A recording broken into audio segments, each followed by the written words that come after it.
Greetings and salutations, we're back. I apologize for constantly restarting, but I just want to make sure things are gonna go smoothly.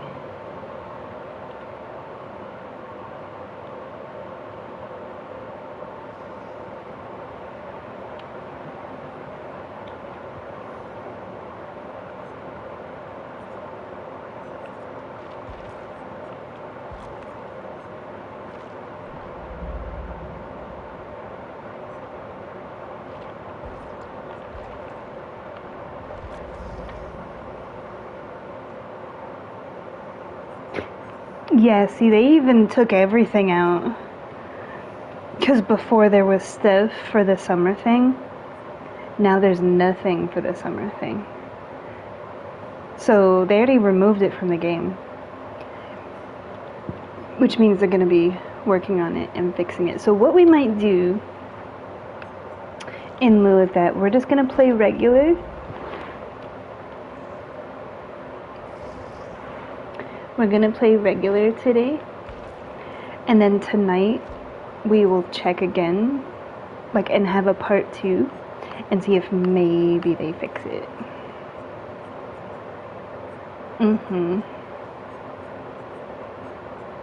Yeah. Because the summertime thing was, in the game before. But they didn't have all the parts to it. Yeah. So... And then just now when I restarted it, it's all gone. So they've already taken it out of the game, which means they're working on it right now. Yeah. So it's okay. And then so I'm gonna share my video, we're gonna play, and then tonight, maybe when it gets dark, we'll take an intermission. I'll restart everything again and see if maybe it's updated, because they usually update it same day.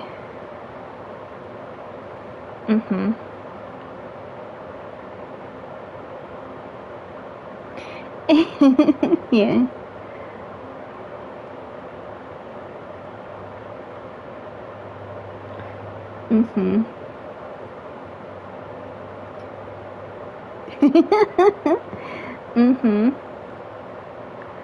No, it happens. I'm not worried about it.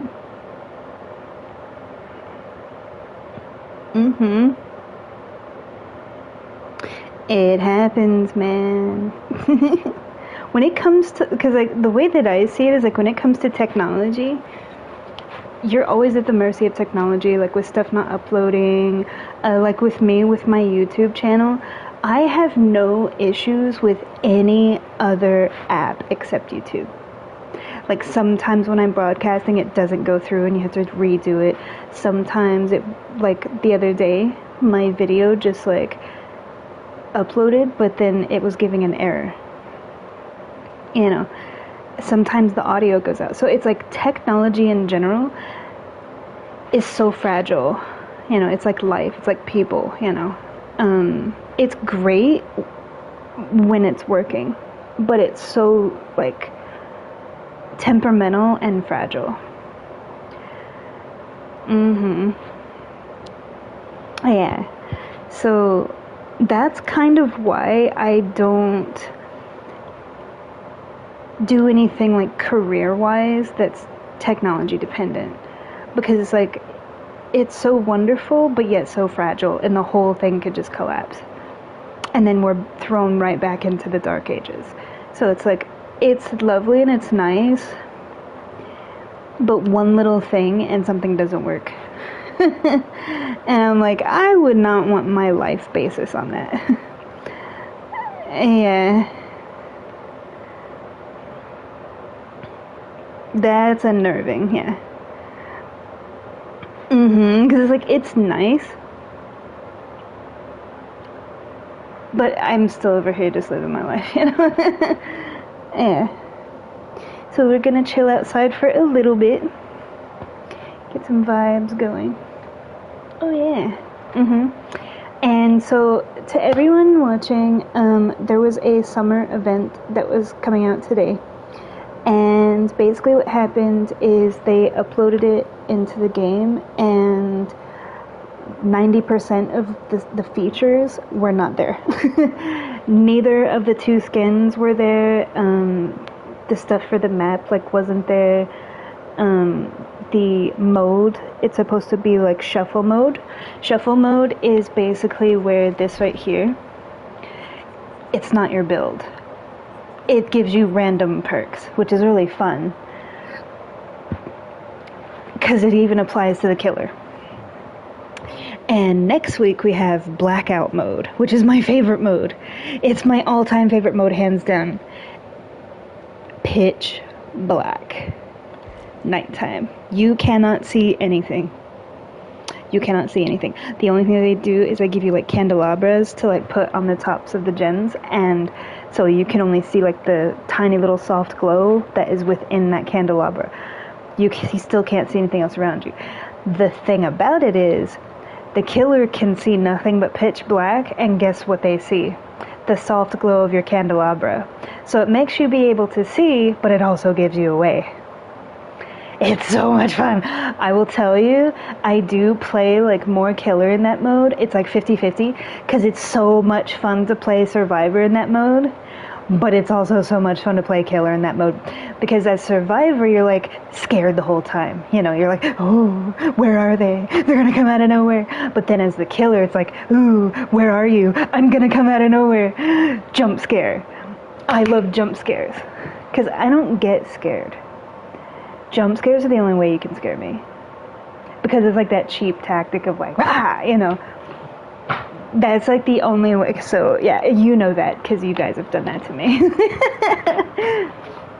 I'm extremely ticklish and I can get jump scared, but as far as normal scared, no. I'm too desensitized.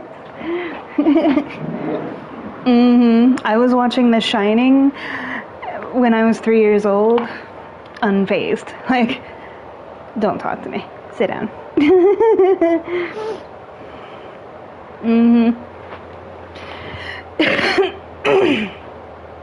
Yeah, it's when other kids were watching cartoons. I was also watching cartoons, but then I was also watching Pumpkinhead and Hellraiser and Jaws, and yeah.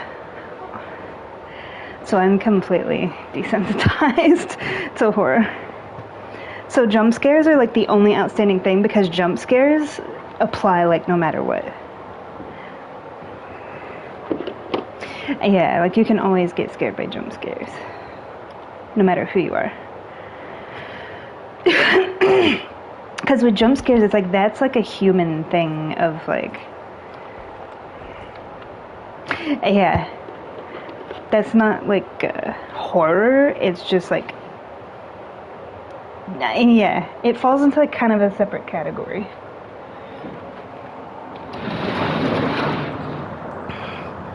Well, hello, Apollo.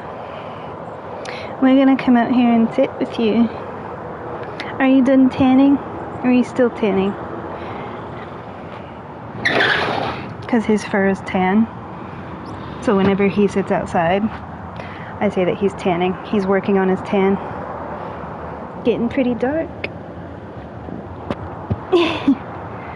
Yeah, your booty needs some love, and your tail got that Mufasa. Well, he has more of a Scar / Mufasa, because he has some black in there. Yeah, you do. Are you waving your flag at me for? What did I do? You being silly? Did I interrupt your tanning session? He's so adorable. There we go. Yeah.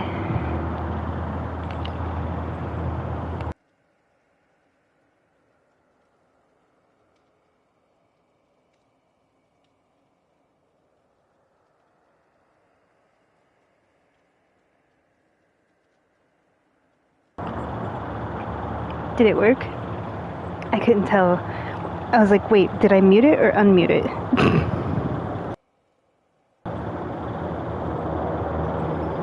I can't tell.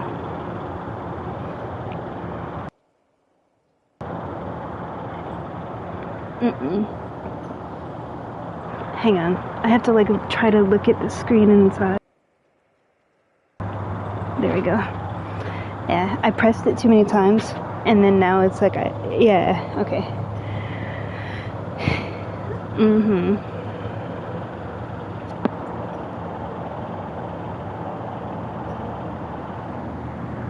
Yeah. It's okay.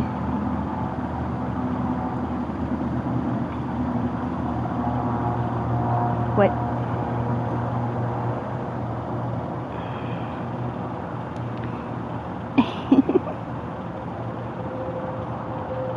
I wish people would have,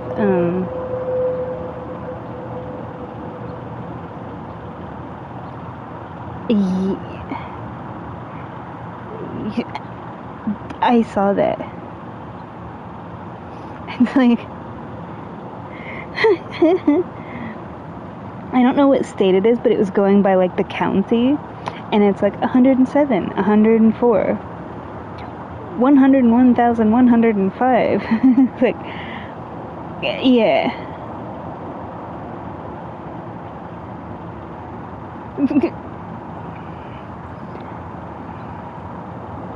You might as well be walking on the sun.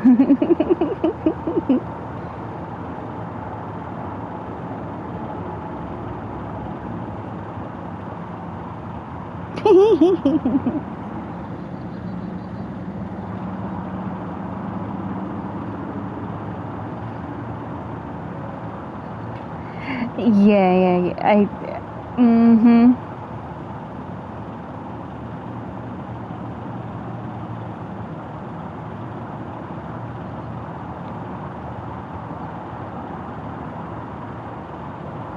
I did. I was just cleaning. Sometimes there just aren't enough rocks.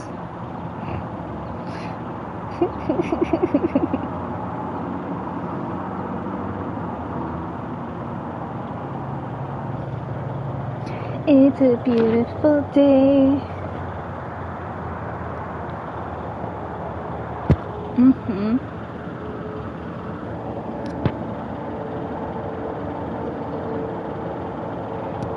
Usually I do like so many things, and so I cleaned my house and did all of my errands and all of my chores and all my stuff like this week, so that way today and tomorrow that I'm off, I can just chill.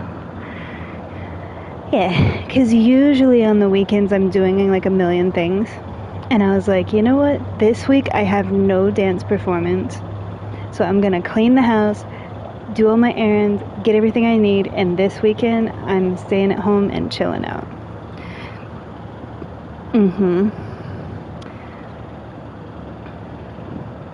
It's like opposite weekend.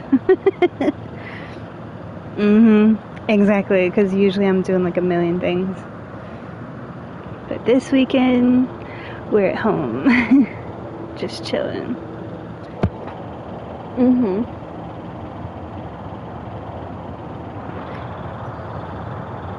Of course. Yeah, we're gonna play.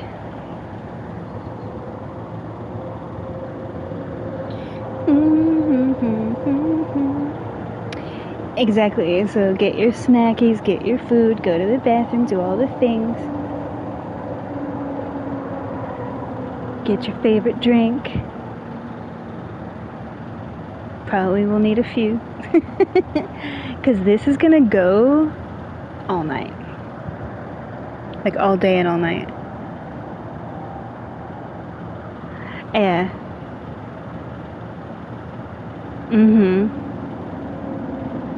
And tomorrow, I will not be streaming tomorrow. So, like, I had an 11-hour stream the other day.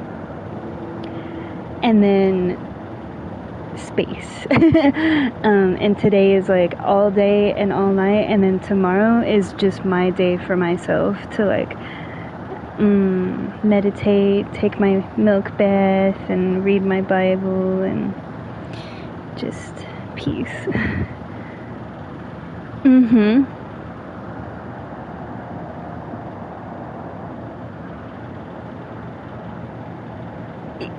Yeah. It was so funny.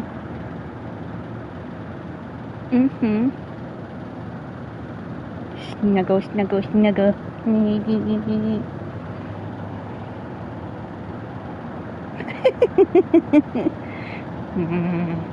How come your face looks so this way and so that way?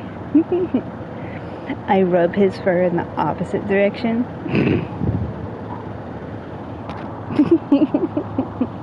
He looks at me like, fix it. He knows I'll fix it. Yeah.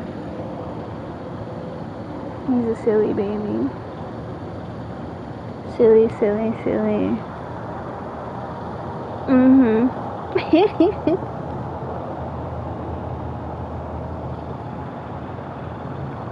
It's not that hot though. I think all the rain kind of cooled it down, which is nice. Yeah. It feels good out. I'm not complaining. It's nice out. It's beautiful. There's never a day that I'm not like looking up at the sky like a million times. Just appreciating all of his creation. Taking in the palette, the color palette. Because you gotta think, like, we spend like all winter with like brown and gray and cold, and it's like, when it's green, you better be appreciating it. Take it all in. Absorb. Because I like the winter. I like all the seasons.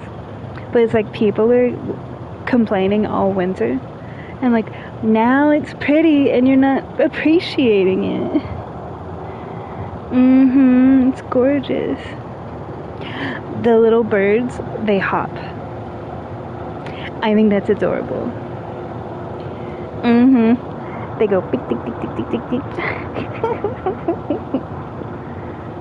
They hop everywhere. It's so cute.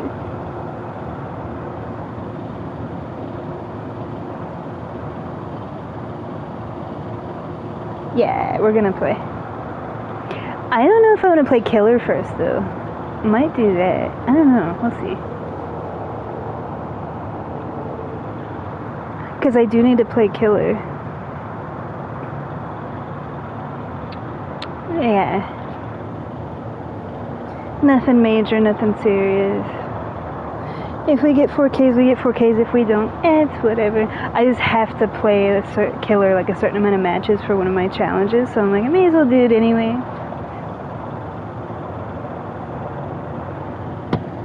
What are you doing? Oh, I see your belly. Stretch, stretch.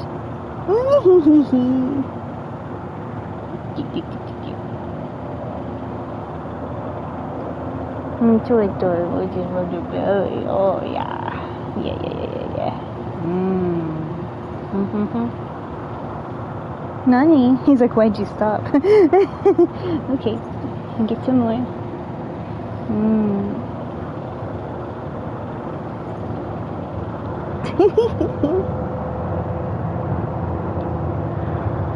When it's not hot, like, yeah, I let him lay out here because it's kind of like cloudy out, so it's not direct sun beating down on him, and it's not like in the 90s and 100s like it has been. It's like, it honestly feels like it's like 80 at most. So he's not sitting out here sweating and panting, he's just enjoying the warmth. I let him lay out here. He will tell me when he wants to come in. He will sit in front of the door, in front of like the sliding glass door when he's ready to come in.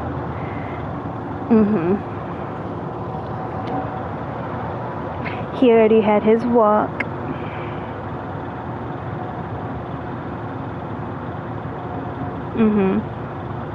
I've walked him twice today already. I usually walk him 3 times a day. So there's one for Pot going to the bathroom like in the morning, and then he goes to the bathroom in the evening, and then the other one is usually just to walk around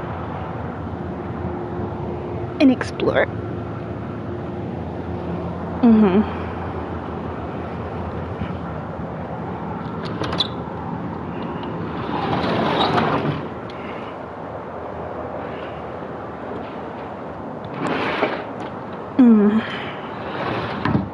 Yeah.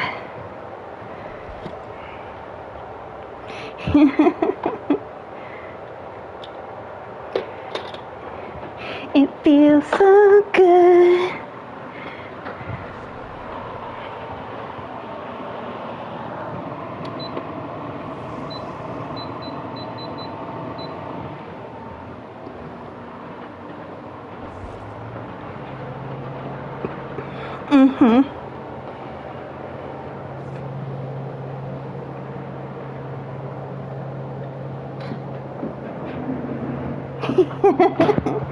Yeah.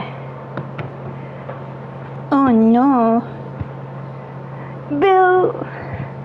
A Bill named Glitter Sparkles? Let's go. And 2 Twitch streamers, plus I'm streaming. It's a beautiful thing.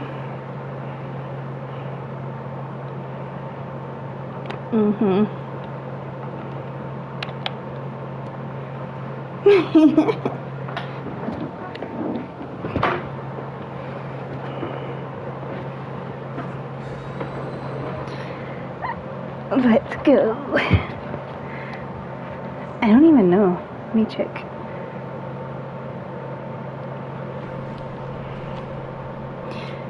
Oh, I see. Okay. Oh, happy day. Oh, happy day.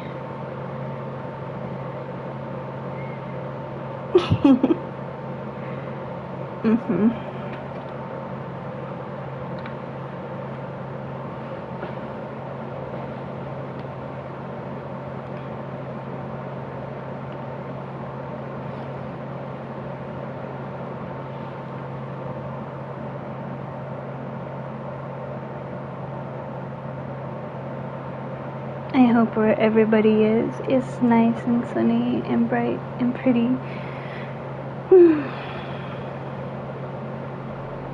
Thinking about going to the beach tomorrow.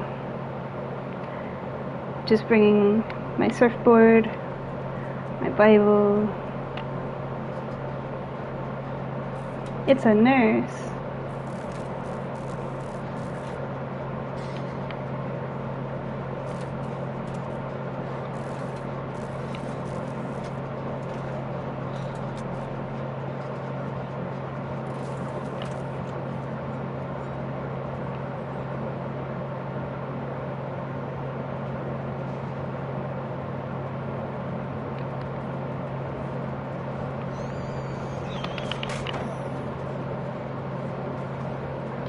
Get out of there.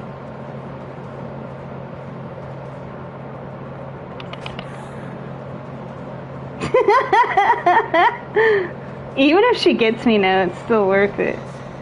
Ooh.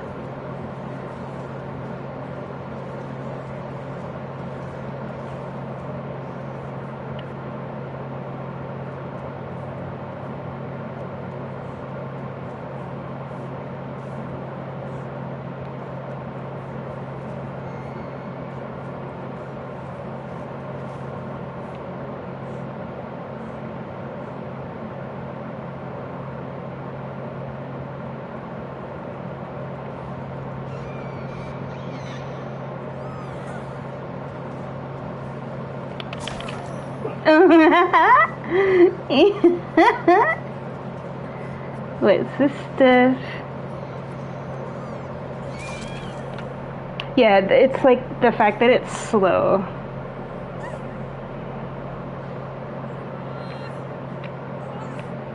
Three pallet stuns though, I'll take it.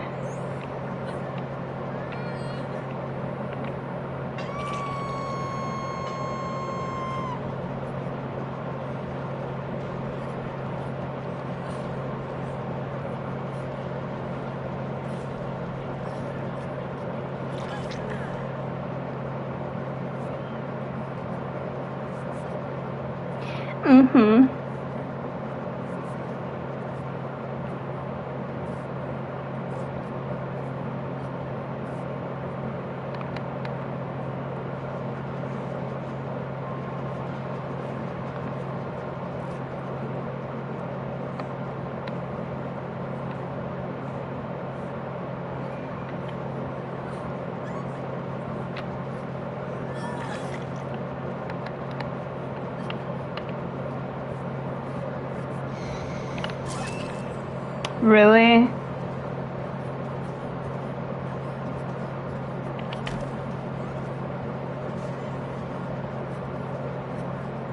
No, it's okay.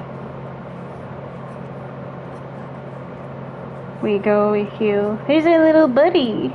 We're gonna heal next to our little buddy.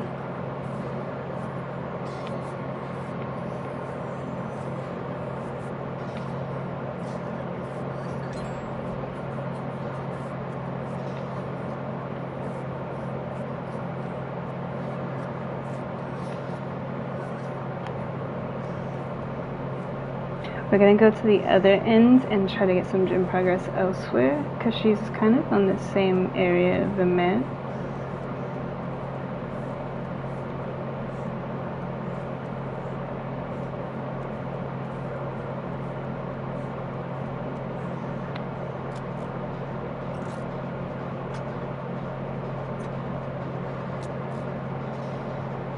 Yeah.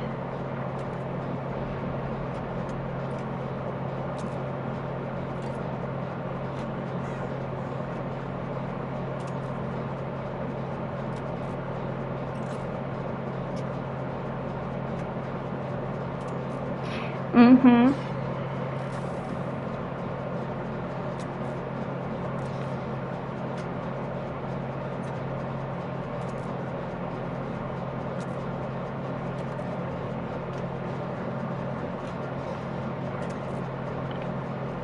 Let's see if I can find a totem to put up over on this side.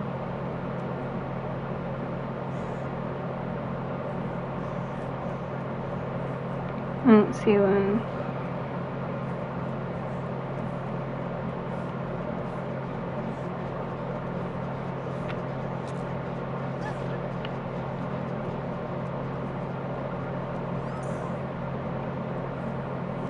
There's one.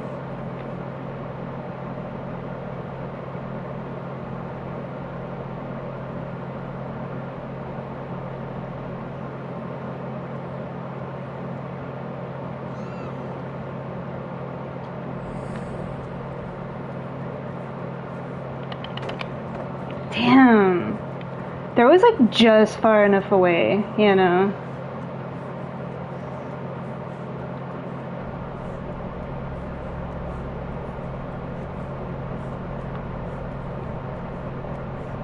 Mm-hmm.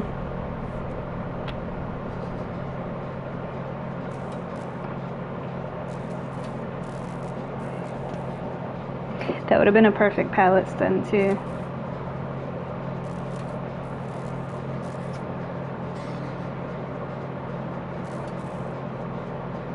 I'm the only person that really was running her for any decent length of time.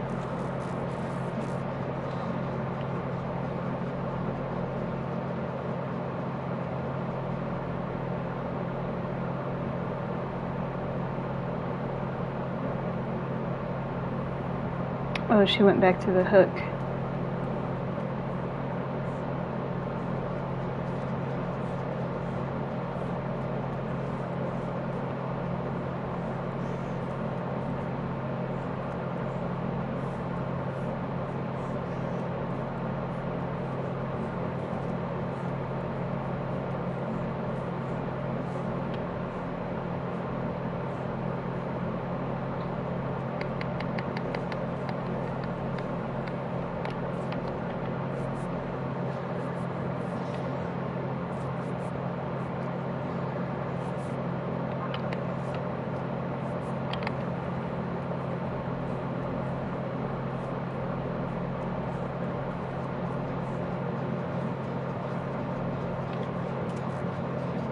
Mm-hmm.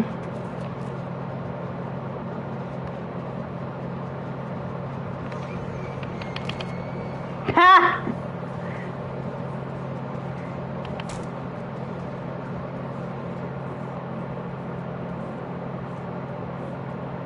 Let's go to the middle. Come on.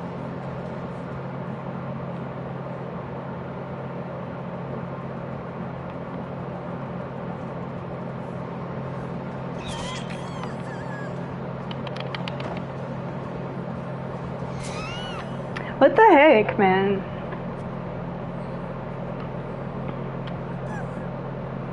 And we're not gonna get this anyway because we just didn't get gens done. It's like after I ran her, she went into like serious sweat mode, and it's like we can't get anything done now. It's like, sorry that I'm good.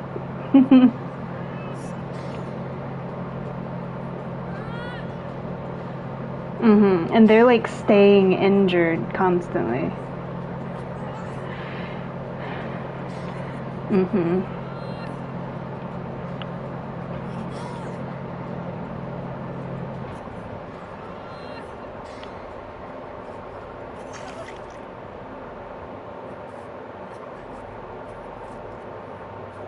Yeah.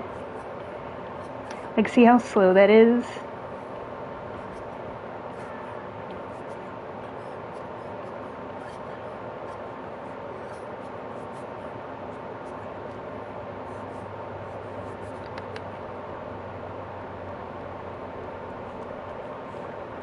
Is this one done?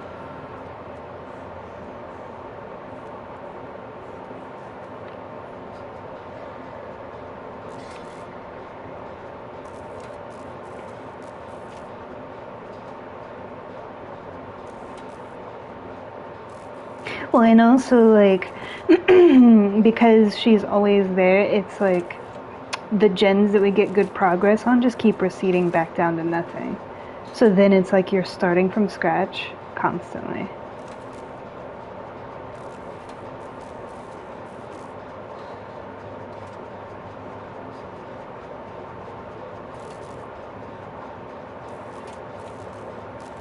Is he not gonna get her?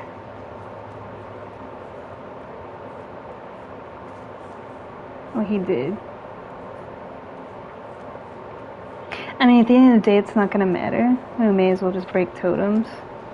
Because we're still at 4 gens. We're all dead on hook. He's about to be dead on hook.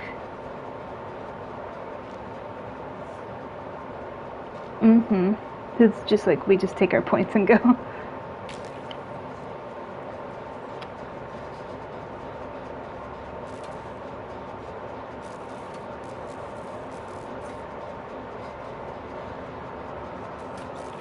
And she also keeps hooking people in the same spots.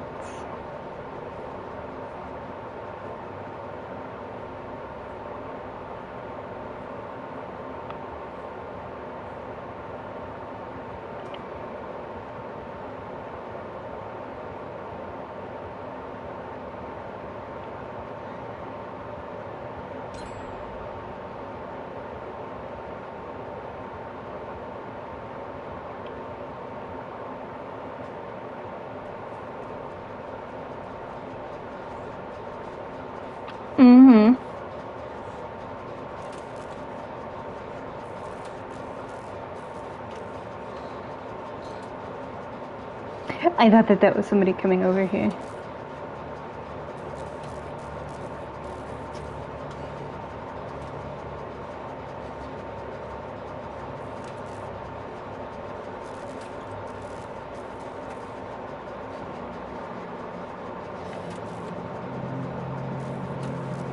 She's checking on Legend, so I wouldn't doubt it if she comes back here because she saw that there was progress on this one.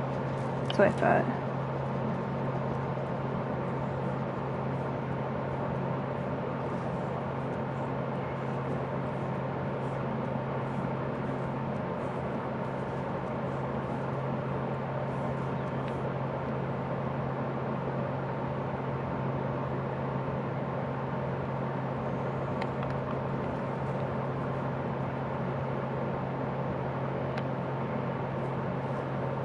Go back over there. Yeah.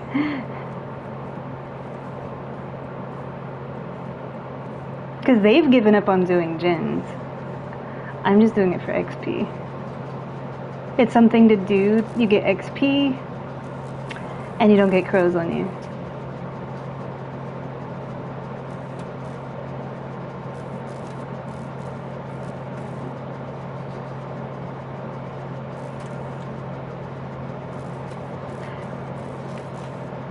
As he like Bill just DC'd. And it's like if I die, I die, but I'm not just gonna give up completely, you know?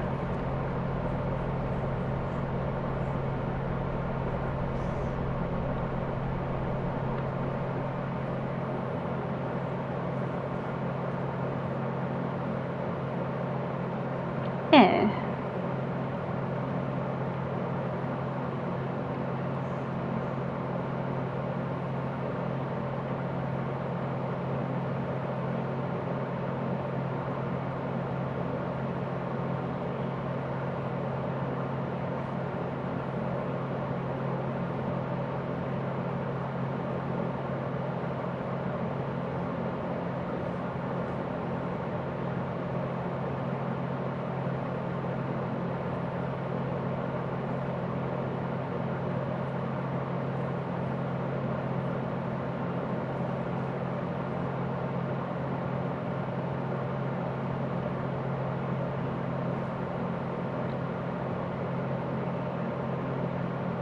I don't know where she... Okay, there we go.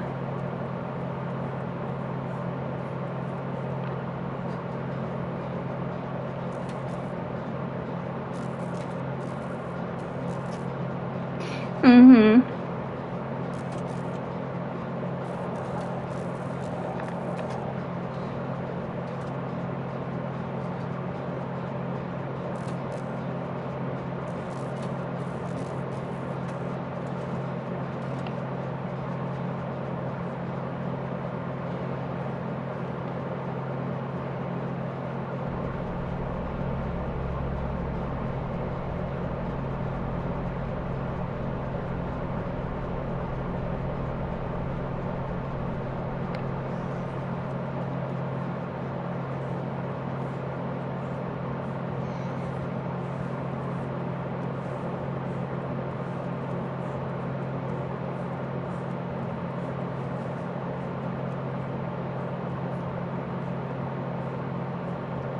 I don't know.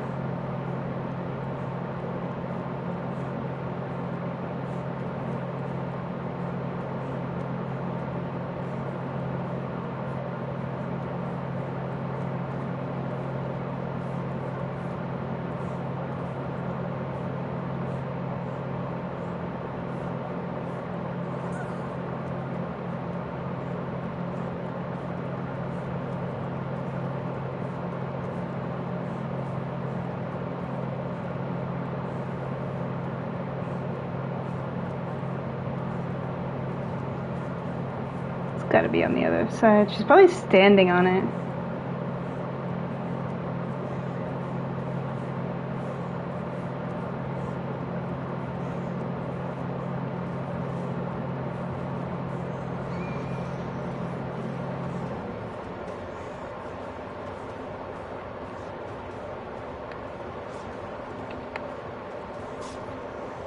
Mm. Oh, okay, I see. Oh, thank you.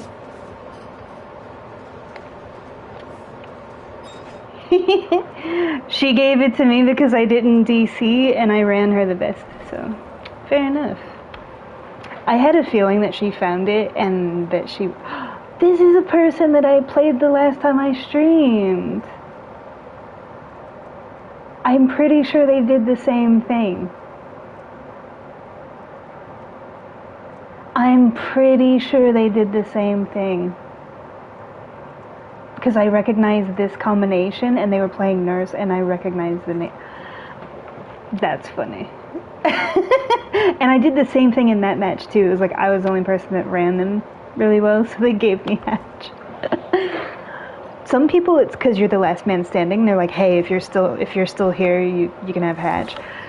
Some people it's because they like the challenge of like, you know what, you ran me. Because you notice how like they kind of just like I ran them and then they eventually just left me alone. Like, okay, you know. Yeah, I think that's what it was.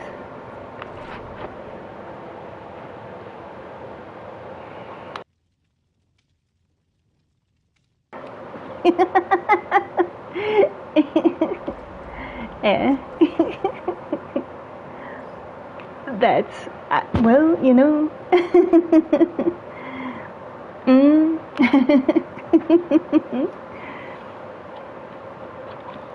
I have a little bit of the chili that I made that I'm gonna eat.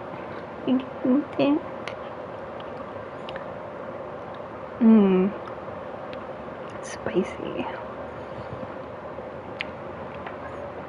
Because I made chili last night.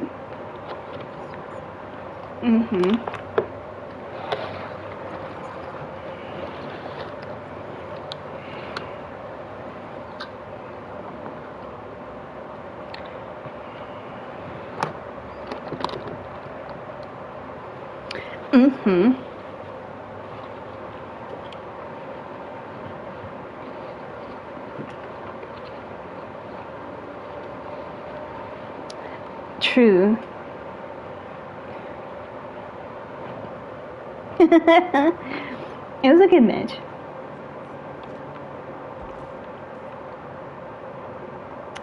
One more match and we get gold.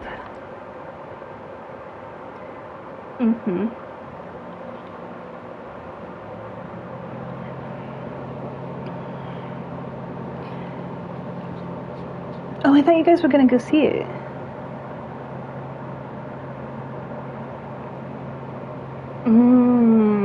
So he's not really big on like history and stuff. But you know, that's fair.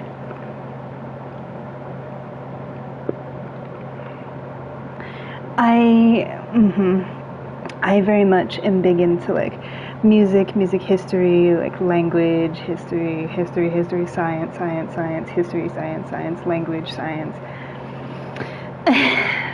reading. Yeah. Art, music, instruments, you know, like, the only subject in school I didn't like was math. I'm good at math, but for me, math was like, thank goodness that I'm good at it so I don't have to repeat it. That was kind of how I felt about it. Like, it's necessary for certain things. Beyond that, I have no interest in it. Because like when I was in school, they were doing like pre-algebra when I was doing calculus. Because you had to have like X amount of like credits in each subject.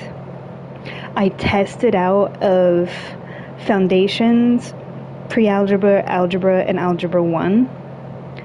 So I only had to take algebra 2, and then I tested out of geometry. So I took algebra 2, trig, pre-cal, I tested out of, and then I took calculus. Yeah, so I didn't have to take like pre-cal, yeah. So the only math that I had to take in high school was like algebra 2, trig, and cal. That's it. And the way that it was, because I tested out of them, my freshman year, it was like algebra 2 first semester and trig second semester. So when I was a sophomore, I was taking like college level calculus. And that was first term. So I was done with my math sophomore year, beginning of sophomore year, like the first term. So I didn't have to take any math courses like any of the other years, and the other half, like, and my friends hated it. They were like, oh, you don't have to take math. And I was like, nope. And it was the same thing with science, because they had like physical science, and then they had geography, physical science, and then they had biology 1 and 2, chemistry 1 and 2, and physics. I tested out of physical science and geography, and so, yeah, and then I tested out of biology 1. So I only had to take like AP Bio 2 and AP Chemistry and Physics. So I still did science courses like throughout all 4 years, but it was all like the AP like college level of everything. Yeah. Mm-hmm. The thing that I liked about it was like I got all of the required stuff done by like like first term sophomore year. So like second term sophomore year and junior and senior year, I was able to just pretty much take whatever I wanted. The only thing that you couldn't do that with was English. Because you had to you couldn't test out of English. They had it to where you could qualify for like technical English, university English, or like AP English. Like honors English is what it was. So I was always in like honors English. Like the AP. So all through high school, most of my courses were like college level prep courses. And I was like already taking college level stuff in high school, and everything else I either like tested out of or didn't need. So literally like junior and senior year was nothing but like stuff that I just wanted to take, plus like the required English course. That's it. Yeah. So I took like art 1, 2, art like 1, 2, 3, 4, broadcast journalism, humanities. I did like language courses like Latin and French, and I was in like choir, because choir was a class. They called it music theory, but what it was like learning about different like music and composers and like different people, and learning how to like read music and like essentially like. But the thing is, because I was in band like in middle school, and I knew how to read music when I was like not even old enough to be in school, because I've been like composing my own music, like writing my own music for a long time. So that was an easy 100 class, but you had to take it before you could be in choir. And then when I tried out for choir, they didn't put me in choir, they put me in select ensemble, because there was like it was like a 3-tier list of like choir, singers, and then select ensemble, and I was in select ensemble, which is like the top 5% people, because those people, we were actually able to like go to different towns and stuff and cities and like perform, and we performed competitively. So it's like our school versus like other schools, like select ensembles and stuff. So we would go and like perform different music and sing different pieces, and then other schools would do the same, and then they would determine like the winner and stuff.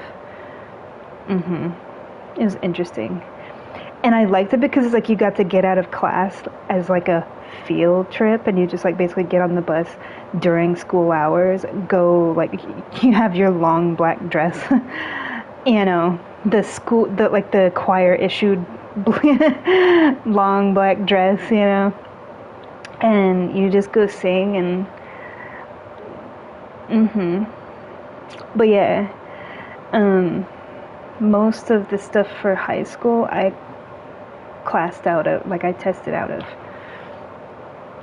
Which is why I didn't have to do 4 years for my degree in college, because I was already doing AP stuff in high school. So the AP classes count as college credit.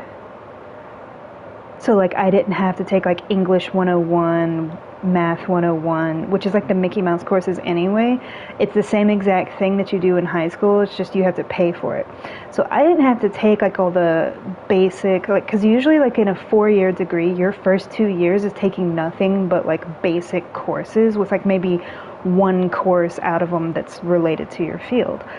I skipped all of that, because the stuff in high school applied to the college credits, and then everything else I tested out of. So I started my degree only taking courses that were relevant to my degree.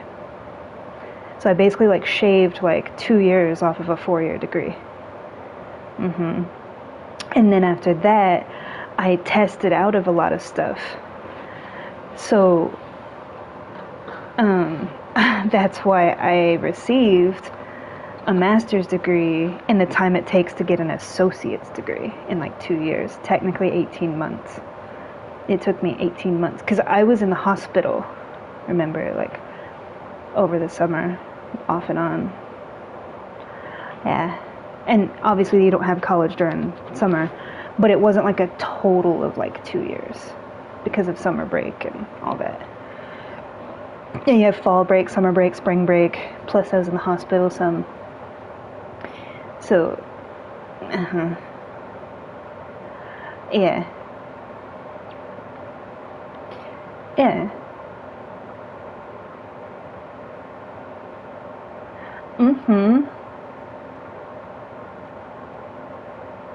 But to answer your question, no, it wasn't just history.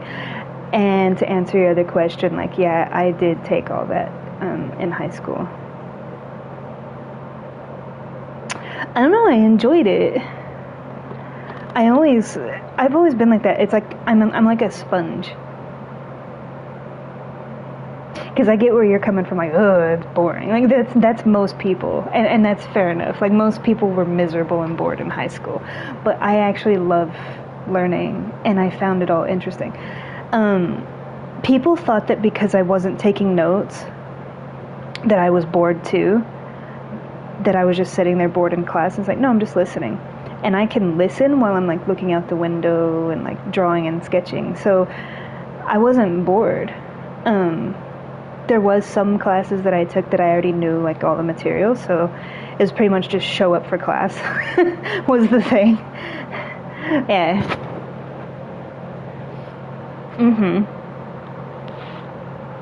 Yeah. I even had some college stuff like that.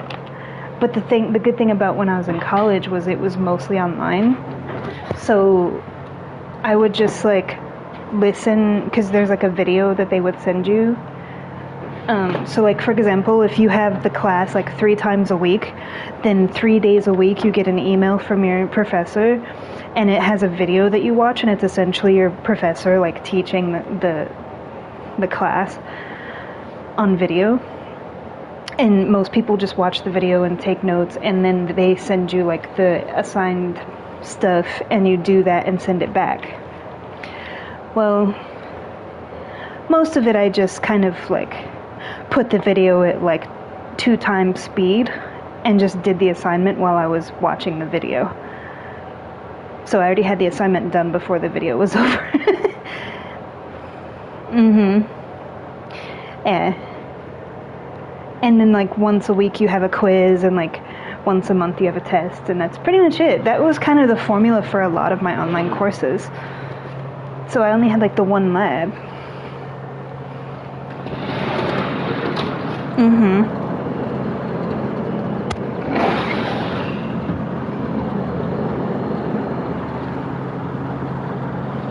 There's, like, this really weird substance on my balcony, and I can't identify it. It looks like butterscotch, but that's not what it is. It's like drops of, like, it looks like somebody dripped butterscotch on my balcony, but that's not what it is.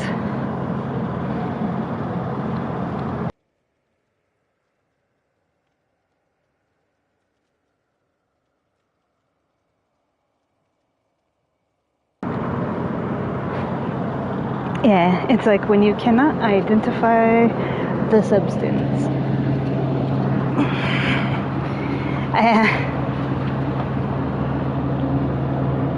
No, it's okay.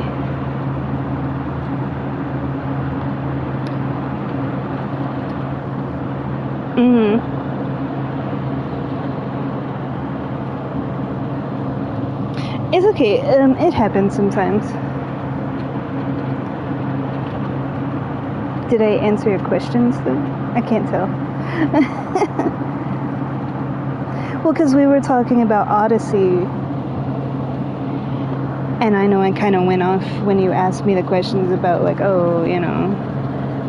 And it's like, yeah, I'm a history buff, I like history, but I also like so many other subjects, like, I can't just focus on one, because I love, like, so many different things, so many different subjects, so many, yeah, I love absorbing all things, so.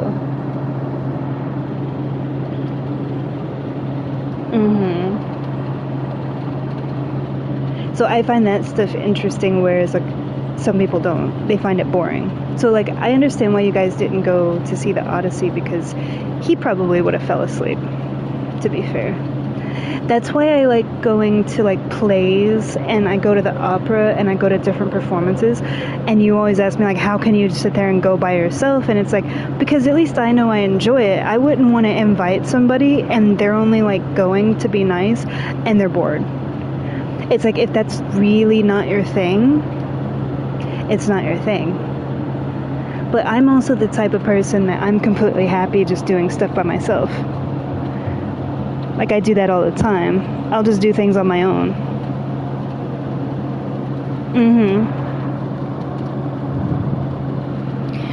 Yeah, so, like, I'm not... and you're not the first person to ask me that either. Like, isn't that sad? Isn't that lonely? No, it's not. I sit in the diner and drink coffee and read. I sit in the park under my tree and read.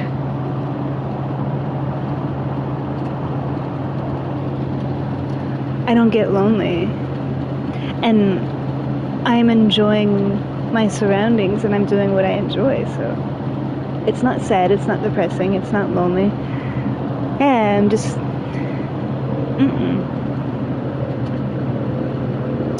yeah, it's like I'm content being by myself, but if other people want to do stuff, I'm also open to that. It's not like one extreme or the other. Yeah, like I can be at home just kind of doing my thing, and I'm perfectly fine doing that. But then there's other times where it's like, if you're doing something and hanging out with somebody, I can do that as well.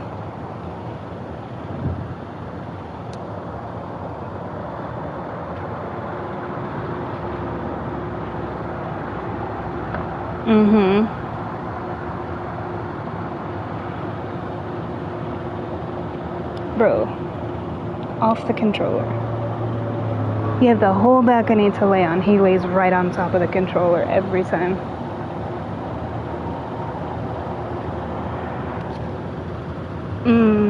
Yeah.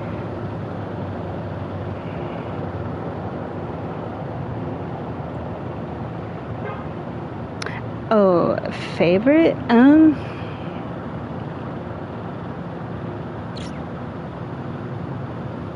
I don't know.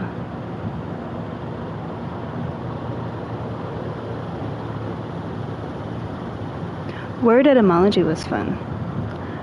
Learning like the Greek and Latin like root words and like what they mean, and like learning how to like break down words. So like you can look at a word, and even if you don't know what it means, you can like use etymology to break it down, of like, this means that, that means this, so together the word means this. So it teaches you like how to look at stuff, and you can read something that you don't even know what it is and still know what it means, simply by just like breaking it down.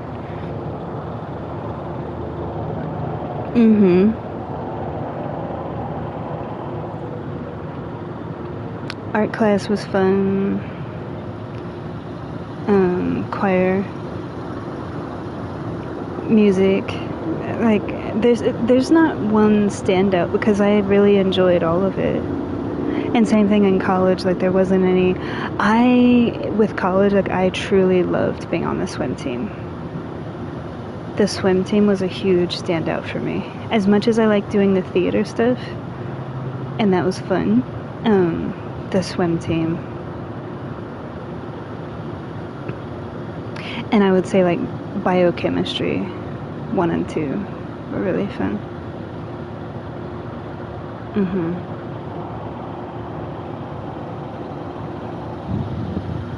Yeah.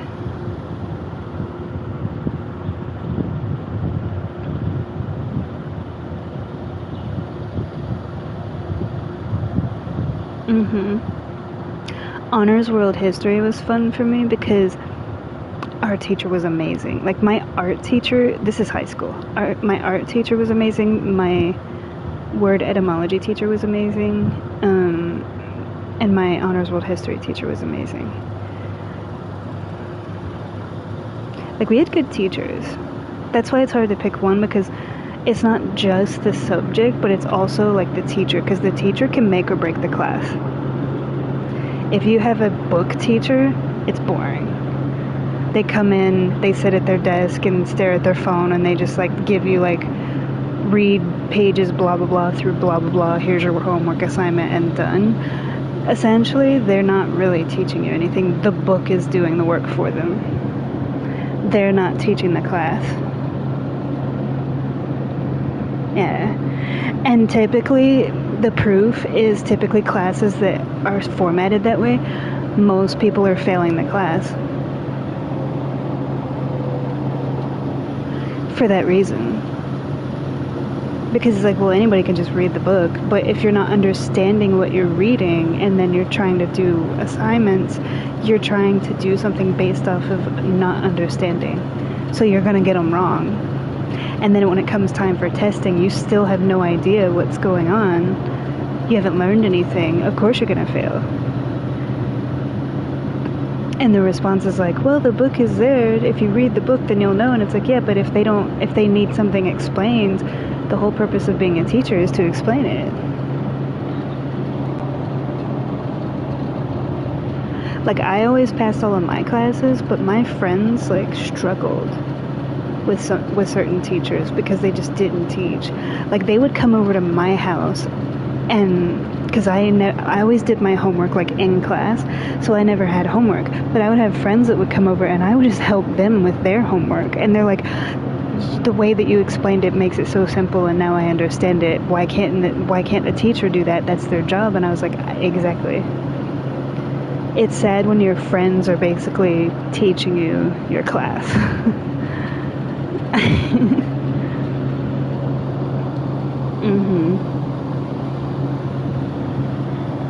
Sometimes it was because they were a coach, and like, so like, say for example, if they're like a volleyball coach or like a baseball coach or like a basketball coach, their primary title is a coach. But because of the school budget, it's like, okay, you can be the coach, but you can go teach like Algebra 1 or go teach like basic history, you know. And so, yeah, like, one of our math teachers was a basketball coach, and one of our history teachers was the football coach. And they pretty much were just like that, because they don't really know much about the topic, but the budget was like terrible. It was a private school. And the funny thing is, my friends didn't go to that school, because my friends went to public school. So I had like my private school like comrades, and then I had like my actual friends like that I hung out with like in the neighborhood, and like my neighbors and stuff, like Toto and Koki and Chiro, and you know, like my actual friends. So I had like buddies in school that I went to, but we didn't really hang out outside of school. And all my friends went to public school. And most of my friends were way older than me. So it's like they had either already graduated high school and they were like in their early 20s, or like they were in public school. And even the ones in public school were like still way older than me. Yeah, it's like when I was a freshman, they were like senior. Yeah.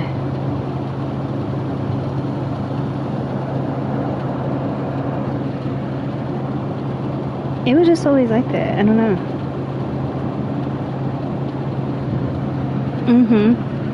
That's why I said the other day, it was like, get off from school, drop off all your stuff at the house, put my old school headphones on, you know, and grab my rollerblades and go to the basketball courts. And there was like multiple courts, and all the kids from the neighborhood hung out there. So like, even though we may not have been neighbors, everybody that hung out at the basketball courts like knew each other. So they would play like half court a lot. So it's like, I'm over there like rollerblading and dancing and doing all my thing on the other half, and they're playing on the other half. And then you had like 3 other courts, because it was like they were all next to each other. But like everybody knew everybody in that area.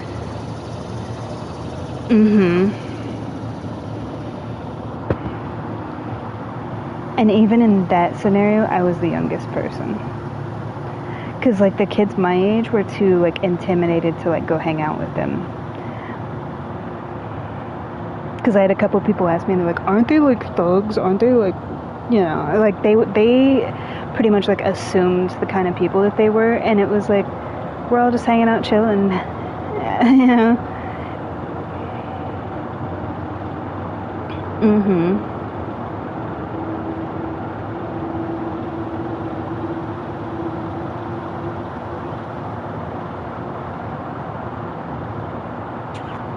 Yeah.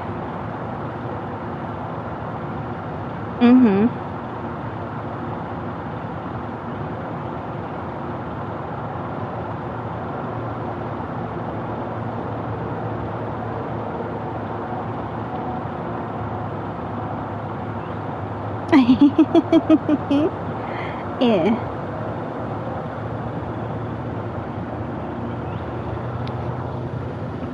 Well, but to be fair, like you grew up on Long Island and it's a different vibe. Like Long Island is like suburbia.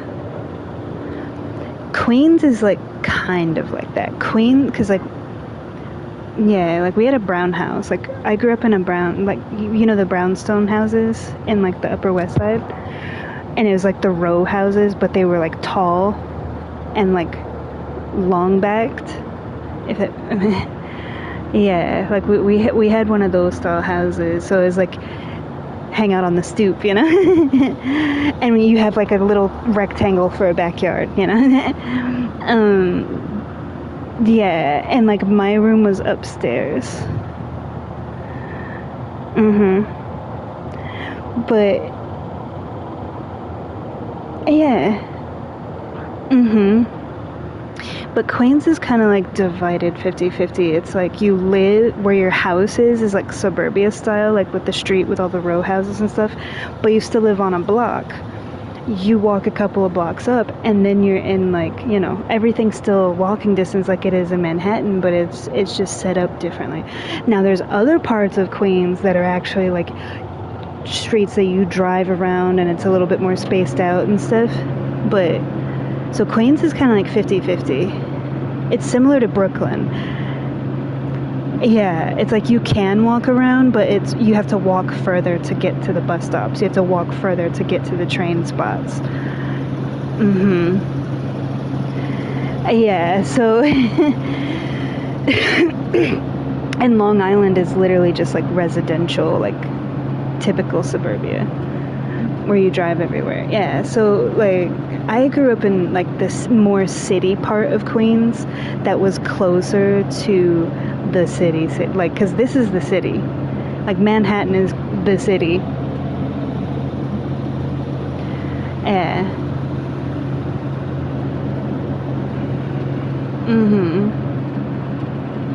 So I was already like close to like the city like that and used to that vibe. So when I moved here, I actually love it. I like knowing that I can just walk wherever I want to go, and it's right there. Yeah. You don't have to drive for like a half an hour just to get somewhere. You know? I love driving. Don't get me wrong, I do. But yeah, it's like you have the option. Like if you want to drive and you want to go upstate and you want to go for a drive and like chill out and vibe and drive, you can. But on the daily, everything's right there. You don't have to like, it doesn't have to be like a federal case to go to the store, you know? Exactly. Like I walk out, go down a block, boom, you know? Yeah, you're not spending the day doing like one thing.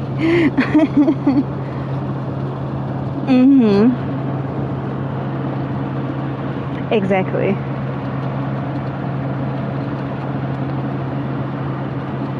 But it also makes sense because you grew up like in that kind of environment.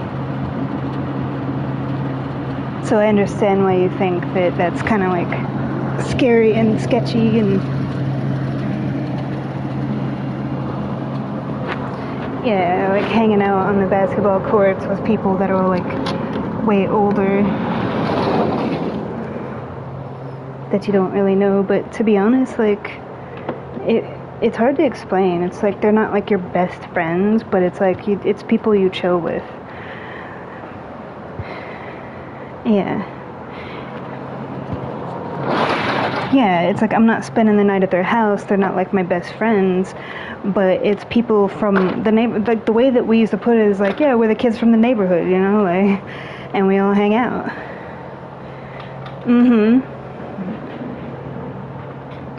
That's how it was.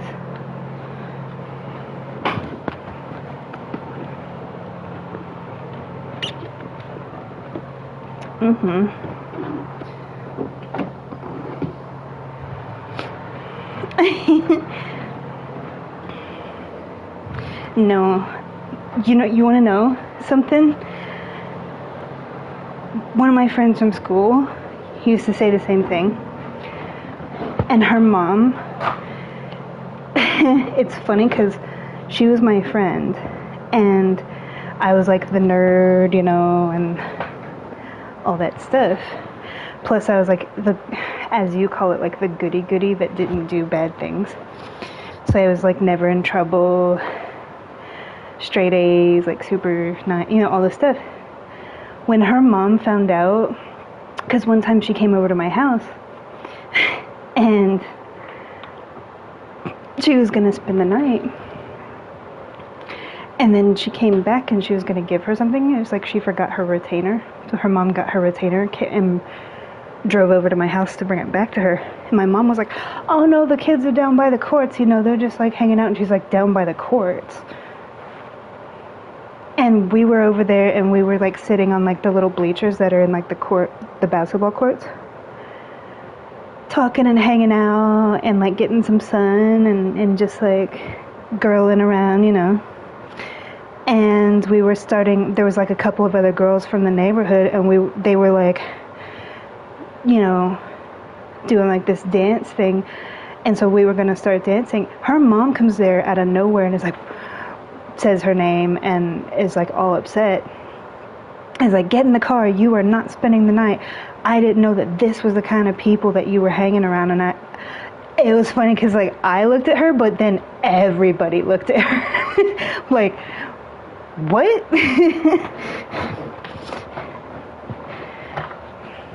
just because of that.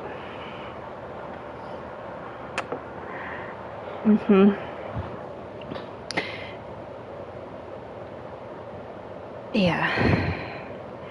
It's one thing when you're in school, and I used to get picked on for being like anorexic, and get picked on for being like really skinny, and get picked on for being Asian, and picked on for being poor, picked on for being a nerd.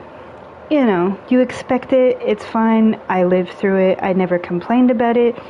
You live through it and you move on. What you don't expect are grown adults being racist and like assuming like you're less than because you're from like the city.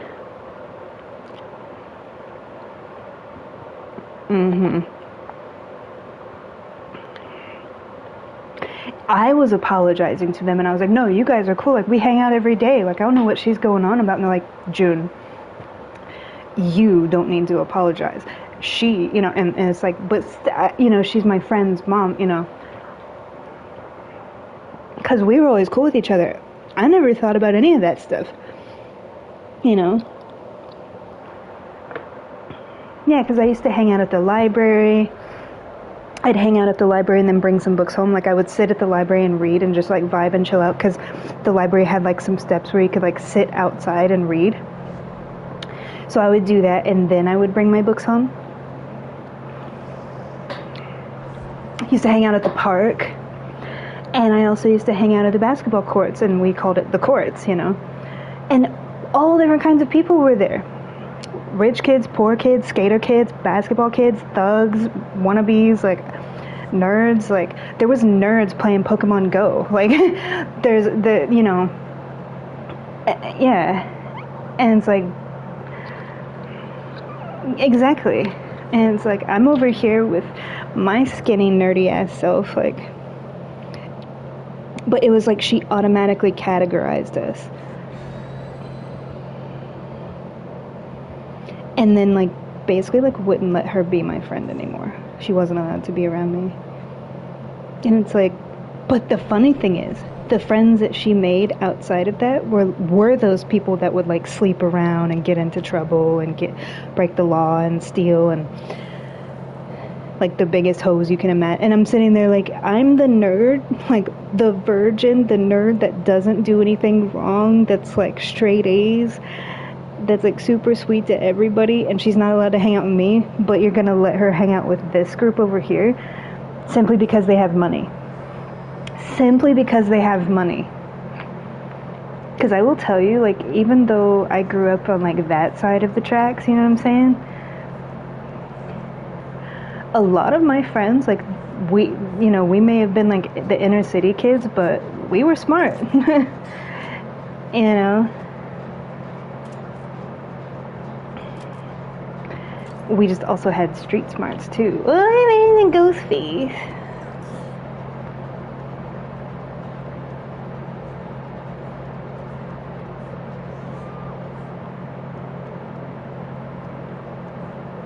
A ghost face on this map should be illegal.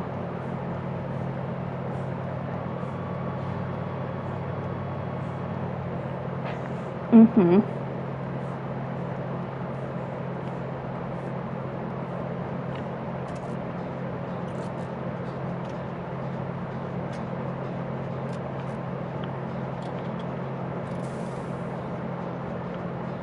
It's okay.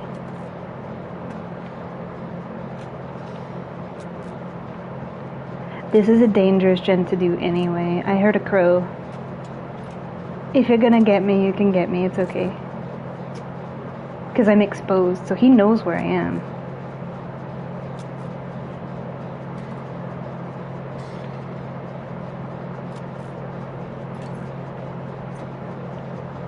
Yeah. But it was just that mentality of like, because to be honest, like 95% of the people that hung out there, they were black. That was why they had a problem. And it's like, I know these people. Some of these people have scholarships. Some of these people are really smart. And you know what? It doesn't even frickin' matter even if they're not. But it's making the point that like just because of that, you're assuming like, oh, they're all just trash. I don't want my child around that. And it's like, and so she wasn't like allowed to be my friend anymore and hang around me. And it's like, I'm not going to sit here and justify every single person that's here. No. Yeah, it's like we don't have to qualify for you. Like we don't have to justify ourselves to you. But what I did do is like apologize to them because it's still wrong. Like it's not right, you know.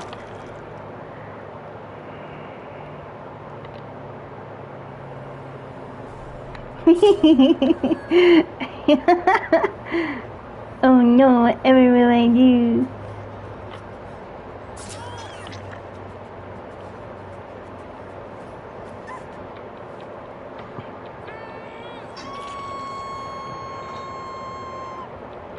Mm-hmm. See, and that's the thing.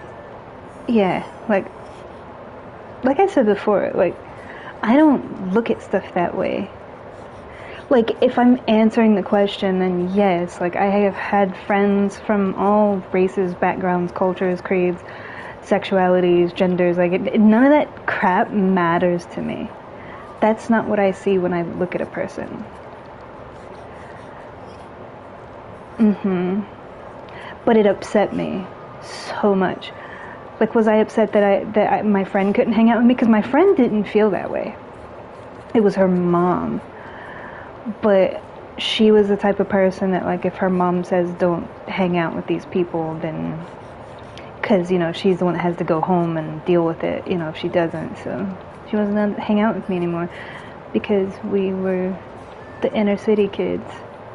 Little did she know that most of us were smarter than those rich people that look down their nose at everybody, and a lot nicer, and so open. Like, we were all like open and receptive and respectful and kind and like super awesome, like the nicest people you ever meet. Like, we were all nice. There was nobody there at the courts that was like a jerk. we all just like accepted each other with like open arms, like, yeah, you want to come hang out, like let's hang out, you know, always vibing and chatting and talking, like that was the vibe. And I enjoyed like hanging out there because I was the same way. So it was like, I found people that are chill like me, you know. And when that happened, it was just like they all looked at her mom and they were in shock. And I have spent my whole life like growing up being on the receiving end of like heavy racism, heavy discrimination, like, you know, because I'm wearing like, you know, poor kid clothes, and I'm really skinny, and I'm a nerd, and I'm Asian, and I'm this and I'm that, and so it's like I grew up with that.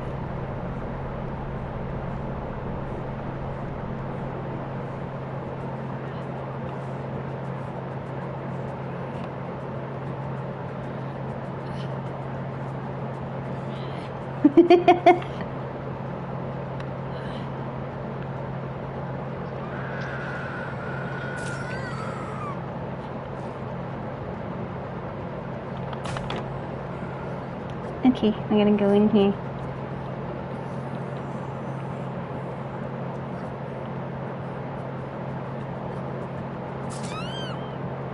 Yeah, because it's like if he's gonna play like this, I don't really care to just go.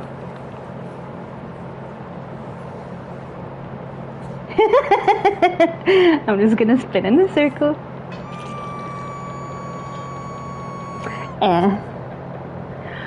Yeah.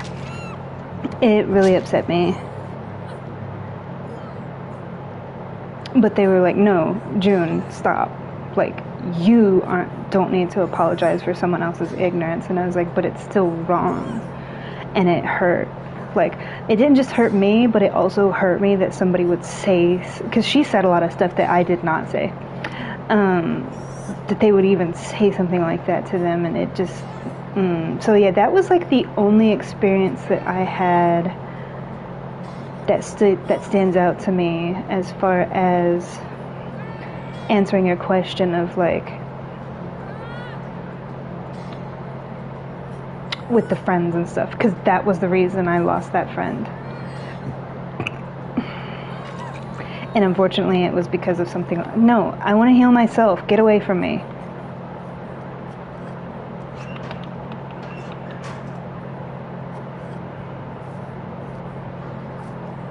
I need the points.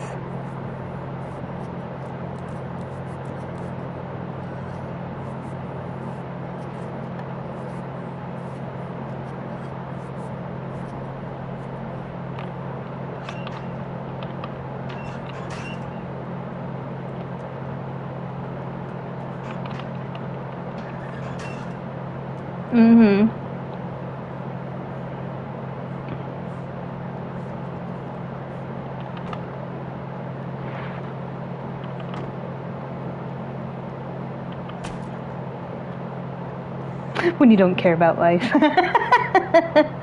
Just do all the things, yeah. But to answer your question, that was the only time that I ever like lost a friend. The only other time I've lost friends is when they've passed away. Like Wheels passed away, Cheeto passed away, you know. Yeah. That's the only time I've ever lost a friend. And unfortunately, that was the circumstance.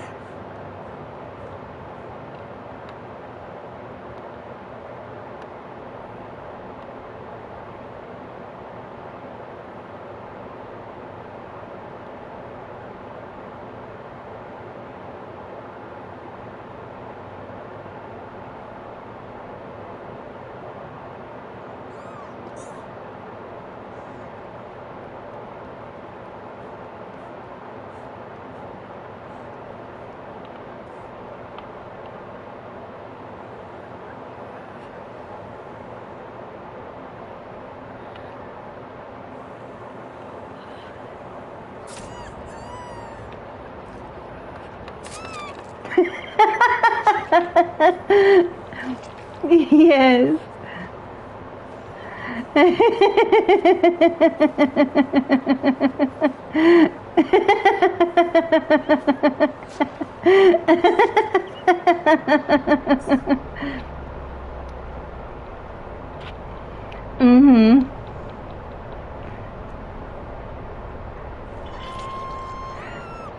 Yeah, because it's like if they're gonna be like sweaty and try hard, then I'm just gonna mess with them. And it's exactly what I did. Oh, no, no, no, no. That is not the only. I have. I mean, obviously, like when you're in school and stuff, people fight. People bring weapons to school, people fight, and etc. And there's been. We had one teacher when I was in high school. Remember, it was a private school. They were very, very, very, very racist. They didn't like me, and they didn't like anyone else who was not Caucasian. Because I had a friend who was Dominican, and I had a friend that was Puerto Rican, and I had like two other classmates. Like we weren't close friends, but like I said, like classmates that were chill with each other. We talk, etc. And like basically, if you weren't, then they didn't like you. No matter, even though all of my classes I always passed with a 100, did my work, didn't misbehave, was always really kind and polite to everybody and cheerful and happy and just did my classes, and they did not like me.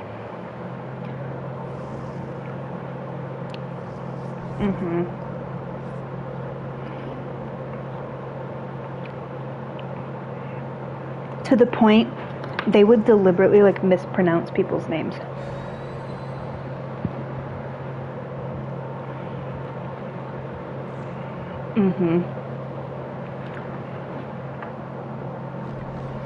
Even with mine, June, 3 letters.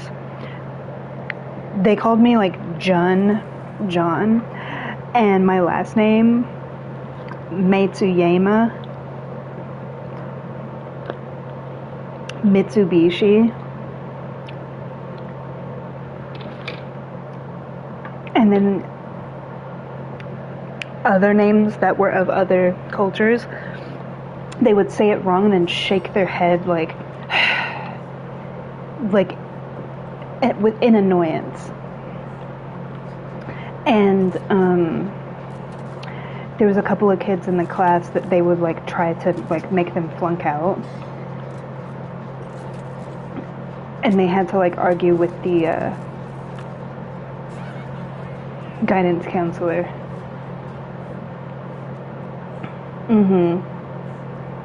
Because for like tests and exams, if you get it right, you get it right. There's nothing you can really do. But for projects that we would have, they would say like, "Oh, this is incomplete," or that you're getting a 0, like, you know, just because they didn't like it and they didn't like the student. So like, because projects were like 60% of your grade, you could have a straight A student, but because they didn't like you, they would try to flunk you out.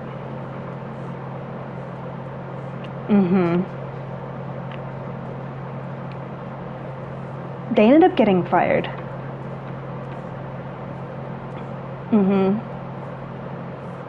Yeah, they did end up getting fired and stuff. They didn't disclose the reason, but I'm pretty sure it was probably someone's parent that like pushed it with the school board, probably that like an actual parent that like took a stand with it or something. It had to have been. But yeah, we dealt with a lot of stuff like that. I actually was in trouble. The only time that I was ever in trouble at school, I remember vividly, it was my freshman year. And like I said, I grew up poor. They tried to say that my clothes were not appropriate.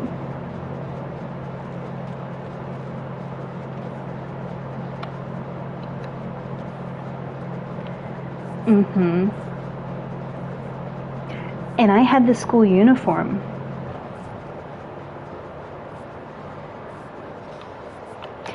So it wasn't my uniform they were complaining about. Because like when you're done with class, before you go home, you can change out of your school uniform. Like people would go to the gym and they would go to the showers and they would shower and then change out of their uniforms and then, you know, wait for the bus or like do, you know, go whatever. They simply saw the clothes that I wore like outside of the uniform and said that it wasn't appropriate.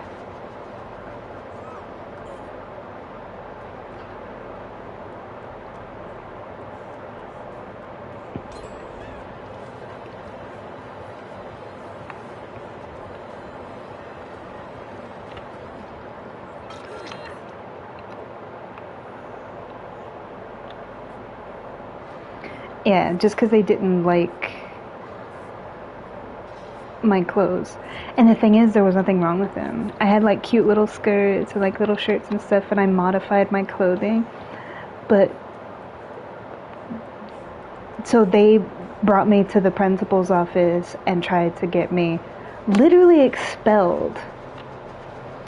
And then the principal was like, what are we talking about here? The uniform that she's wearing is perfectly fine. I don't understand the issue. And she was like, oh no, I'm talking about the clothes that she wears like when they change out.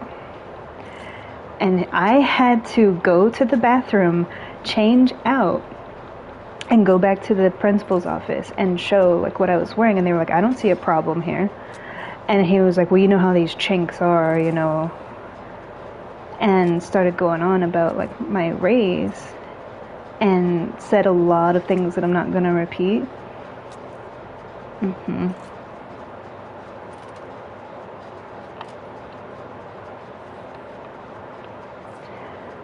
So basically it was the fact that I was poor and the fact that I was Asian. They tried to get me expelled because of that. And this was a different teacher at a different time.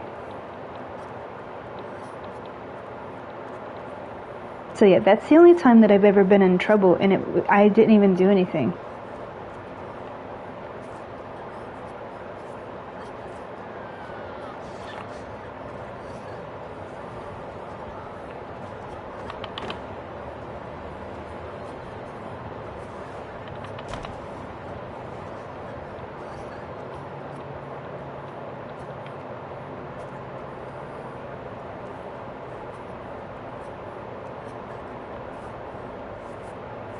Yeah, so it's crazy.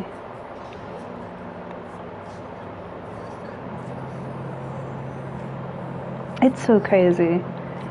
To the point that by the time I was in high school, even though I skipped grades, so did she just like watch me heal and then decide to chase me? Is that what happened there?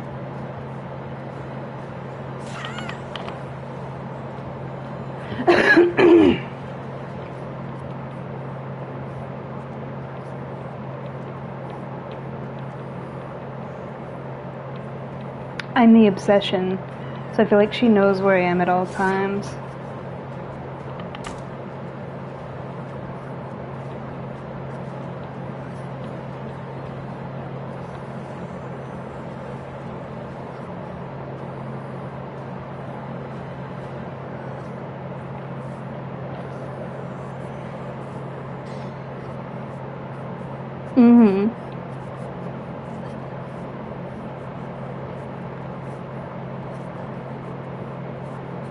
But yeah, even though I went to a private school, and I had no other problems other than the friend that I talked about, like losing that friend, and that had nothing to do with school. That had to do with like outside of school. Like her mom just had a problem with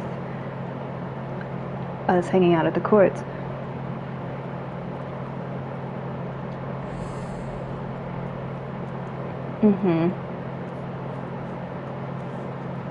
But my mom, like, they basically wanted to have me homeschooled at one point because of like some lazy teachers not wanting to teach and racism and discrimination, even though I didn't do anything, kind of thing.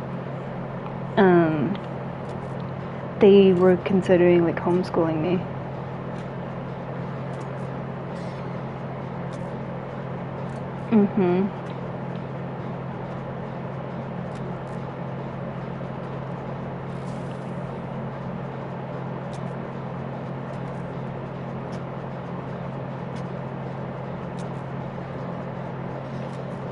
Yeah, and it's sad.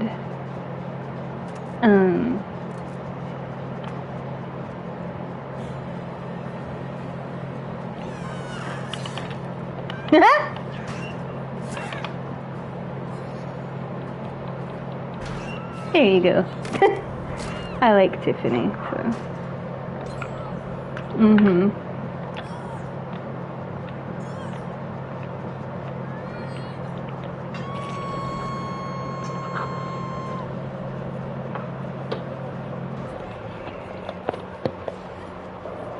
Mhm.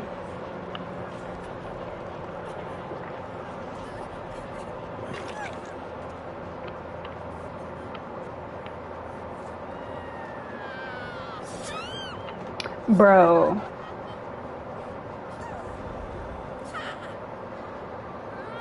That didn't count. Unless she has Lightborn, that's BS.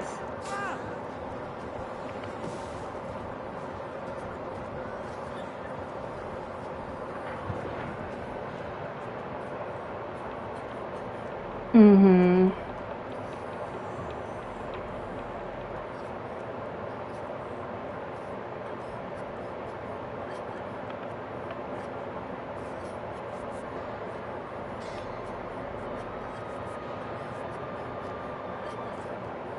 Because she spent the whole match pretty much just like not really going after anybody except me. I know that I'm the obsession, so she can probably see my aura, but it's a little excessive. Dude, just go and hook. Go and hook. It's fine. It's fine. It's fine.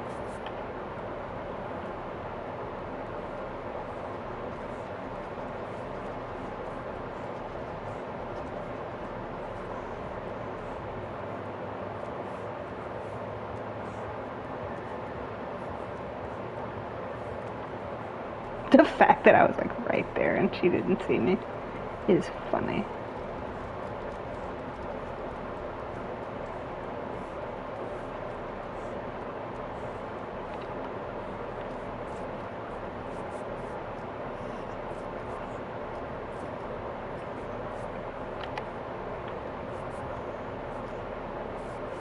Mhm.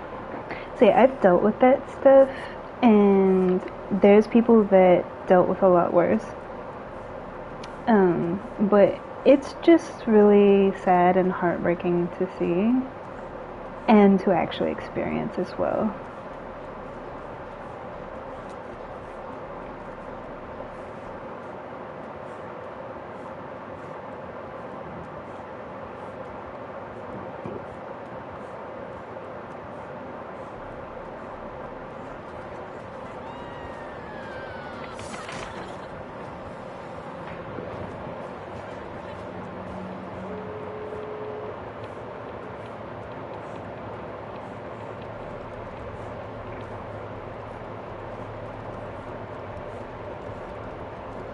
Mhm.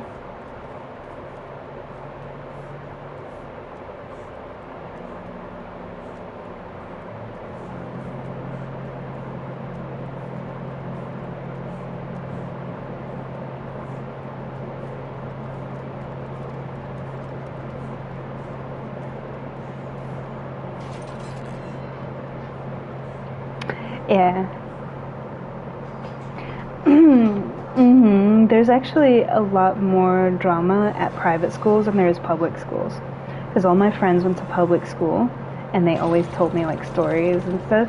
But the drama and like the BS of private schools, it's like rich people pettiness, if that makes sense. Is the only way I could explain it. He just left. Oh, because they're dead on hook. Okay. Mhm. And the thing is, like, I don't even like to explain it like that because, like, not all rich people are jerks. Like, that's the whole point.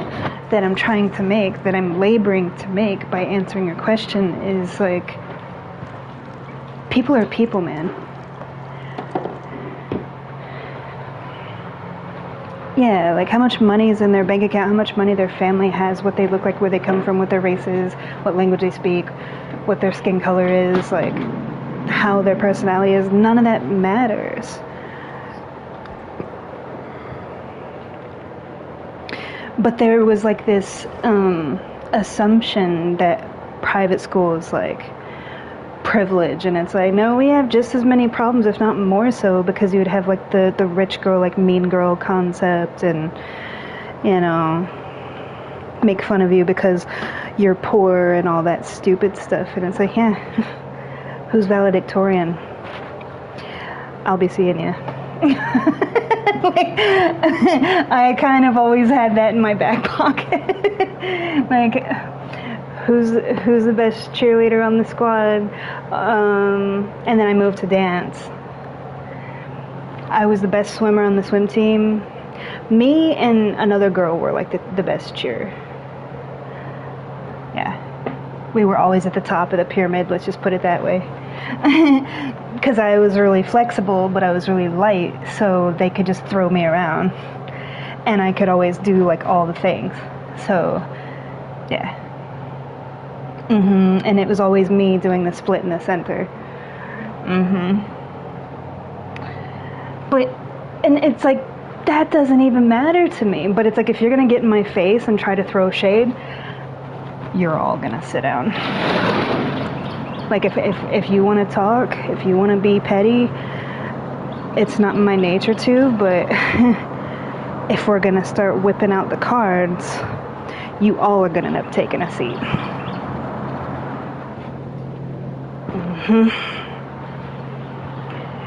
Because normally I don't care about all that stuff. But it's like, if you're going to get in my face and make threats, I am going to defend myself. And if that's what you're basing it off of, oh Lord, you know.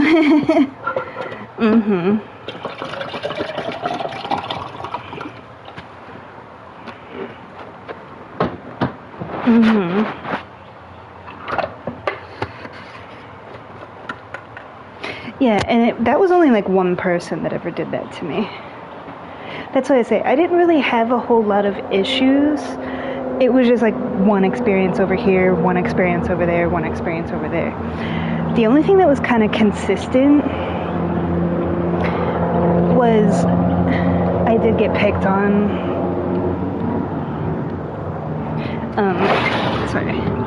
I did get picked on like for my race a lot. And I constantly got picked on for like being skinny. It was kind of like a thing with everybody picking on me about it.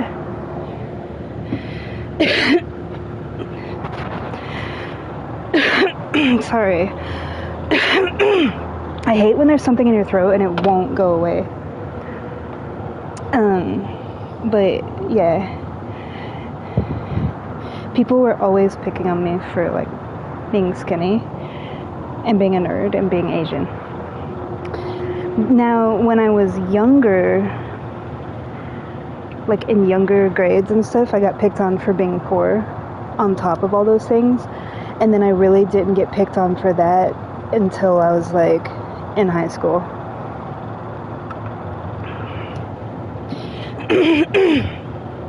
Because when you're a little kid, it's like, haha, your mom's poor, you know, like kind of thing. But then it goes away and it comes back when you're in high school and college, you know, like, oh, you're on scholarship, you know, or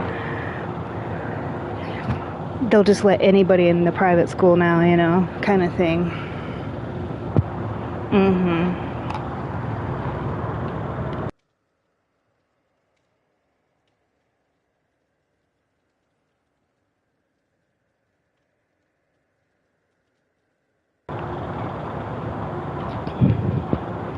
Yeah, like I never actually like reciprocated though. And it's like everything that I just said, like really, everything that I just said, of like they would all have to sit down, like that's just a fact. But I never like said that. I would just let them say what they say and let them walk away because it wasn't worth it and I didn't really care. But I'm sitting there like, the things that I could say would shut all of you up.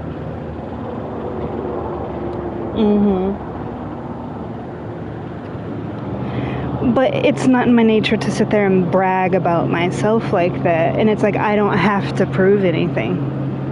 I don't have to go down a list of like, oh, I got this. And like, to me, that's a waste of time.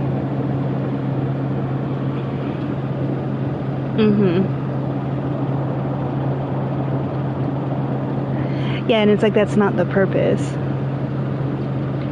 So I didn't get in arguments. I didn't, like, it's pretty much how it would always go down. Is like, they would make fun of me, and then I would just stand there until they're done, and they would walk away. And I'm like, okay. Yeah. Because if I really said what I wanted to say, everybody would have to sit. Which is why I didn't really deal with that too much, because it was like, yeah. Like, I was head cheerleader, I was really good at the dance team, I was the best swimmer that we had on the swim team, I was like swim team captain. I wasn't originally swim team captain, but the swim team captain graduated, so then when I became a junior, like, they made me captain of the swim team, and I was captain until I graduated. Because only the team captain can do the 500 meter. Because they had a 100 meter and a 500 meter. Because the best swimmer is the one that can do the 500 meter.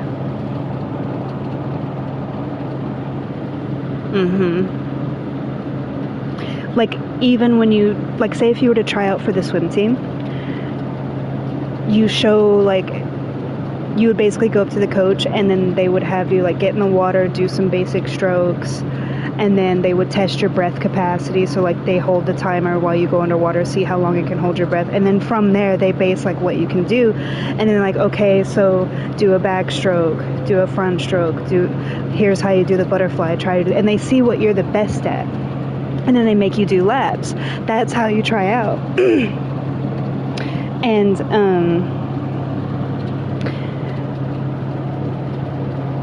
I was able to do the 500 meter faster than our captain was. But they were the captain. And the coach asked me, because this was high school, remember? The coach asked me, he's like, we can make you team captain and you can do the 500 meter. And I was like, no, he's a senior. Like, he's been team captain since he was a sophomore. Because I was only captain the last 2 years after he graduated.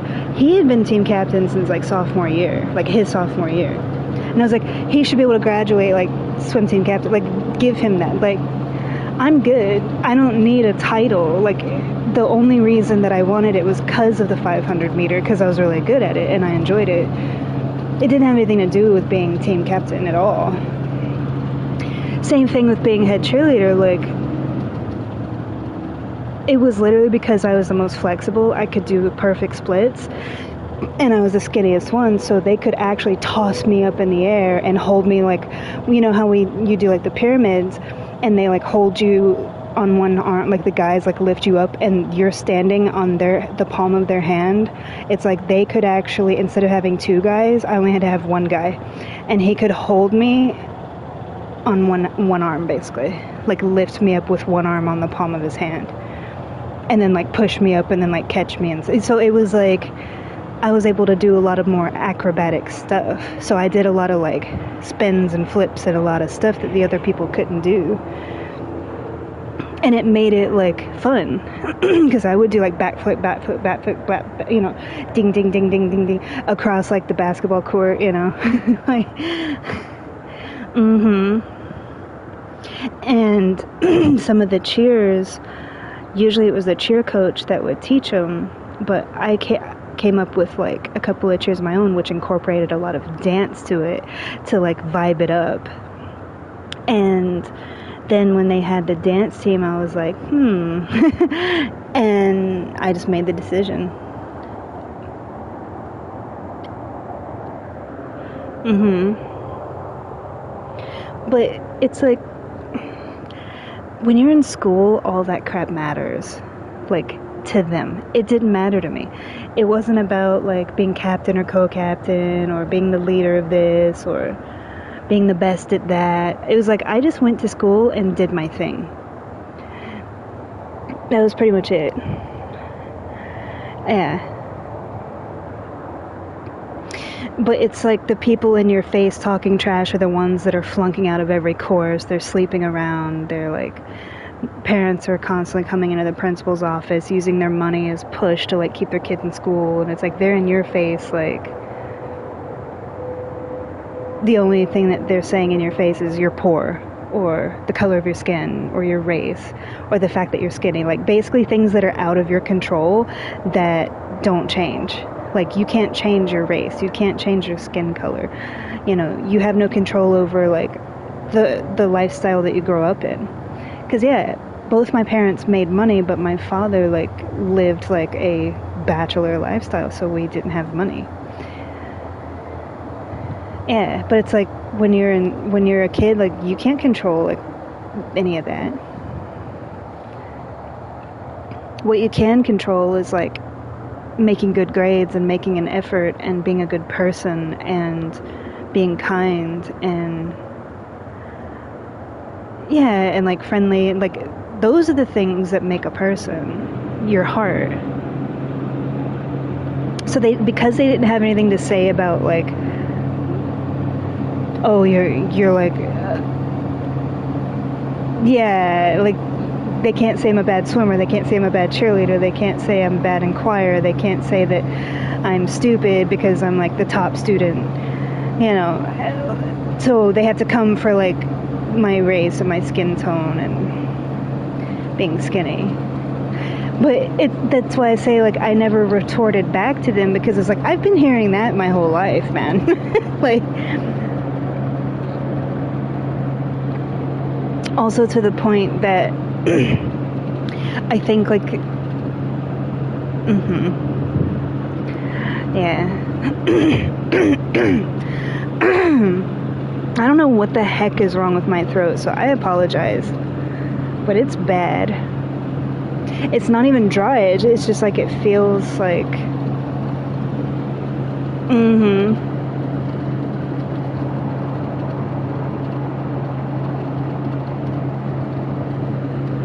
yeah. It's like, as an adult, you can't really say anything about them, so you make fun of their car, you know, or you make fun of their shoes, you know, because other than that, like, they're just a cool person, they're a chill person, they're a nice person. So you have to like pick something petty just to have something to say. That's kind of like what I dealt with a lot of.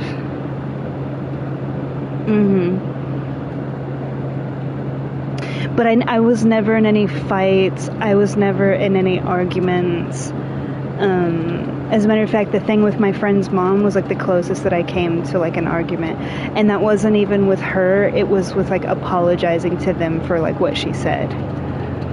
Because because she kind of just said it and left. Because she was like not right there next to us. She was like by her car, came in the gate where the basketball court was, and was like yelling that stuff and like pointing like, come here kind of thing, and said a whole bunch of stuff like at everybody, and then like turned around and went back toward her. So there was no like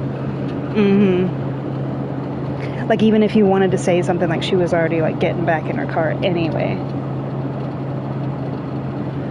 Yeah, but that's why I say, like, I'm not argumentative. I don't find value in it.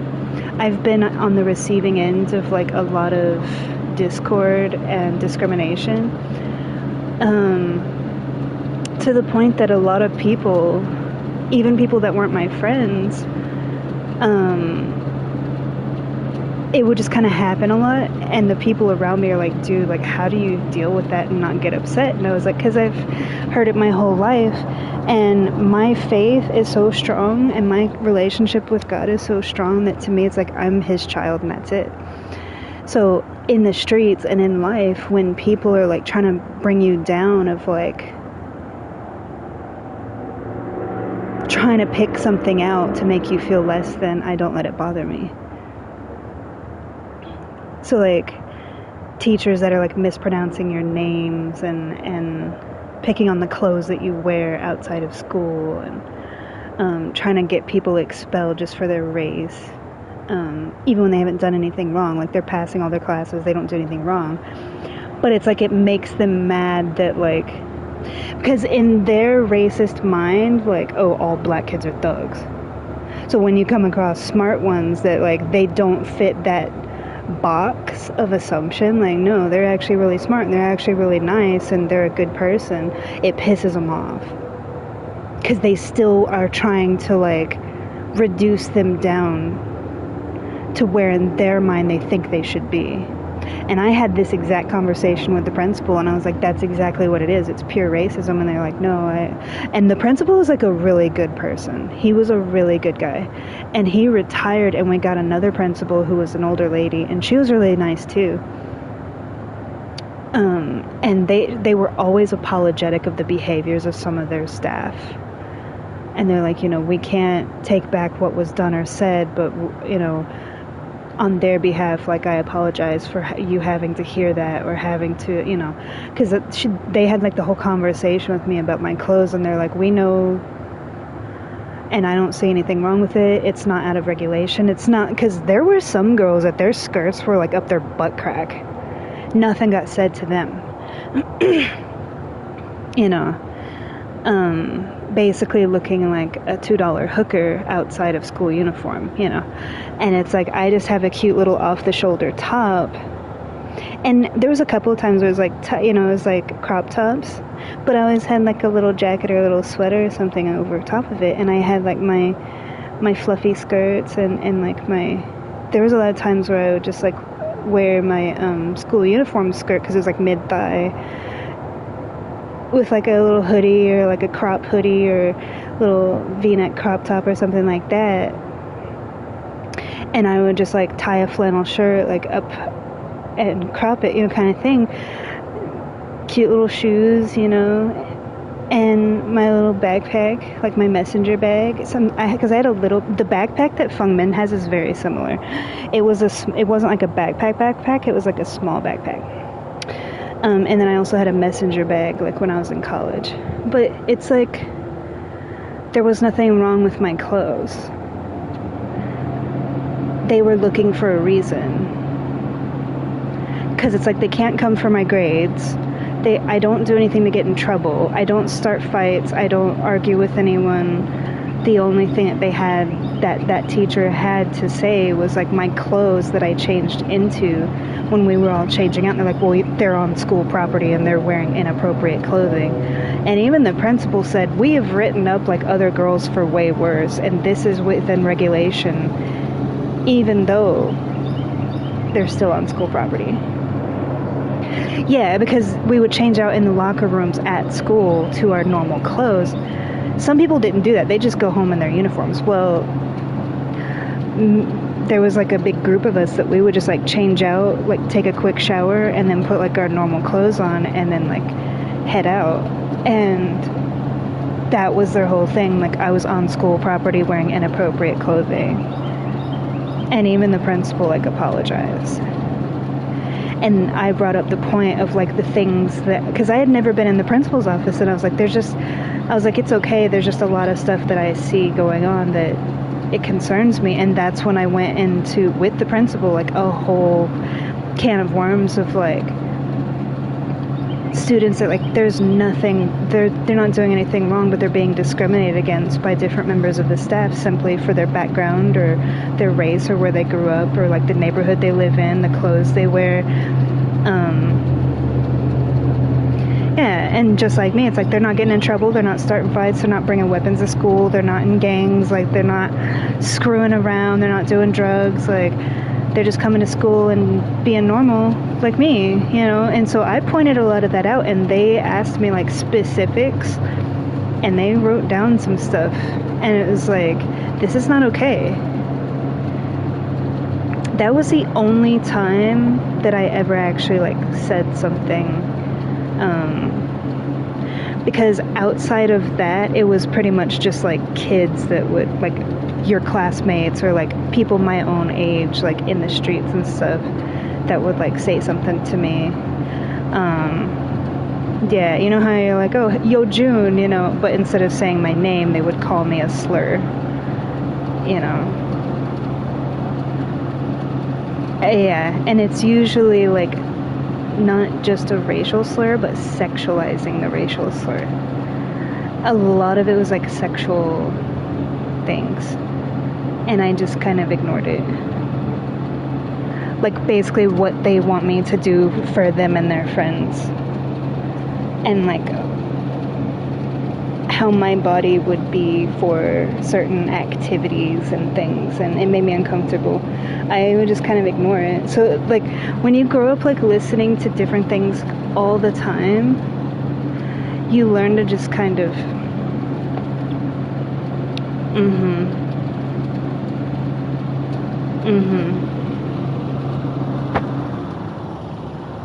yeah.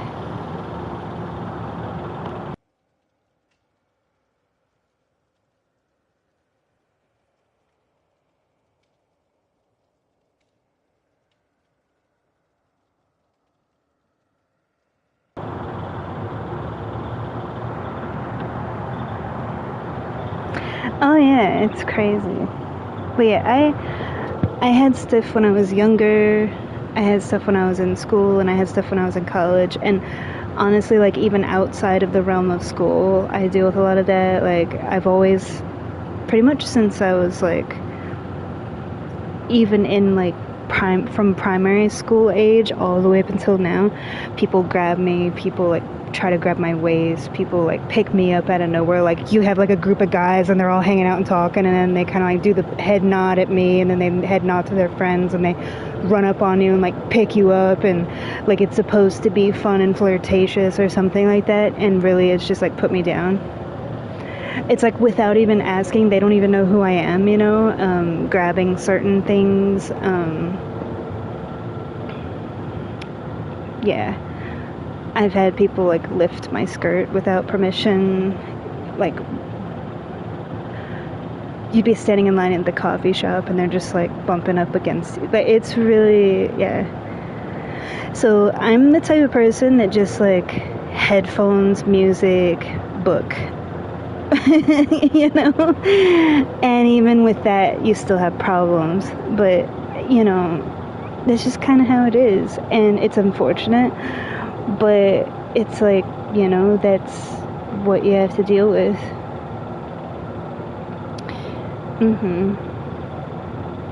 Yeah.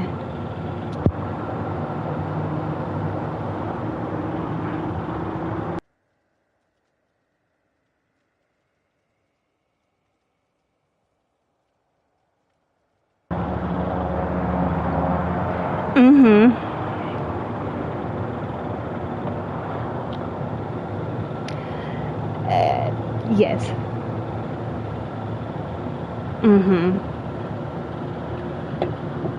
It's always like impure comments, I will say. I don't know what half of it is, but I know that that's kind of what it's directed as, because they usually like grab certain things on themselves when they say it, so I know that that's what it means. Yeah.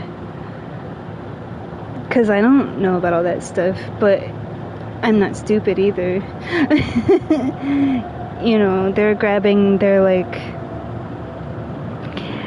area, telling me to do something to them and their friends, and I'm like, okay, I don't know what that is, but I'm just gonna keep walking.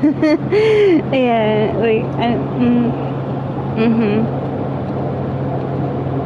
well, because like I said before, like that's for like whenever I have my significant other, like that's for them to like, you know, when God gives me to my partner and at his command, then like that person is the person that's gonna like show me all of that stuff. Like we learn together kind of thing, you know. Outside of that, it's like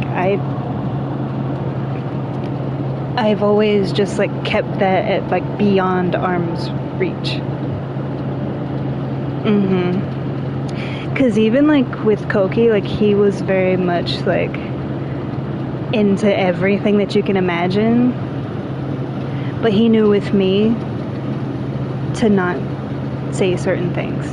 Like almost like a because like I said, Koki and Toto were like big brothers to me, and like he was very protective, and so like when people would be dirty, or like if we were hanging out and there was like people that would be like dirty or nasty, he's like, yo, like yeah, like he would make people stop.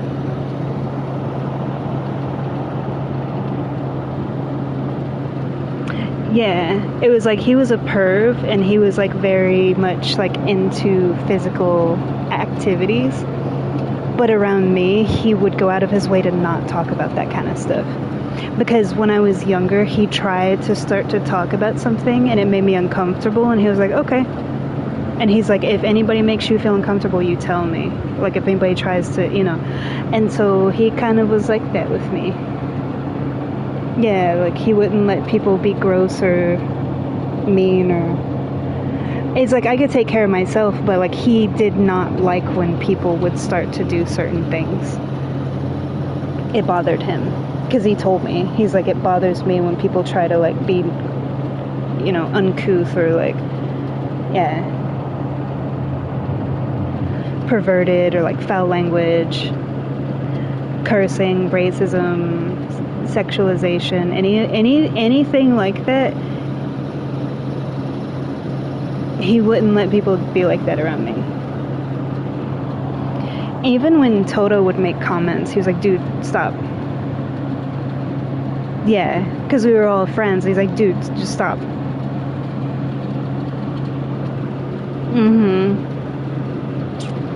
But it's a choice. It's not because people haven't like tried to say certain things. It's because I turn like a deaf ear to it, and I remove myself from the situation. Like I don't want to know about all those things.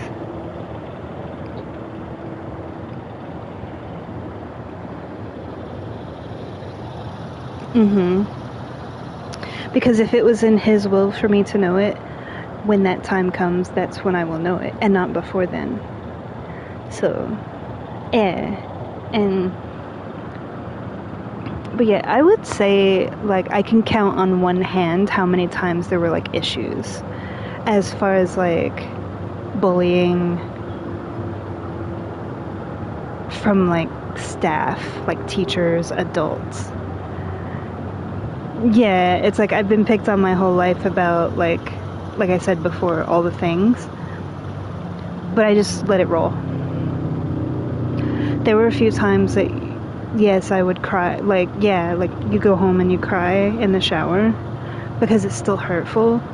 But I don't fight about it or get in an argument about it or get in their face or like say something back or any of that. It's like I would just like go home and cry and carry on, Yeah.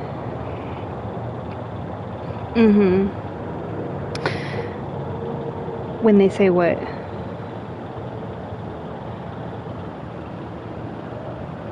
Kind of how I am now. It's like I just kind of, yeah.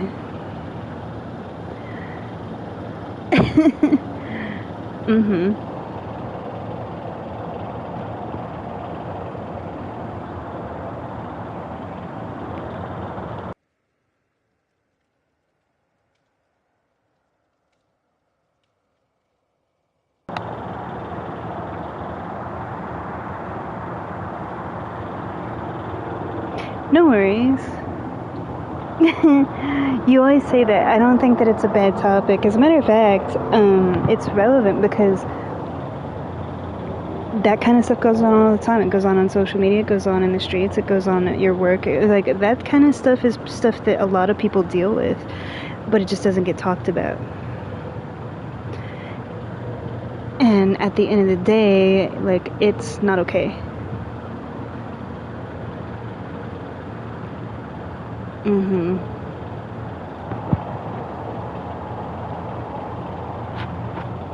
Yeah, it's like because you have an intent, you know.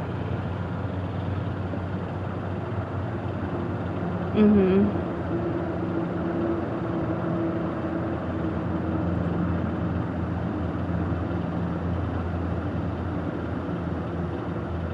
But yeah, mm-mm.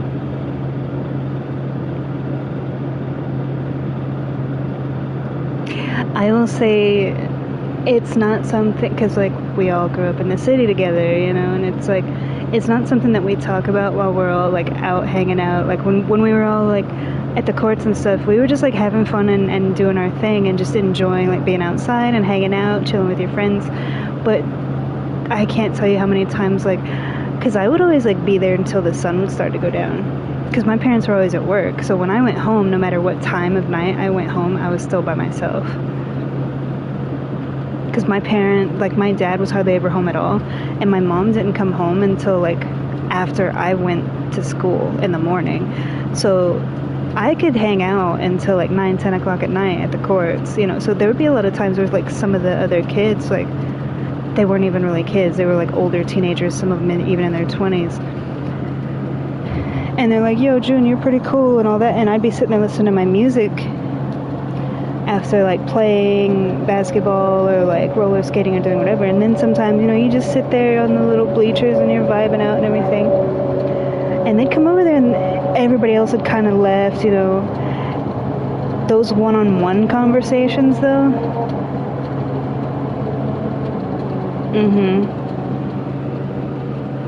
and they're like, dude, like, how do you deal with it? Because I also had the problems at home too that I never really talked about, but they would see and hear about like a lot of the stuff that I dealt with, and they're like, how are you so positive?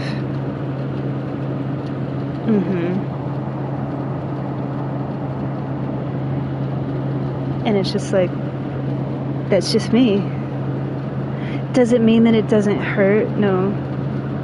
But it doesn't change my heart, and it doesn't change me, and it doesn't change my attitude, it doesn't change my joy and all that. And they could never understand that.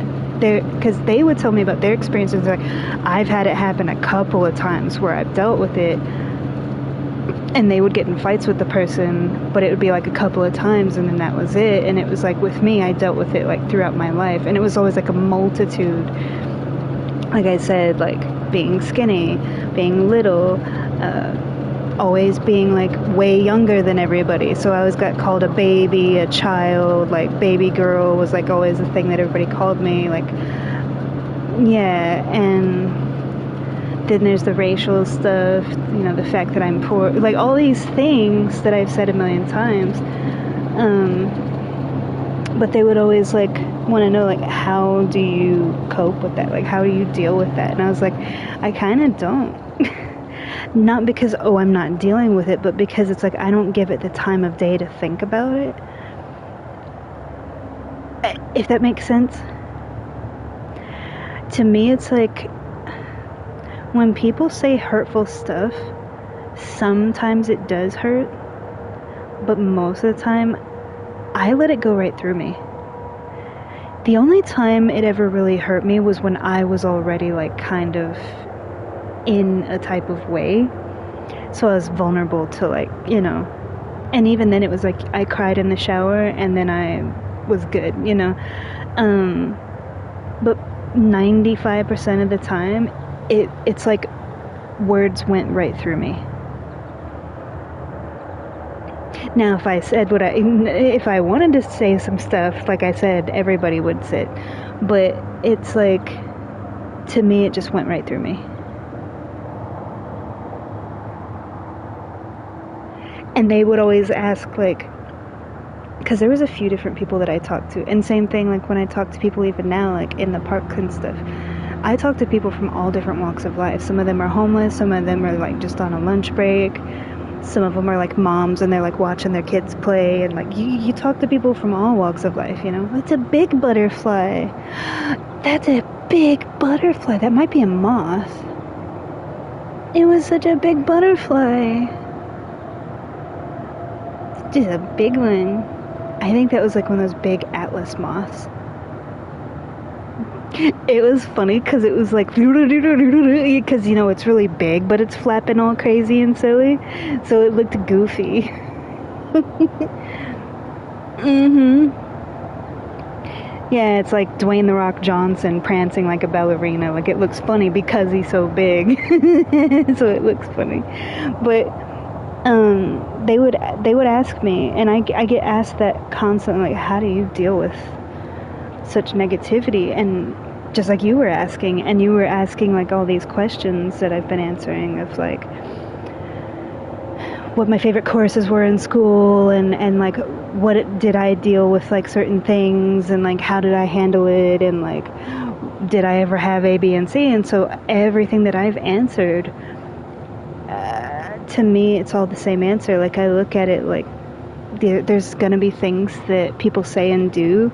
There's gonna be experiences and happenings that you come across, and I just let it go straight through me.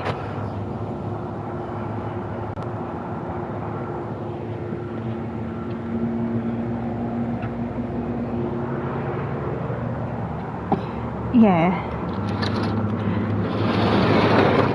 And it's kind of like what I was talking about the other night. Like, it's not avoidance.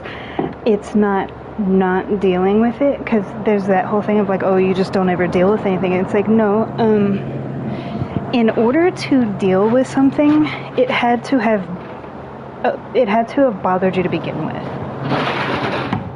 If you don't let things bother you, and you don't let things get to you, and you don't give it that power, because what it is we all know where that's really coming from. Who's really talking when, like, it's like the person in front of you is saying it, but it's like we all know who's really talking through that person. And to me, it's like I just let it go right through me. Yeah. And then so they're like, well, how do you do that? How can you like not let it bother you? It would upset me or bother me or piss me off the same way that you say that.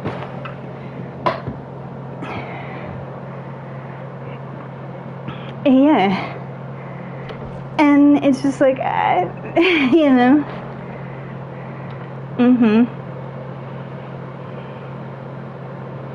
So.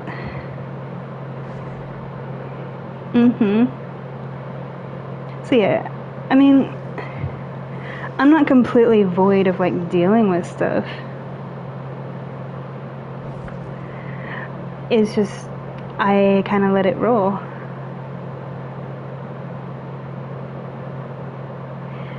What is this? Oh, he's sitting there watching it. I like the look of concern on his face initially. Like, what am I watching? That look is priceless.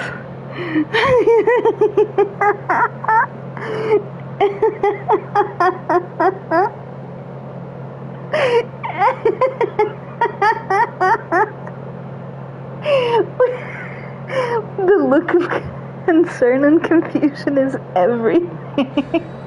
Imagine you're doing your business and somebody's just looking at you like,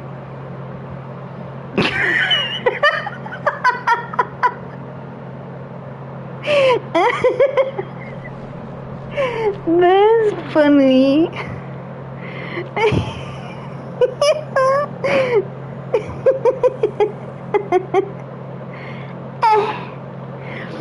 I can't say anything because I make that noise, so it's not fair.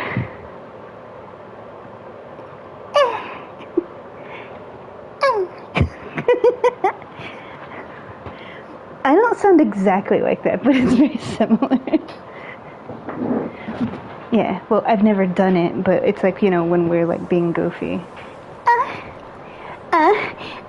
You know.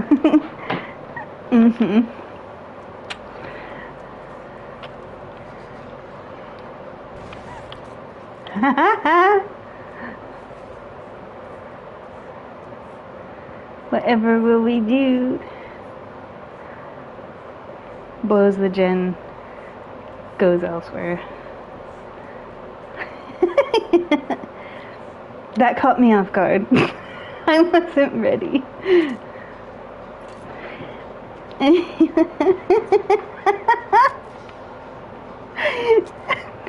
His facial expressions though get me every time. It wasn't even like what the video was, it was just his facial expression, like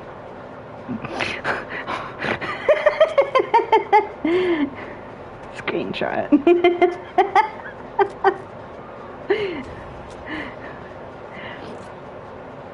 It's like the face that you do make when you're doing math in your head, you know. When you're at the store, you know, and you're math in your math. Go on with your math.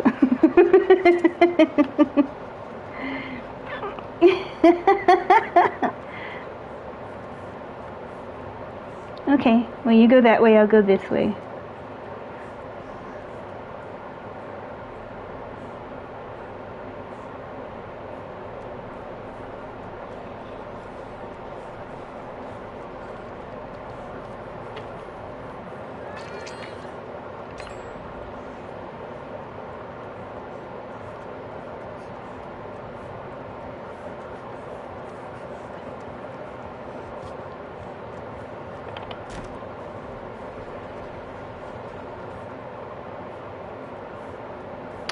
He's gonna tunnel her? Or did he come towards me? Yeah, I think he changed course and came towards me.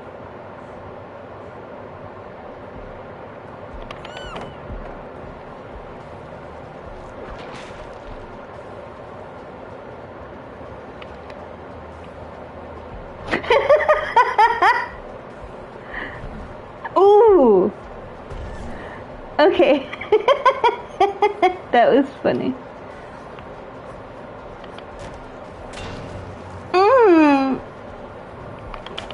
Mean. You get what you deserve. Meaner. Smacking me with your clacking. How dare you? I'm just over here trying to live my life, man. They didn't do gens that whole time? Oh, for frick's sake, bro. I did all of that for nothing. We're still at 4 gens. All of that was pointless. Bro. What the heck are you guys doing? You're either healing or you're not. At that point, like...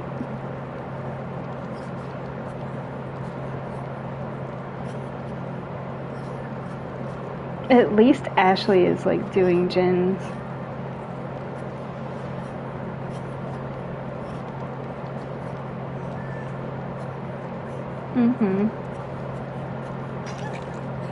Okay, and then just gonna get one of these.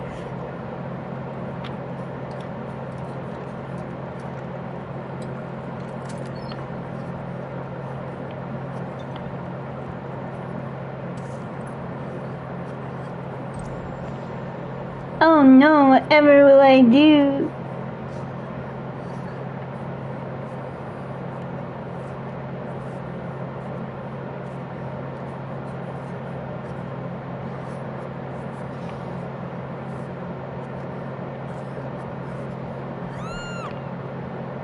Bro.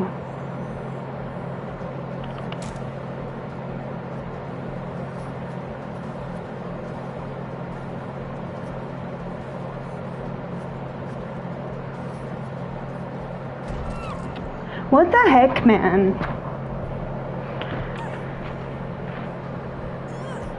Can we, like, not have tunneling killers? That'd be nice. It would make playing this game actually more enjoyable.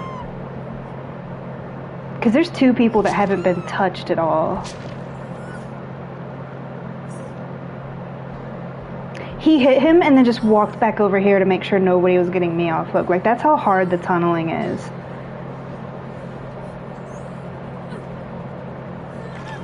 And I was like almost healed, completely wasted my med kit because of that.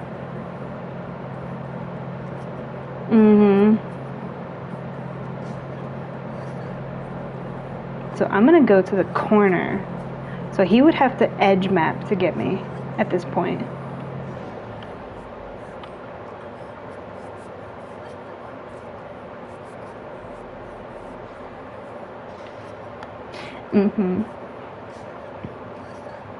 But yeah, like, I just let things roll, you know? Because I feel like everybody goes through stuff, you know, and while some of the things that I've been through are like more, you know, prolonged for long periods of time and to an extreme,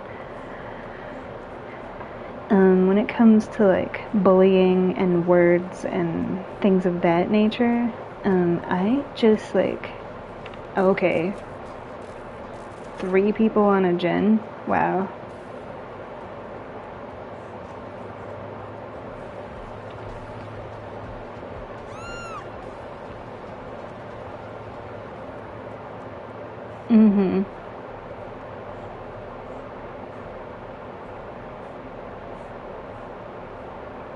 There's no gen in this house? Is it over here? Is it over here? Is it down below?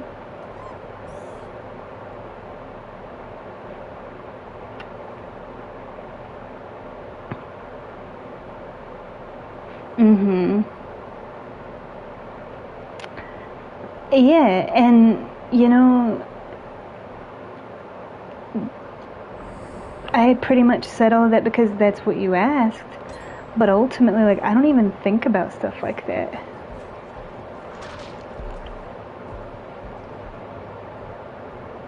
Because to me, it's like I went to school, you know? But when you're asking, like, so have you ever been bullied? Have you ever had, you know, all the things that you were asking, and I specifically answered, like, yes, things have happened, and I've experienced a few things, but it's like, ultimately, I just, like, went to school, did things that I loved to do, I loved to learn, and I had activities that I did and interests that I had, and that was pretty much it. The little things that happened in the in-between and along the way, like, you know, some of the stuff that I talked about, like,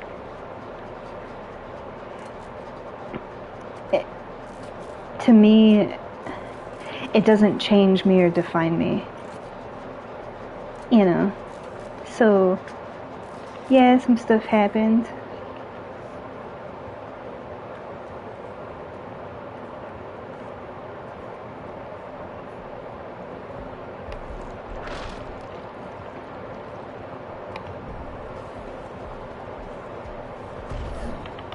Get out of there.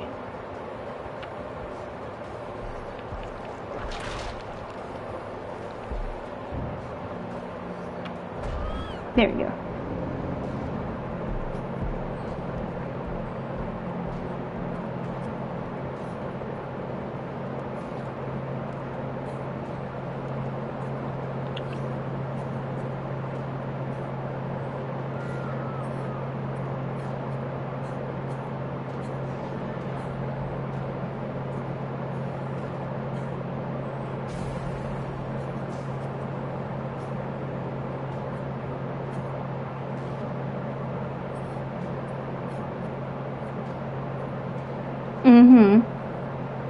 So, yeah, I guess the best way to put it is when people ask me about something specific, yes, I can talk about it. But I don't really think about that stuff. Yeah.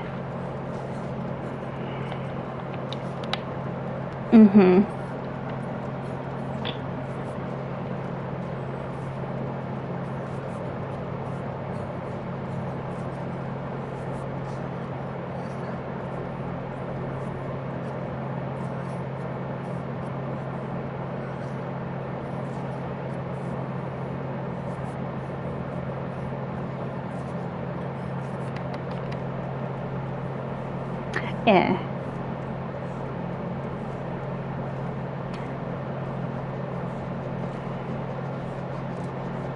There's always like There's always like multiple people on the gens that I'm trying to do.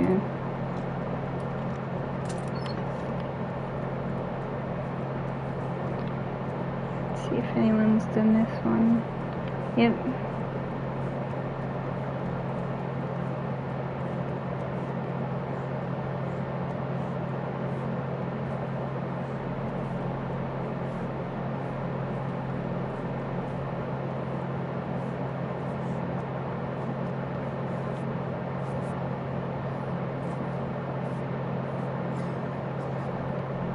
Ooh, COVID.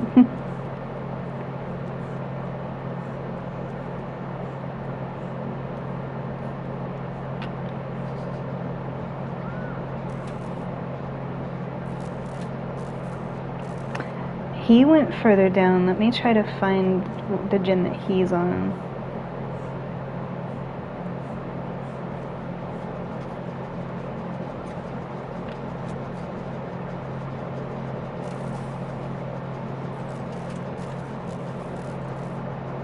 Nice.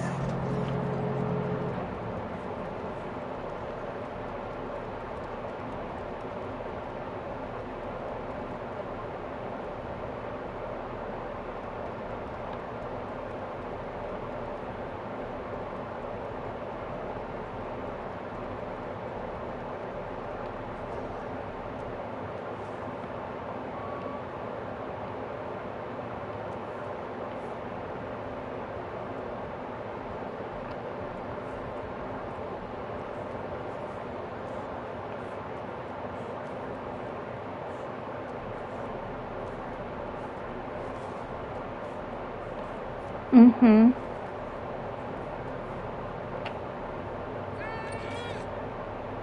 Yeah. That's kind of how I am though, and I feel like you know that. Like, I've just always been the type of person, like, I don't really talk about a lot of stuff, but if you ask me specifically, and I have something to talk about in relation to it, yeah.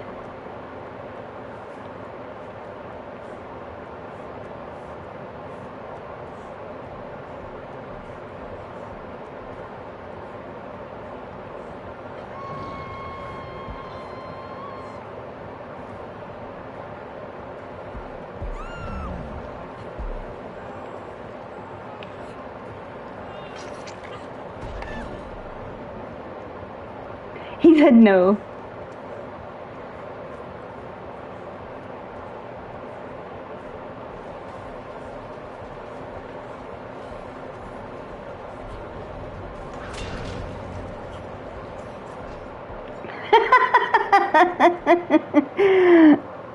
Oh, the slow turnaround.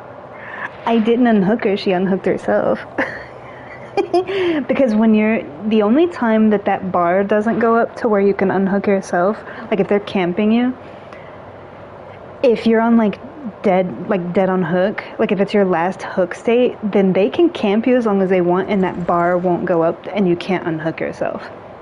But if you're like first hook or second hook, that bar will increase. He was like, and the closer they are to you, the quicker it goes up. So he was like right in her face. That bar went shroom. So it was like I distracted him long enough for her to unhook. Look at that try-hard build of like all the Eries and the Moris and all the things. I knew he had lethal because he kind of came straight to everybody. And that was funny though. Mm-hmm.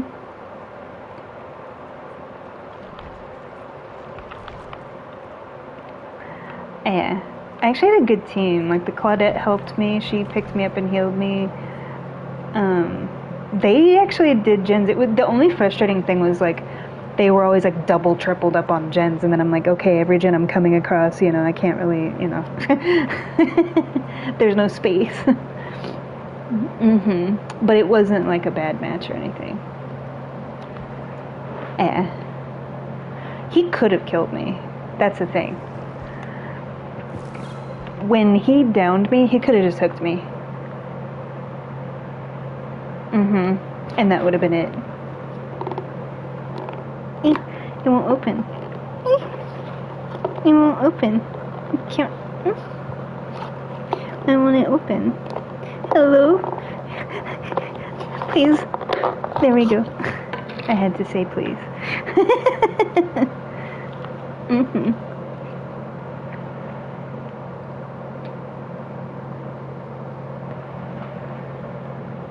Yeah. Because it's stuff that I don't really talk about, and like if somebody specifically asks me about something like that, then yeah, okay, these are the experiences that I personally have, because everybody has different experiences. But I don't just like talk about unprovoked, because it's like, to me personally, I don't really consider all of that stuff. It happened when it happened, but even when it happened, I didn't let it bother me then, and I didn't let it bring me down then.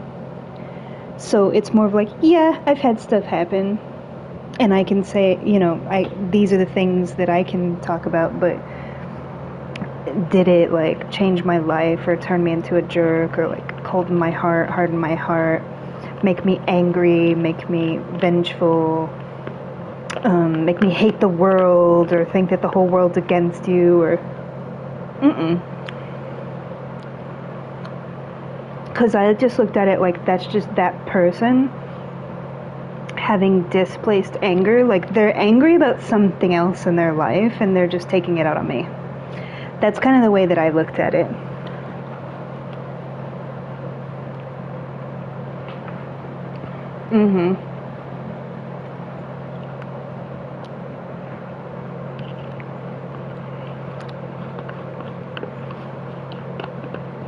Something else is like making them feel a certain type of way, so they just use other people as like a punching bag to like get out their frustration, basically.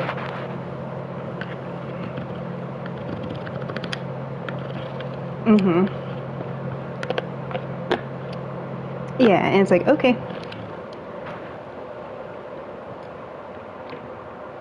There were certain times, yes, that it did hit harder, and even then it was like I would go home and I would curl up in a ball and I would cry, or I'd cry and I'd sit in the tub.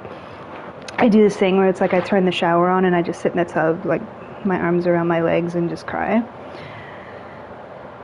But, and then it's like you get up and go to school the next day, like, I mean, yeah. I want to see if this is still good, because I don't know. Hopefully. I can't tell. Oh, no. Okay.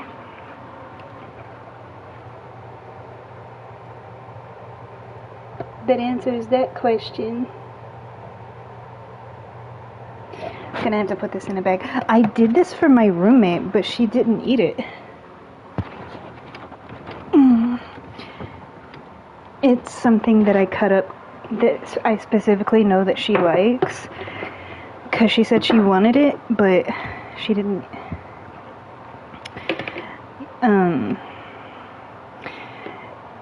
Yeah, it's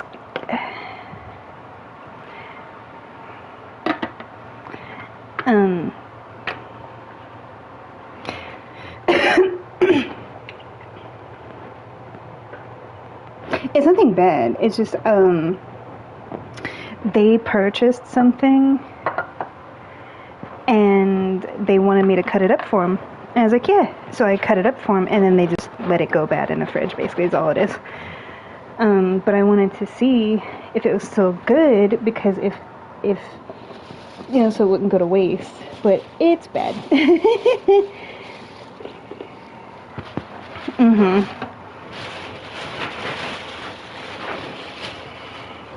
So we're gonna put it in a separate bag. If I can get it to stay open long enough to pour this in here.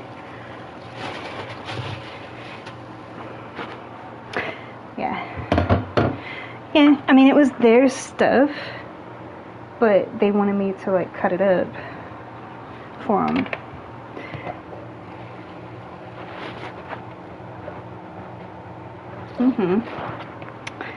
Yeah. Ew, yeah, they let it go for way too long. Cleaning out the fridge. it's pretty much all that is. They eat my cooking, but they do this a lot where they'll bring stuff home, but then they don't eat it. That's why I wanted to check it.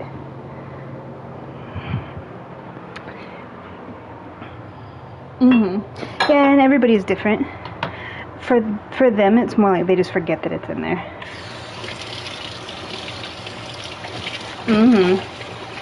They're the person that will buy bananas and the whole bunch will go rotten because they'll forget that they're there and they just don't eat them.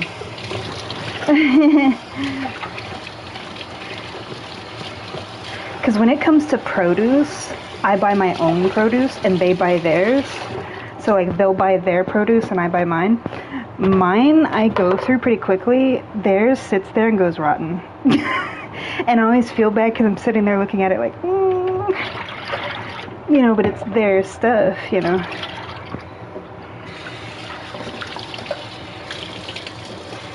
Yeah, like I don't cross that boundary.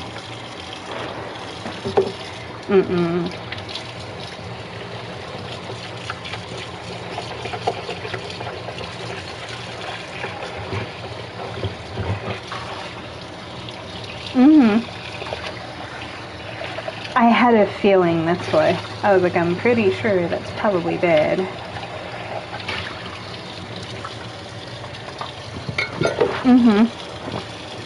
Yeah. Well, my roommate has like ADHD.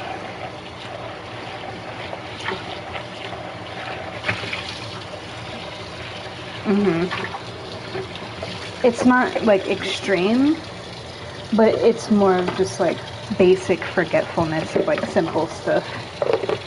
They're not even ADHD enough to require the medication. It's more of like scatterbrain. I wouldn't even say that they're ADHD, but they have like ADHD tendencies with like some of the stuff that they do, of like scatterbrain, forgetfulness, and then like very, very clumsy with a lot of things. That's it. Yeah. But their produce that they buy kind of suffers for it. I, however, am going to eat my cherries. So, here we go. Beautiful babies. Look at them. Oh, they're so beautiful.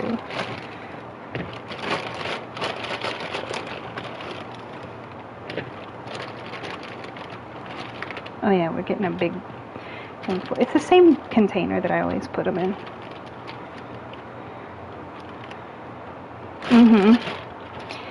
I bought 3 big bags when I did my big grocery order.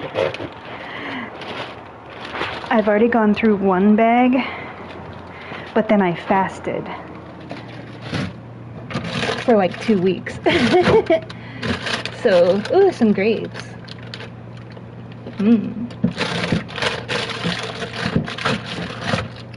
The only reason that the grapes survived is because I had my food order delivered. Get your bath.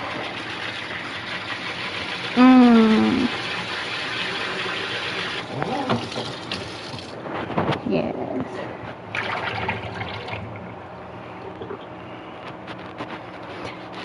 They've already had like their official bath, but I do like a rinsing.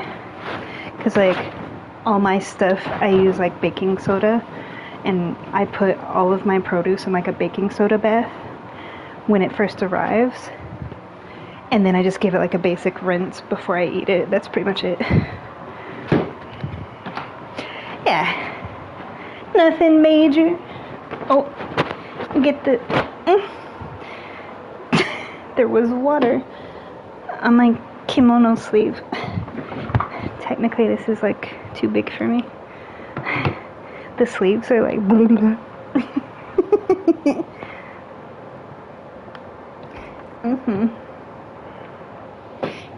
Eh. Oh no. Yeah.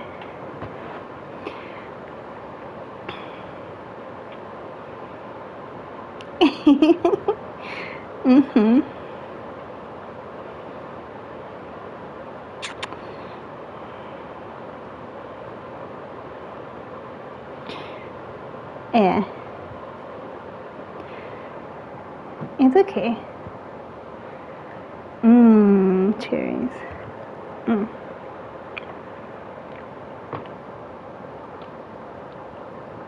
We will be playing. It's already 5 p.m. We will be playing. We've been streaming for almost 3 hours now. I will just say it's gonna be like one of those streams where we're gonna, at the very end, we're gonna be watching the sunrise together.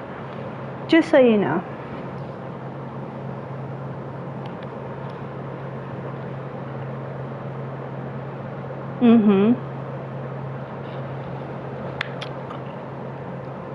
Because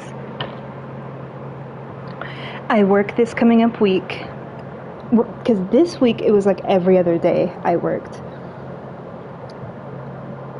So I'm off all weekend, and tomorrow is my day. I'm not going to be streaming tomorrow.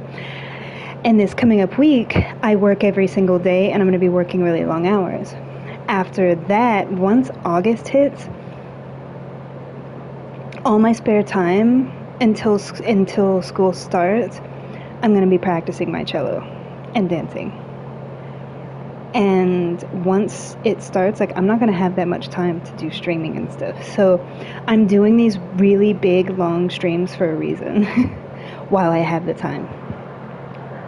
Because it had been like a month. There was like a month where I didn't stream at all.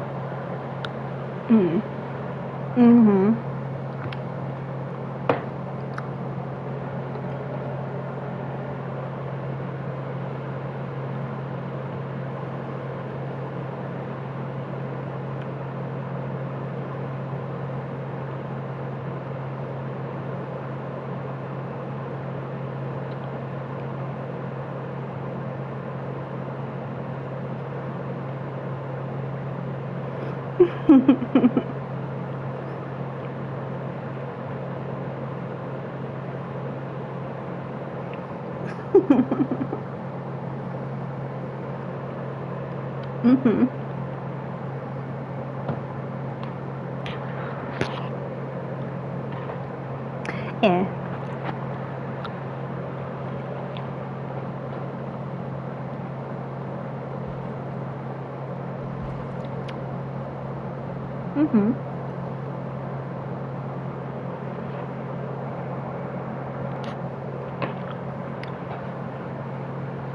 So what? You asked me all those questions about, like, if I'd ever been bullied, what kind of problems, did I ever have any problems in school? If so, what were they? And, you know, like, all your questions, like, I don't see it as a bad or a negative thing to answer those questions, and I don't think it's bad to talk about it. No. Because everybody goes through stuff, and I just don't normally.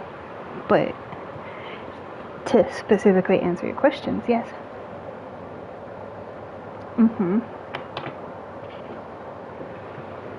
He's just chilling.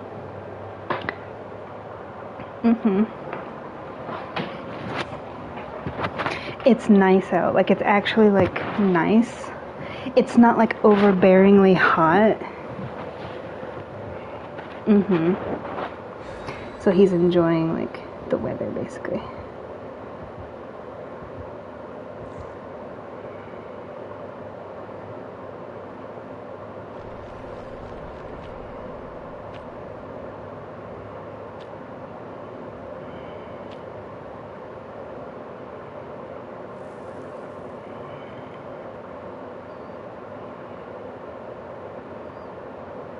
Yeah, it's like 78 here. It's so beautiful out.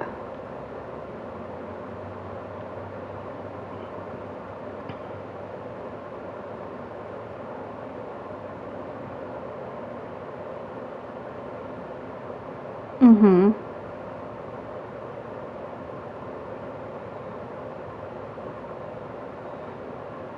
Yeah.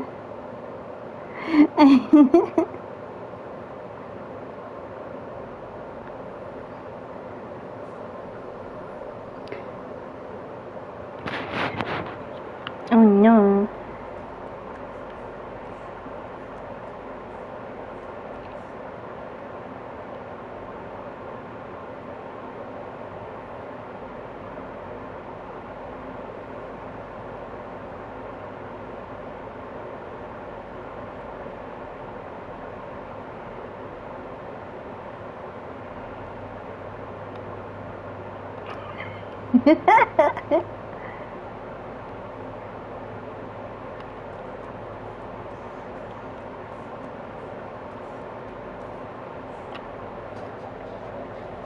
I'm not quite sure.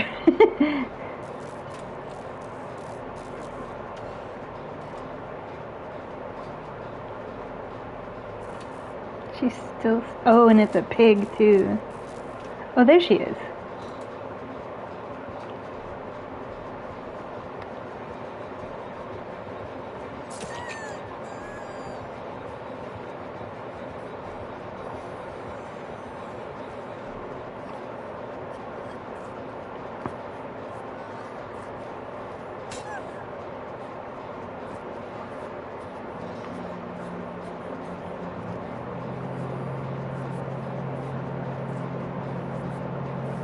Because I'm not wasting my med kit on that. It's like you're gonna need the med kit later. There's 3 gens like all next to each other. There's this one too.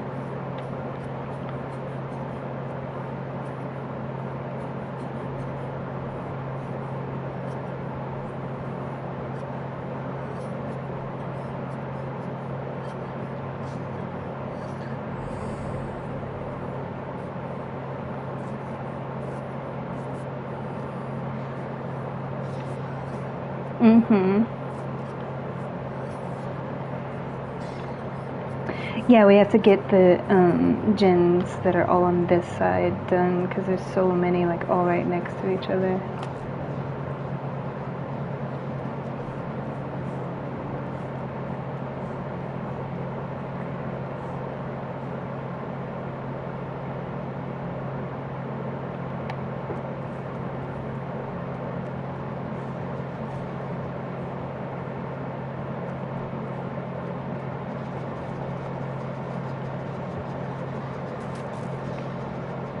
She put out my totem.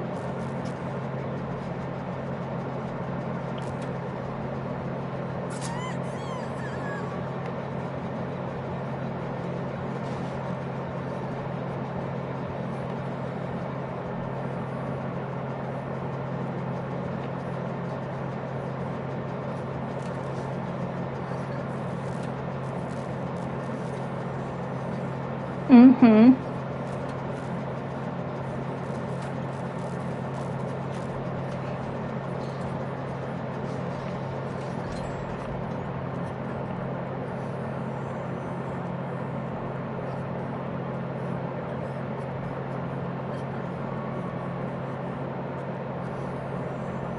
She might be one of those that it's like she's nice until the first gen goes. Some people have like that kind of thing. How is it starstruck when I'm in here?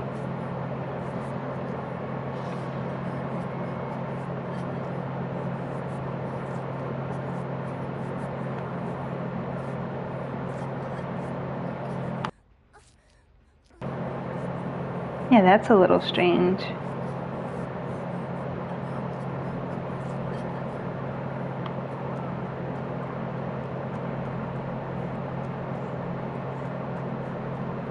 Yeah, it's like she was kind of being nice at first, and now she's like actually hooking people. It's like waiting until the first gen goes.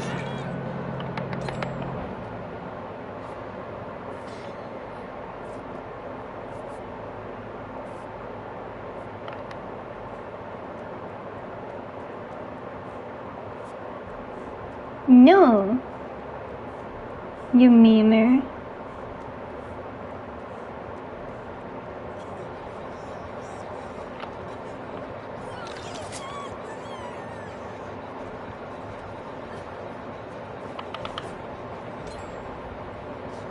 Leave me alone.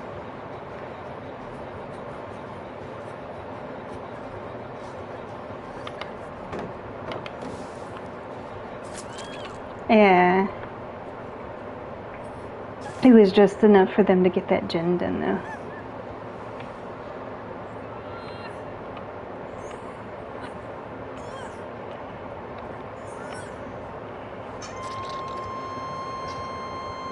That's why they were waiting for us to get the first gen, because she knew that we were going to be wasting so much time trying to get the hats off. And this is a small map.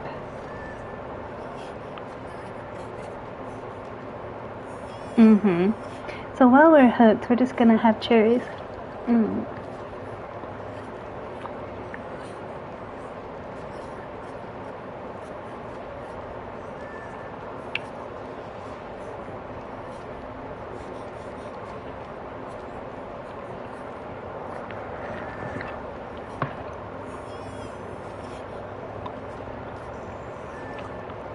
Occupado.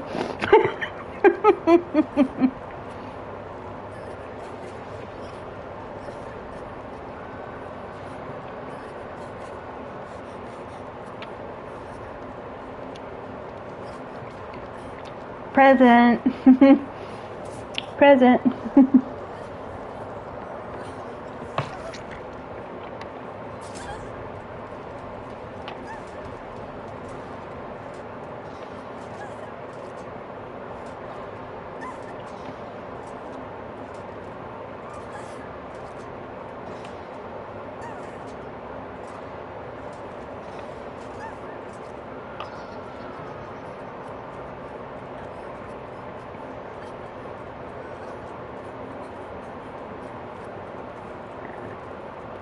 Mm-hmm.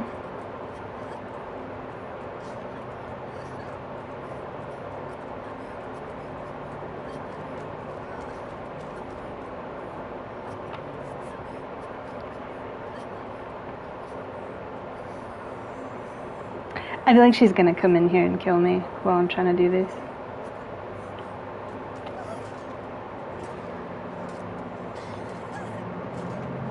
Because I don't see her anywhere.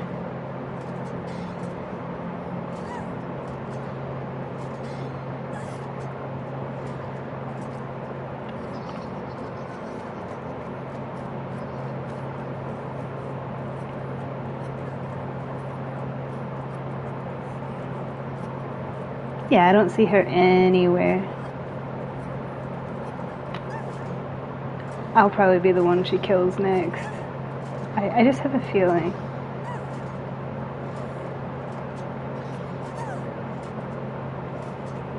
Because I had to get this off and heal myself. And we still have 2 gens to do.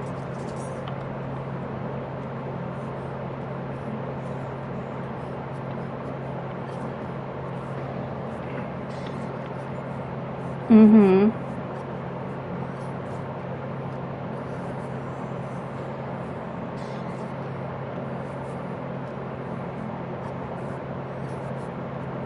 I don't see her anywhere.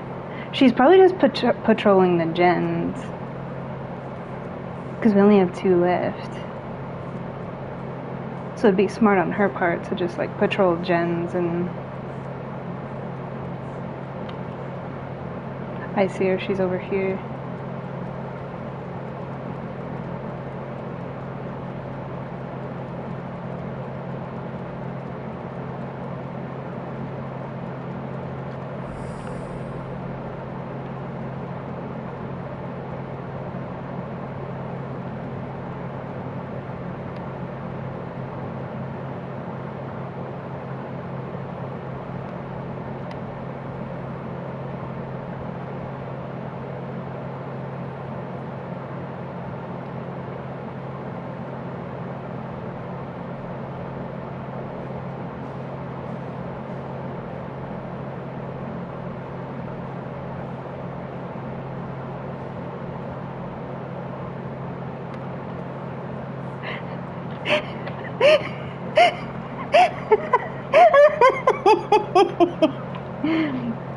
Touch my stuff.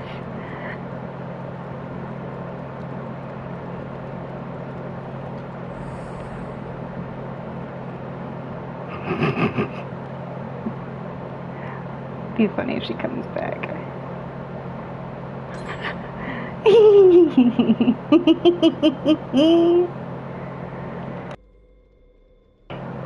Oh, she's with them.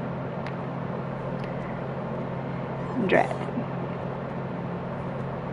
Make myself useful. Wait, is that one done? Yes, okay. It's always the middle one that people don't do because you're prone, so we will do it.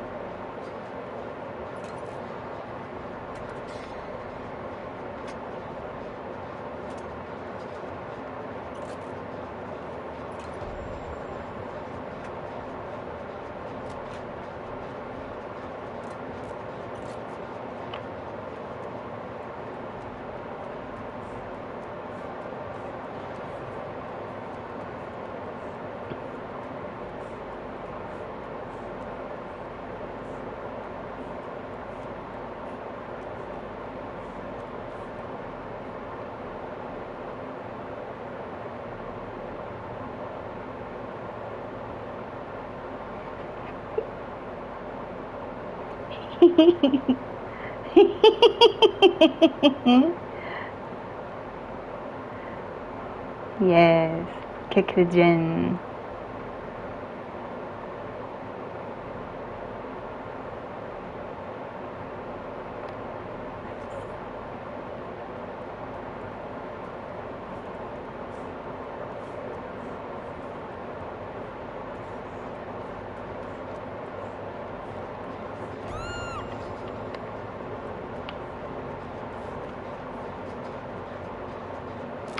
Not dragon's grip. No! My gin. Leave my gin alone. I don't want it. Too slow.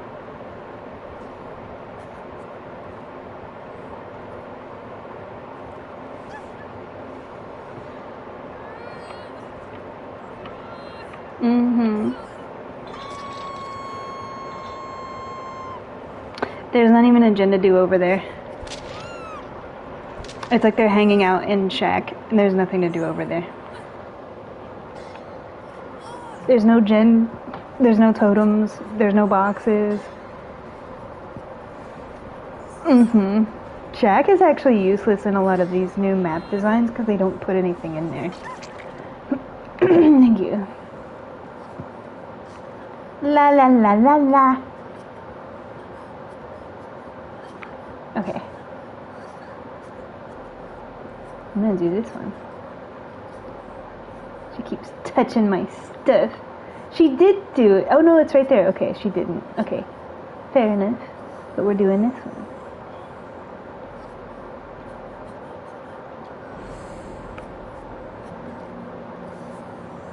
It doesn't matter if you're self-healing because it doesn't count if you're healing it just yourself.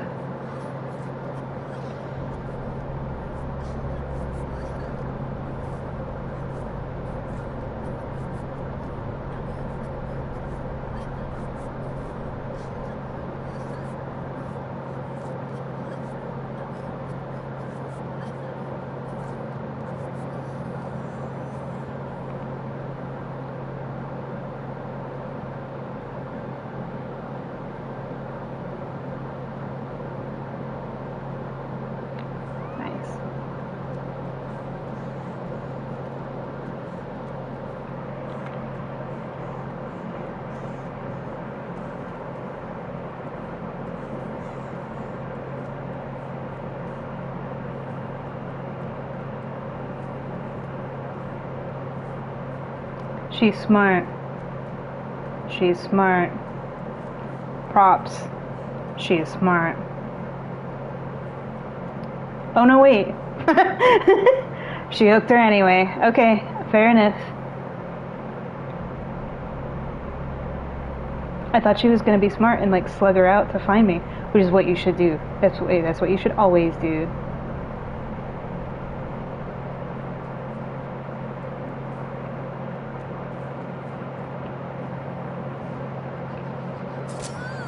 Go in there.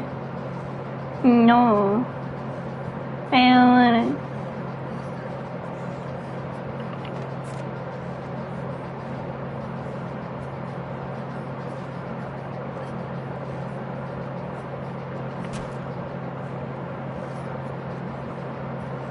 I don't wanna die. Oh. Yay! That's what you get.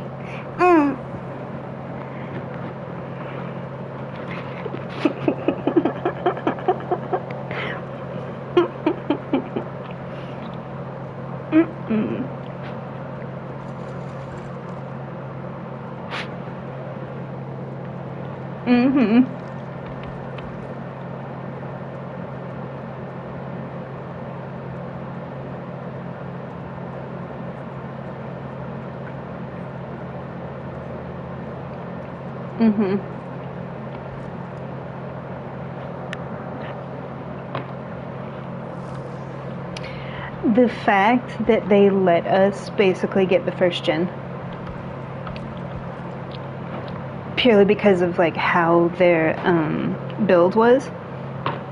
Not how their build was, but like when you play that character, when you play Pig, their whole thing is the bear traps slow down everything because everybody's running around focusing on like trying to get the bear trap, and it's random as to which like little thing is going to take it off of you, and there's five of them on the map, and you have to find the random one that will take yours off. So it's a lot of downtime of like everybody trying to get them off. Nobody's on gens while that's happening because those bear traps are on a timer. I can't tell you how many times I've left my bear trap on and just done gens anyway. So it doesn't work in their favor. Because the whole thing that makes it work in their favor is it slows down gen progress. So while everybody's running around doing the bear traps, then they get chased and hooked and killed and nobody's touched gens. And so like there's no way that they're going to get gens done. I will do gens anyway, even with it on. In that particular instance, I didn't do that.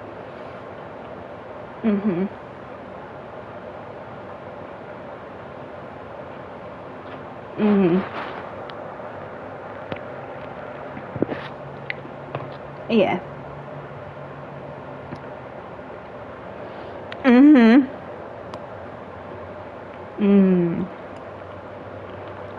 So good.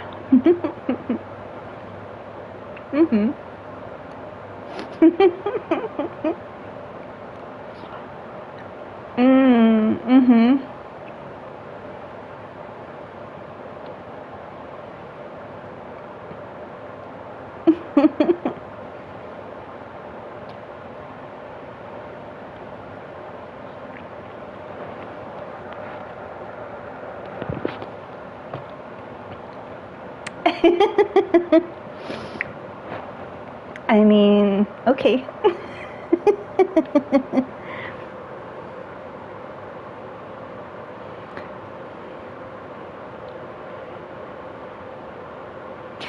I have to check my email really quick. I'm waiting on a specific email.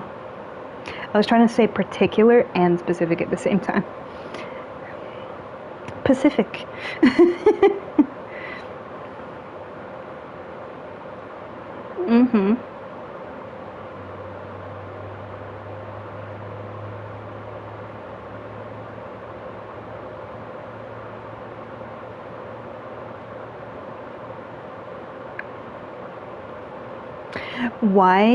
Okay, let me go sit outside, because I feel like this is going to be another question that I have to like answer in the manner at which I answer questions for you, which is really long and expletive. Let us go sit outside. No, it's okay.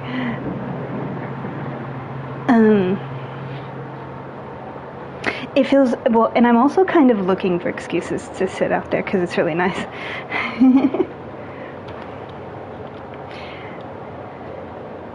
We shall see. It depends. Because it depends on how the flow of the stream goes.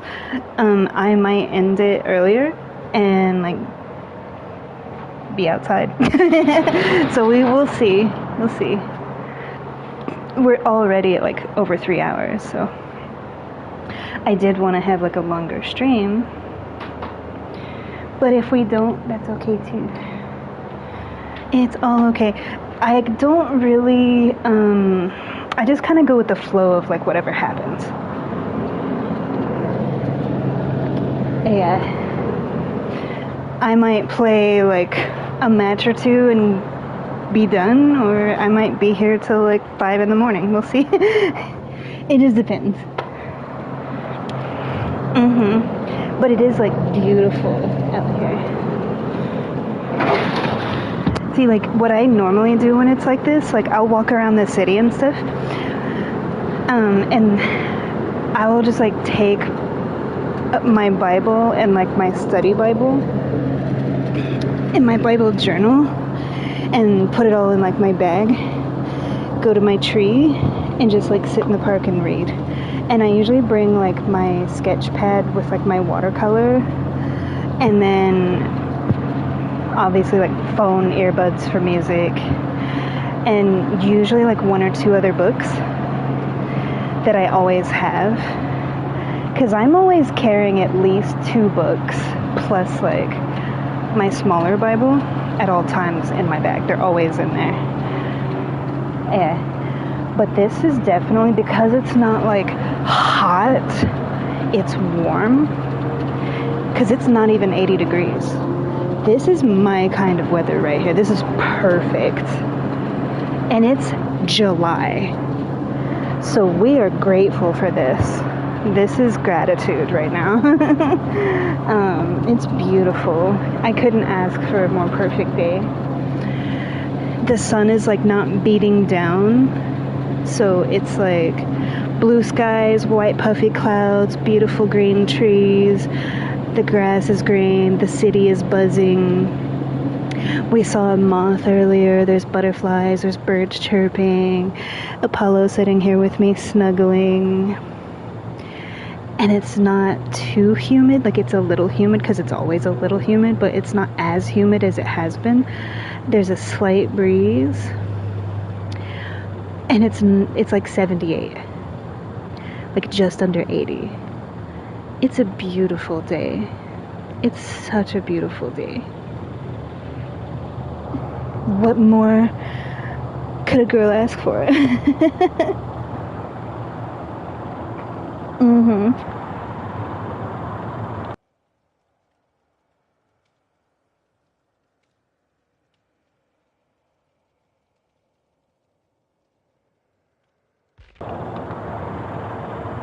What did I touch? I heard the game make a sound. What was your question?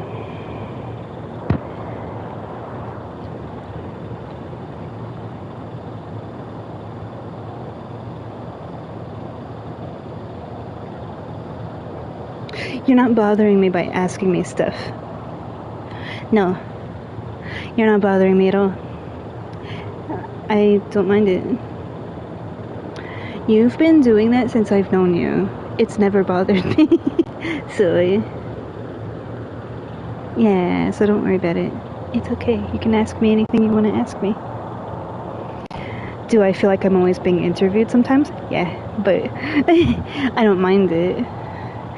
I do wonder sometimes, like, why people ask me stuff. Like, why do they want to know my opinion? You know, like, why does, you know, other than that, I don't really care. But it's like, why do you want to know what I think? You know, other than that thought sometimes, not even all the time, just sometimes. That's pretty much it.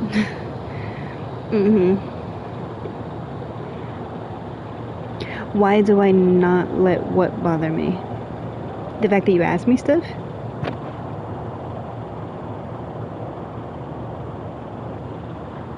Oh, like what we were talking about earlier. Why?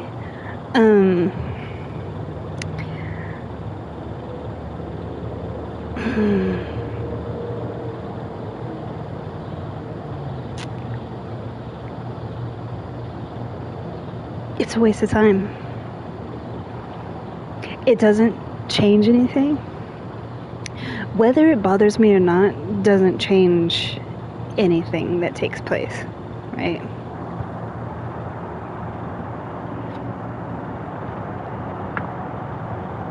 So if someone's being mean to me, as an example, whether I'm bothered by it or not, or whether I let it get to me or not, is irrelevant. Because it's still taking place, it's still happening, and it's still gonna go away, right? So like they come, they say what they say, and then they leave, right? Pretty much the only determining factor is, do you let that bother you? Do you let that make you sad? Do you get offended? Do you react? Do you do something? You know, so you can't control, like my perspective is, you cannot control what other people do. You cannot control what happens in the world. You can't control the things that come across your path. All that you are responsible for is how you handle it, how you react to it, your responses, how you deal with it. So when people say cope, that's not really in my language, because coping to me is like, you don't really need to cope. If it doesn't bother you, there's nothing to cope with. Because coping is like how you deal with something that's hurt you and bothered you and like is affecting you and like consistently affecting you to the point of becoming a problem, right? So then it's like, how do you cope with that issue? How do you cope with that addiction? How do you cope with that depression? How do you cope with that problem?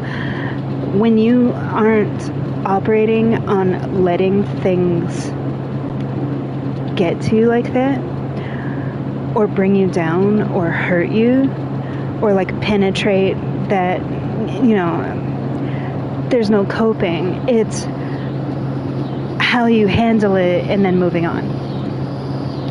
And how I handle it is by being respectful and polite despite how they're behaving. Withholding my tongue and letting them do their thing, and then letting it go. So because of how I handle it, because of how I react, which is no reaction, like my reaction is no reaction, so thereby it just goes right through me. So because of that, I don't need to cope with anything, because there's nothing to cope with. You know what I mean?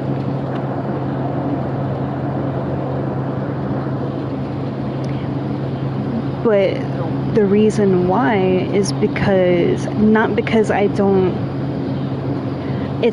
I think less of people or I'm looking down on them. It's more of like, no one has that power over me, because I know where it's coming from.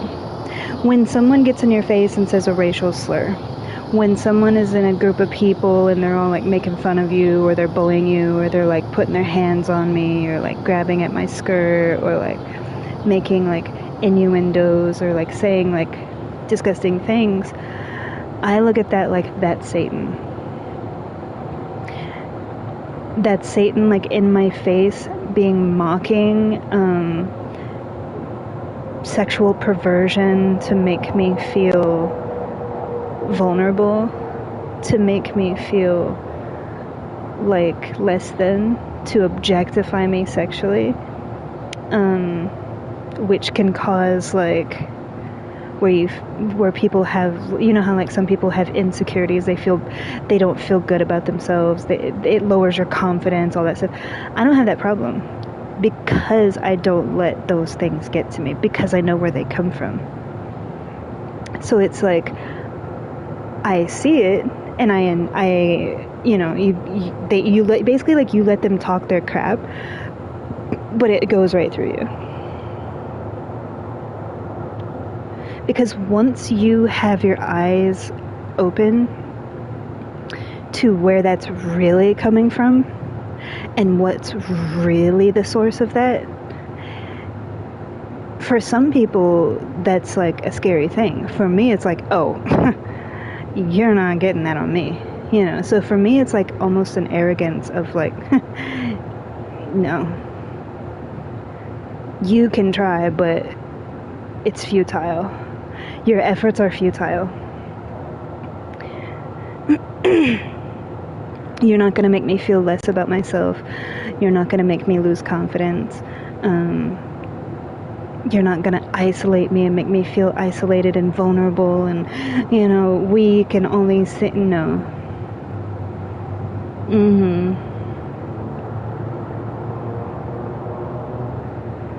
Because he is strong within me.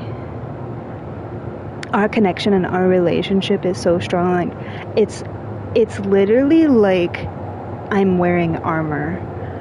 But I'm not wearing armor in a sense of like a wall to block everything out and isolate myself. I'm wearing armor in the sense of like when I am amongst other people, the slings and arrows and rocks of judgment that are cast upon me go through me. It's like arrows go through me and stones just go tink and bounce off of the armor, because that armor is armor that he forged. Yeah, it's like armor that was built and forged through the foundations of our relationship, our connection.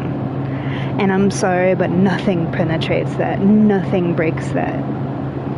So, in day to day, when things come across my path, whether it's harmful words, violence, or things that I go through, yes, I'm still human. I'm not bulletproof. But I don't allow them to take hold of me, to push me down into that spiral.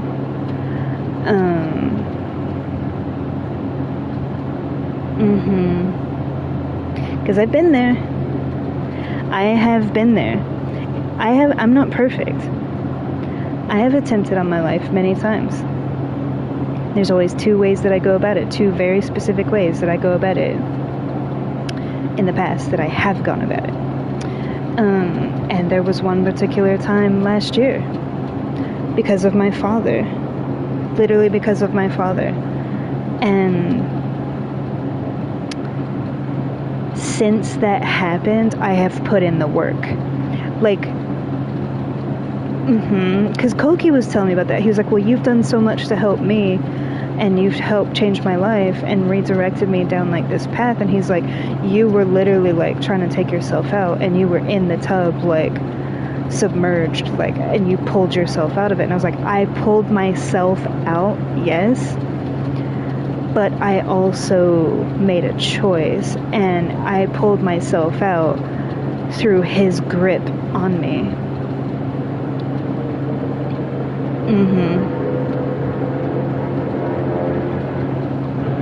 Yeah, it was like I pulled myself out, but he was also lifting me at the same time. It's hard to explain. It's not hard to explain, but it's, you know, it's like if you were to, because I wasn't reaching out, he lifted me out, because he knows my heart. I was just in that moment last year, that was at my weakest point that I had ever been in my life.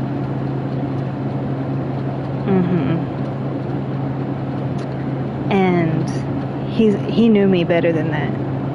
He knows my heart, and he knows how strong my relationship with him has been all the way up to this point. And it was like, the reason behind it was because of what my father did to me. And it's like my mom said, because I talked to my mom about it, and she was like, he was just like, oh hell no, you're not taking one of my children, like one of my golden children, like. So he, in his might and glory, reached out and was like, you're not taking this one. And so it's like, not only did I, in my mind, I was like talking to him and like choosing to get out, but it was like simultaneously while I was choosing to get out, amidst getting out, it was like he reached down and lifted as well. But I initiated it myself. Yeah. It's like when you're pushing a boulder. I was already halfway through the work of doing it myself, and he reached down and just like shoved it across the finish line, kind of thing. Yeah. But the way that my mom puts it is like, oh, he just looked down and was like, you're not taking one of my precious children. Like, not this one. No. Because he knows my heart, and he knows that my faith has never faltered, and my love has never faltered. My relationship with him has never faltered. And at that moment, I was overpowered by my father, and he was trying to end my life, and he didn't. But the things that he said while he was strangling me and while he was trying to sexually assault me, which he didn't, and while he was like beating me, like the stuff that he says when he does it, it's like it echoed in my head. And it was like, after everything was all said and done, yeah, I'm still here, but I just like drew a bath and straight cold water, put the ice in, and just took my kimono off and slid down into the water. It was like my body was doing the motion slowly, but I wasn't there. I was already gone. Like, I was not thinking about it. There was no thoughts. There was nothing. It was like I was empty inside. The physicality of doing everything was happening, but I wasn't there. I was already gone. It was like dead behind the eyes. Just doing the movements and the motions. Completely empty. And while I was like submerged, I chose to come out. So I had already like slid back above the water, and when I was going to get up out of the tub, it was like he reached up and pulled me out. So I had already made my decision to live. I had already decided in my heart.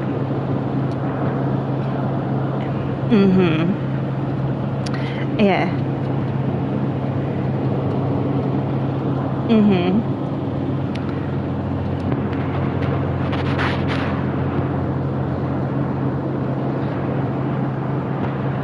Yeah.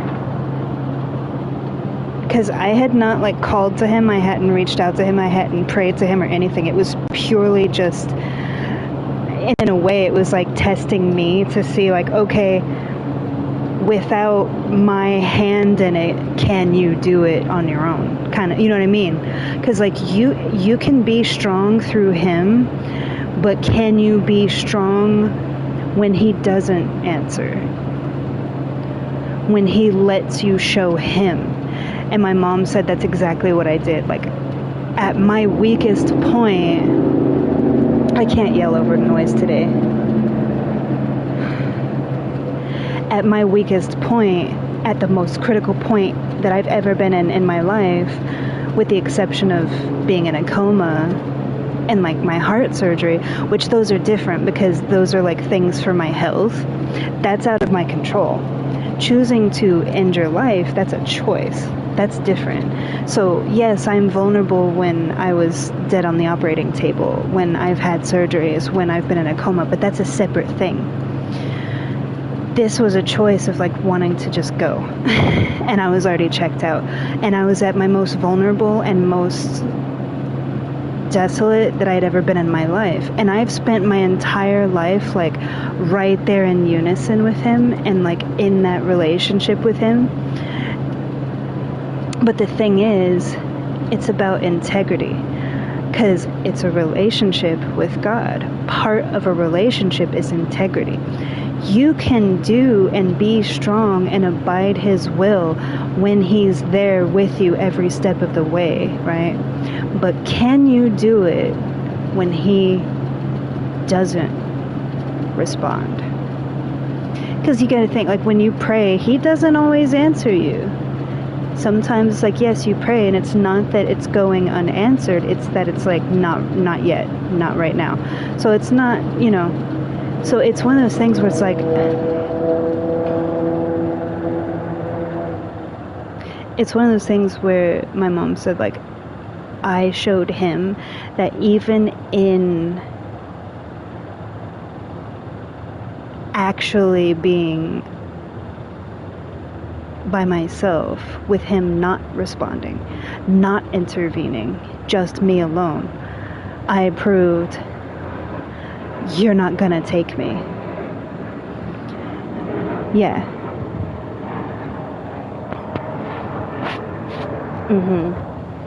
So it's the equivalent in a relationship of like, it's easy to be loyal when the person's in front of you, but can you be loyal behind their back? Can you be loyal in the DMs on the flip side? Can you be loyal like in another room, in another place when they're not present? That's true loyalty. Because it's not just loyalty when you're with the person, it's loyalty when you're not with the person. And it was kind of the same thing with that. It's like,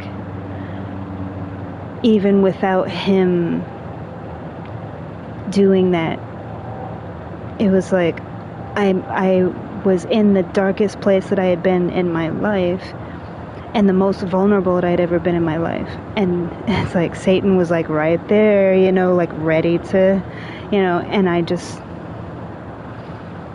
no, you're not taking me. And I made that decision myself. I didn't call out to him. I didn't cry out to him. I wasn't begging. I wasn't reaching out.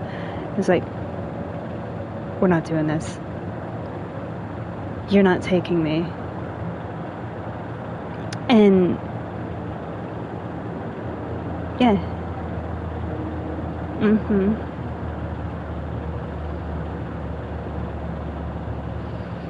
Because all of the foundation and the building and the growing and the vines and the seeds and the saplings and the fruits and the soil, that everything that I've been cultivating in my relationship with him, it's a lifelong, it's an eternal relationship. It goes beyond this. And I've spent my entire life abiding in him. And my mom was just like, essentially, you showed him like how strong you can truly be. Because when you're fighting demons, that's one thing, but can you overcome yourself? And can you overcome yourself without the training wheels, essentially?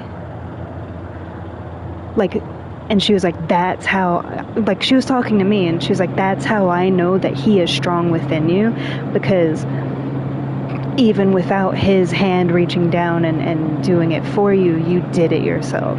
And she was like, you overcame the biggest battle that we face as people, which is ourselves. And I talk about that all the time, of like, face yourself. You are your biggest challenge. Because why is that? Because he is within us. He is with us. But someone else is putting in work to beguile you away from that, to twist and manipulate. So your biggest battles are always going to be within yourself. And she was like, you basically showed him that you can overcome the greatest battle within yourself without having to have him hold your hand. You showed him how strong you are as his child, how strong that connection is, how strong of a warrior that you are for him. in that moment, that I won't even let myself take me out of his arms.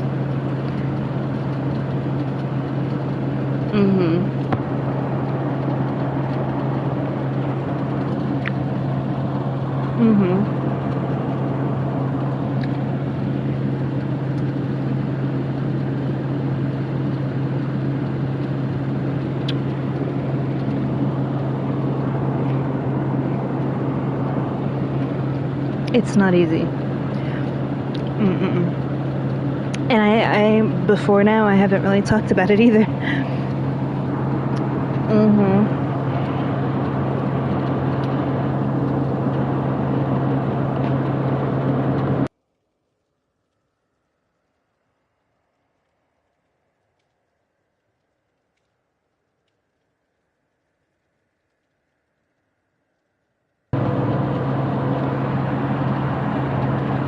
Yeah.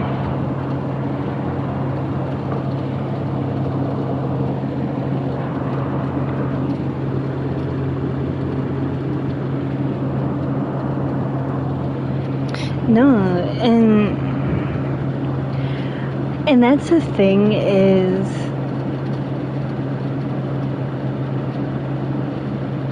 last year I would post certain songs when I was feeling sad, or I would post like certain videos or certain things. It's when I don't say, like, I'm one of those people that I will just disappear. It won't be public. Like, yeah, because it's not me wanting attention, it's just expressing, like, oh, this is the song that's really hitting hard right now, or like, the same way that I do everything else, like when I'm vibing out to a song and I feel good about it, or if whatever. So I express myself in all ways, but when it comes to that, I don't talk about it, I don't share it, I don't communicate it. It's kind of like my mom said. She told me, she's like, I'm just afraid that one day you're just gonna walk off and never come back, and you're just gonna disappear. That's her biggest fear with me, because I'm so quiet and internalized about that kind of stuff.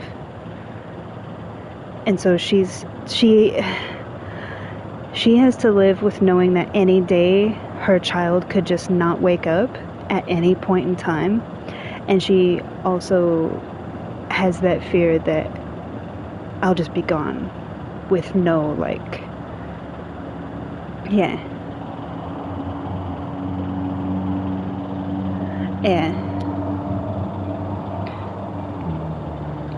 But that was last year, and since that happened, I have put in a lot of work with myself.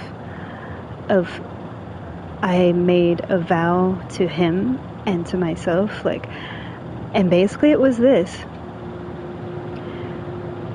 to a T.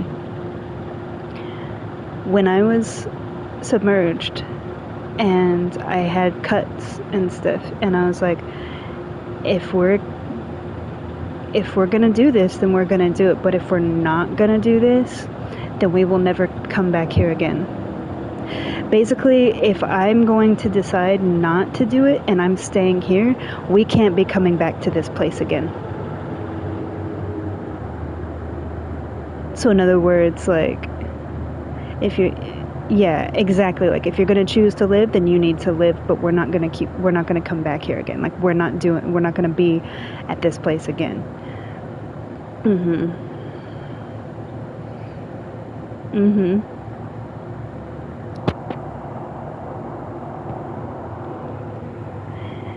And every single day. So yeah, I had because I had struggled with certain things when I was younger, when it was happening in my home to me. And then last year, when it started with my best friend of hurting me, and so it's like my father and my best friend, and it was so overwhelming. It's just like, everyone's hurting me, like everyone's beating me, like and it's the people closest to me, like my own father, my best friend, who's like a brother to me, you know. And at that time, in that moment, it was just like feeling so, you know. Mm-hmm. Yeah. And so that happened. But since then, exponentially opposite. Because it's like I have gone back to being myself. Because for so long I was like,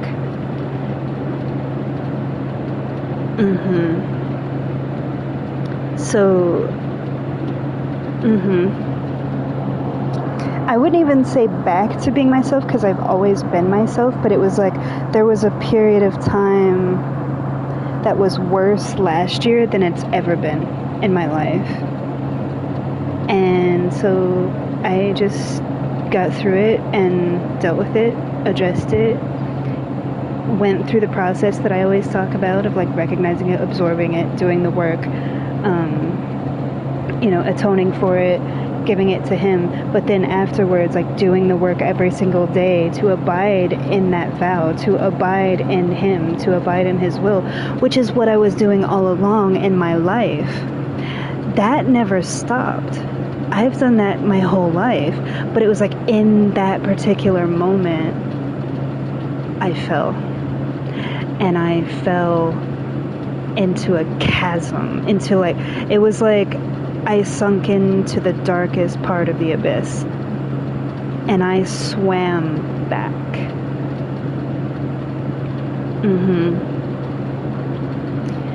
I resurfaced.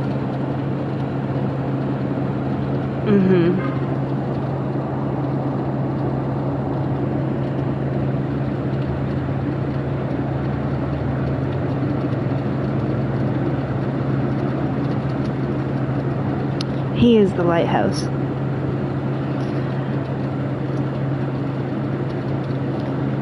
Yeah, he is the light that you see from the lighthouse, like when you're under the water and everything is dark, there's like this soft glow.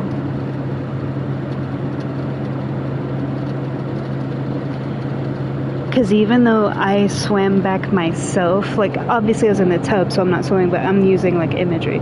Even though I resurfaced myself, to be honest, in that moment, I resurfaced for him.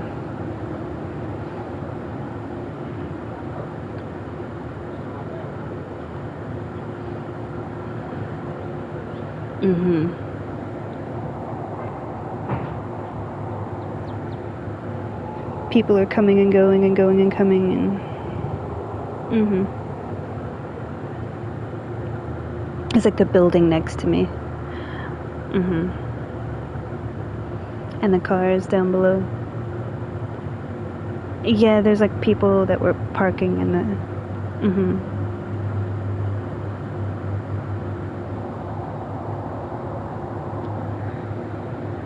Yeah, and technically you're not supposed to park here, because it's a street.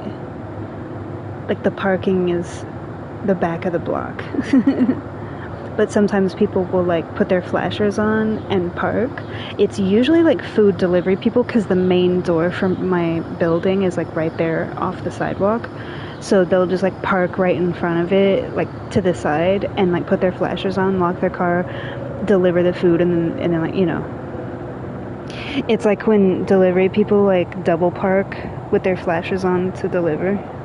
Technically you're not supposed to do that, but it's easier than like driving around and like, oh, you find a parking space like 5 blocks up, you know.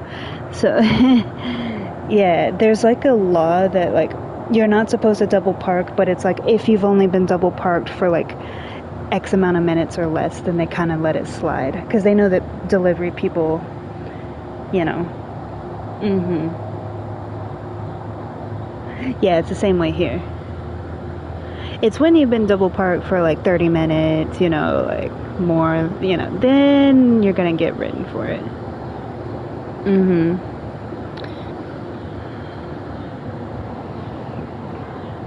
Yeah. But I will tell you, like, Mm-hmm. Mm-hmm. Mm-mm.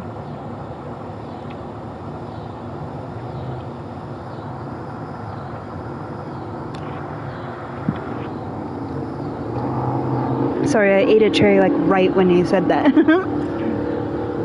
Yeah. It doesn't bother me to talk about it. I don't think that it's negative. I'm not ashamed of it. I'm not hiding anything. I don't feel bad or a type of way about it.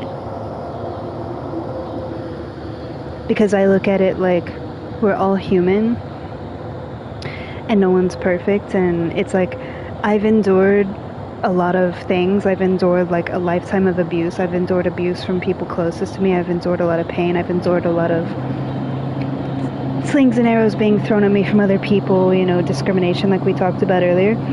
But I'm just always myself. I just carry on and do my thing, and it's like, okay, and it goes right through me. But at that particular time, that particular moment, I was drowning. And it was like drowning in black water. And I chose to swim back to the surface.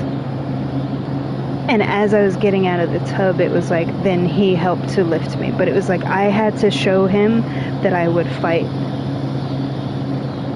for him. And I did. So it does not bother me to talk about that. That's something that I went through, and I'm still here. And I'm still his child, and I'm still abiding in him every single day and living my life and doing my thing. And I will until he decides that it's time for me to come to him. That's his call. Because at that time, when you think about it, it's like you're taking it upon yourself to do something my way. I'm gonna just do things my way.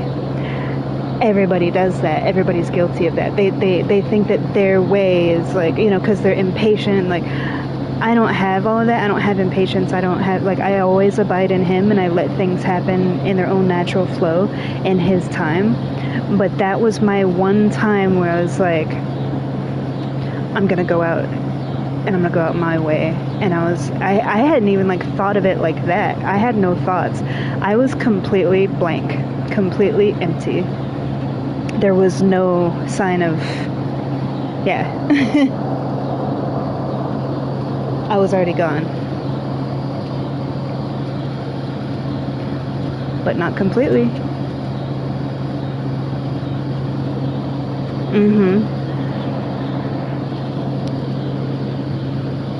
Yeah.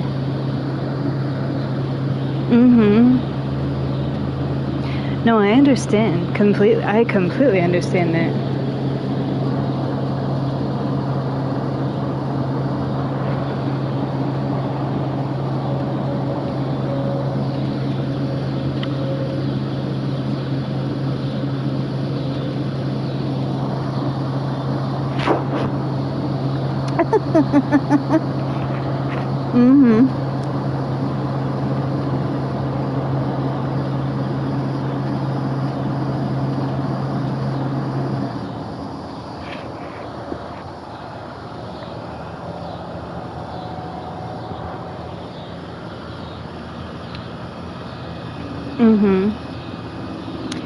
And the reason I said going back to myself is because it's like I went through that and I healed from it, and even during the healing process I was still just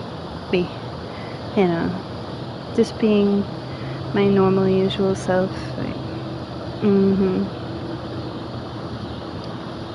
Yeah. And it's kind of just something that I look back on and it's like, okay, yes, I was there, yes, I did do that, but here I am. And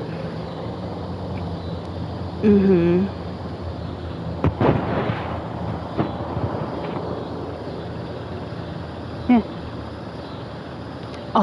to me, all that was, in a way, was like a reflection of how strong the relationship between he and I are. Not because I was able to just necessarily do it on my own, but also like I was taking it upon myself to do something that wasn't in his will, and it's like I recalibrated and took myself out of that situation that I put myself in, of that decision. And then just instantly, like literally instantly, as soon as I got out, I prayed and talked to him, and instantly, like realigned back with him. And the same way that I am here today right now. And every day in between then, in that moment, and now has been just as it is. So it's like I had that moment. Mhm.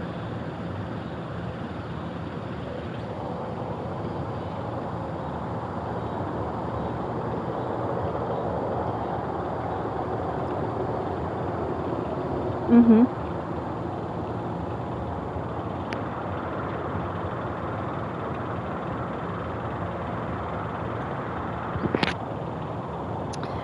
I've never done that. Mm-mm. I know people that have. You mean like testifying, like testimony, like their testimony? I have never done that. Mm-mm. Mm-mm. Not because of anything bad, but I just particularly have not. Mm-hmm.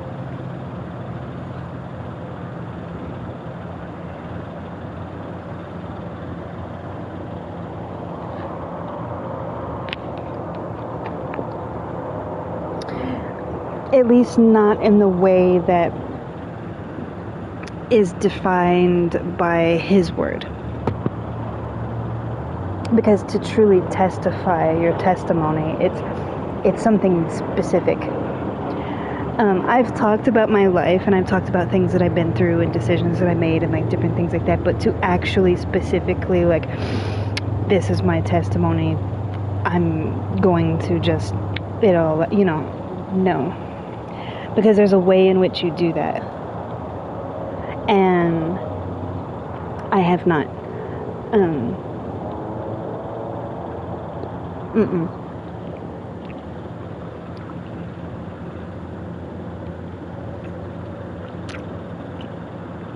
Because it's not just the testimony itself.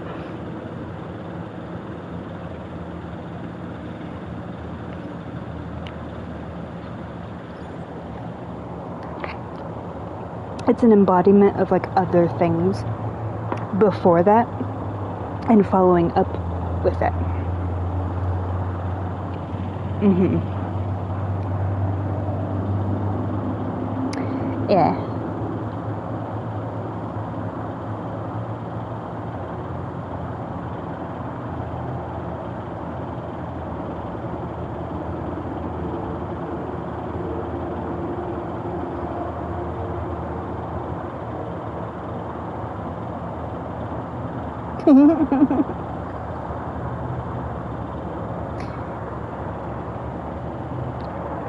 That's okay.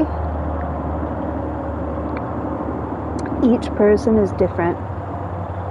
Mm-hmm. Mm-mm. Just because I don't attend church does not mean that I never would. It does not mean that I haven't in the past at different times. It's, for me,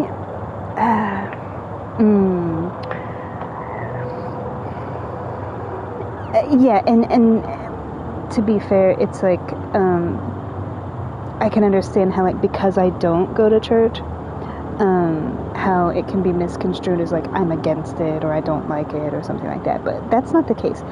It's simply one of those things where, should the time come when he aligns it to be the right time, the right church, the right flock, I will know it and I will feel it and it will be right and it will be so.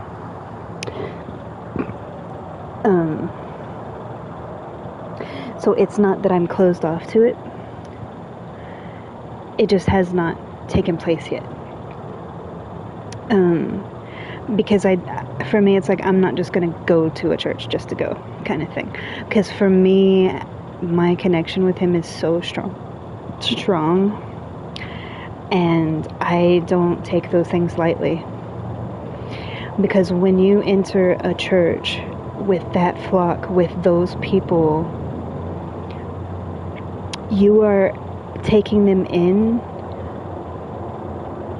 and giving yourself as well. It's like you're taking them into and you're giving yourself into theirs. And it's a union. It's like a unity of, so it's not something I take lightly. So because I don't take it lightly, I don't just go to go. Now, when I was younger, I would stay over at friends' houses and stuff and go to church with them, because like you hang out on the weekend all Saturday and then you spend the night, and then on Sunday they go to church and you go with them kind of thing. But outside of that, it's something that to me, I will know it and he will show me and he will direct me when that time comes, when it's right. And until then, I await that command from him. It's not for me to force or pursue until he says otherwise. That's it. So no, it's not because I don't like church or I don't agree with it or, you know. It's like I'm over here just in his word and continuing to cultivate and abide in him as his child until the same thing applies with relationships. Until it is in his command that he hands me over from his embrace and his veil to give me to the right man for me, I continue to do what I've been doing. And it's the same thing with church. It's like I will continue to just live my humble life and work and toil and prune and cultivate and water and grow my sprout and abide in him and, you know, to myself until he shows me. It is time. Now is the time. This is the person. This is where you're to go. This is where you're to go. He will tell me all of that.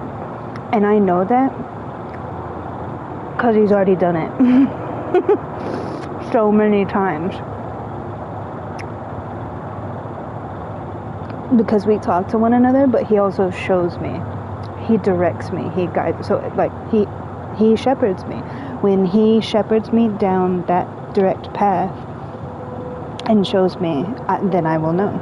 And that will be the time. That will be the place. That will be the person. That will be the community. And until then, I continue my cultivation. I'm just over here tending my garden. Growing my flowers and my plants and dancing and working hard and abiding in him and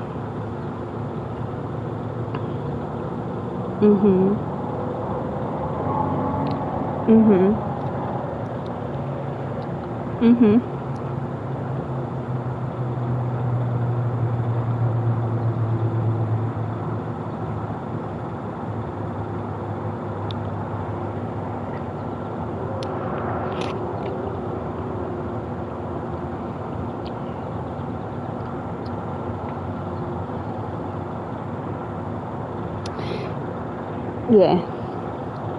No, I'm listening. We're going to be here a while, so talk all you want. I've talked plenty because you've been asking me a lot of stuff like you usually do, so anytime that, like, go ahead. I'm just eating my cherries.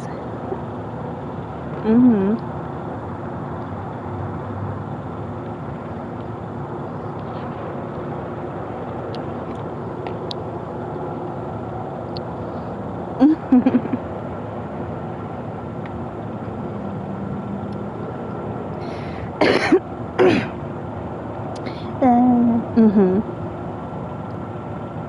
Let me see.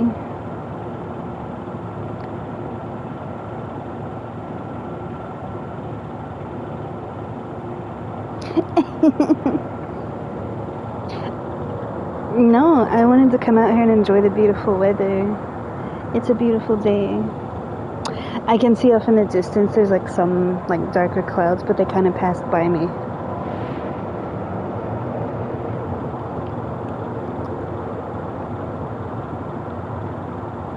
Mm-hmm.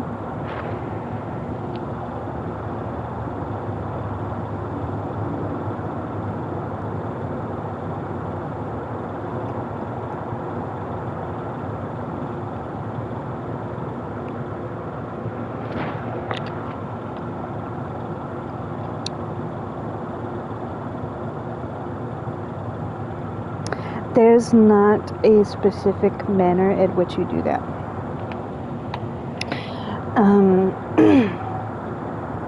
The best way that I could say is he will tell you.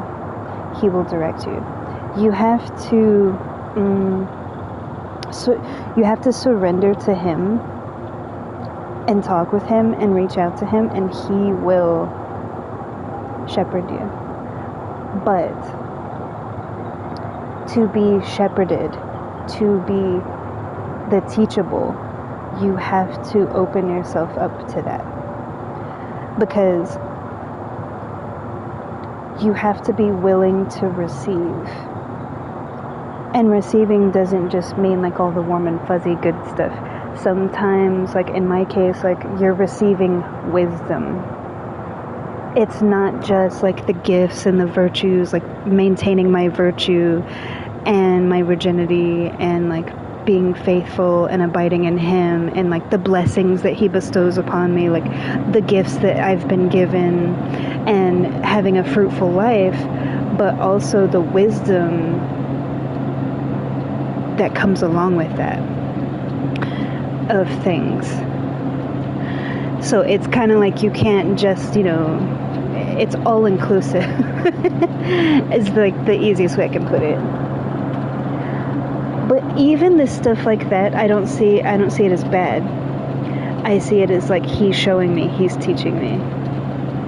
So I don't think that it's a bad thing. Like it's not negative to me.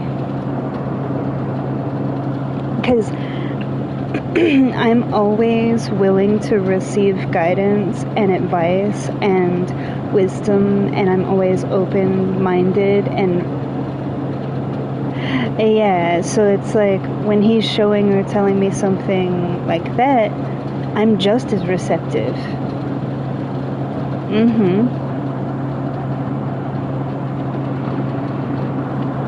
And sometimes it's hard lessons that, okay, but yeah, and it's like, okay, I need, but you needed to know that. You needed to hear that. You needed to, and what I will say is, people will say it, but they don't do it themselves. They tell you to be open-minded. They tell you to be loyal. They tell you to be receptive and to be open to learning lessons and abiding in his will. And it's like, practice what you preach. You have to be just as humble. You have to be just as receptive. You have to see that you're not perfect. You have to see that somebody else might know something that you don't. Somebody else might have a little bit more knowledge about something than you do. And that's a beautiful thing. It's not to like put down somebody or make you feel less than. I think it's beautiful when other people have things to share and knowledge to give and, lessons to teach. To me, it's like, that's how it's supposed to be. Because nobody is all-knowing. So we're all here like helping and teaching and learning and growing together, just as we do through him, because it's through him that all that's going on. So I look at it like when somebody comes across my path with some knowledge or some wisdom or some love to share, I'm receptive to that because I can guarantee you they're working through him.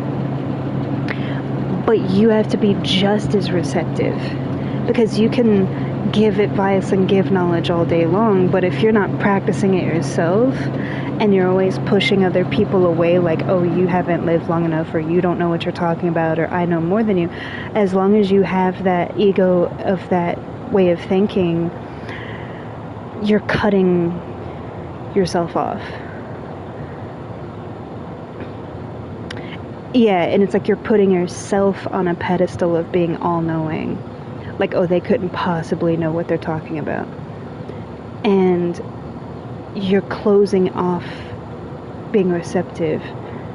And little do you know, he could have put that person in front of you to teach you through them, from him. Because that's what we all do.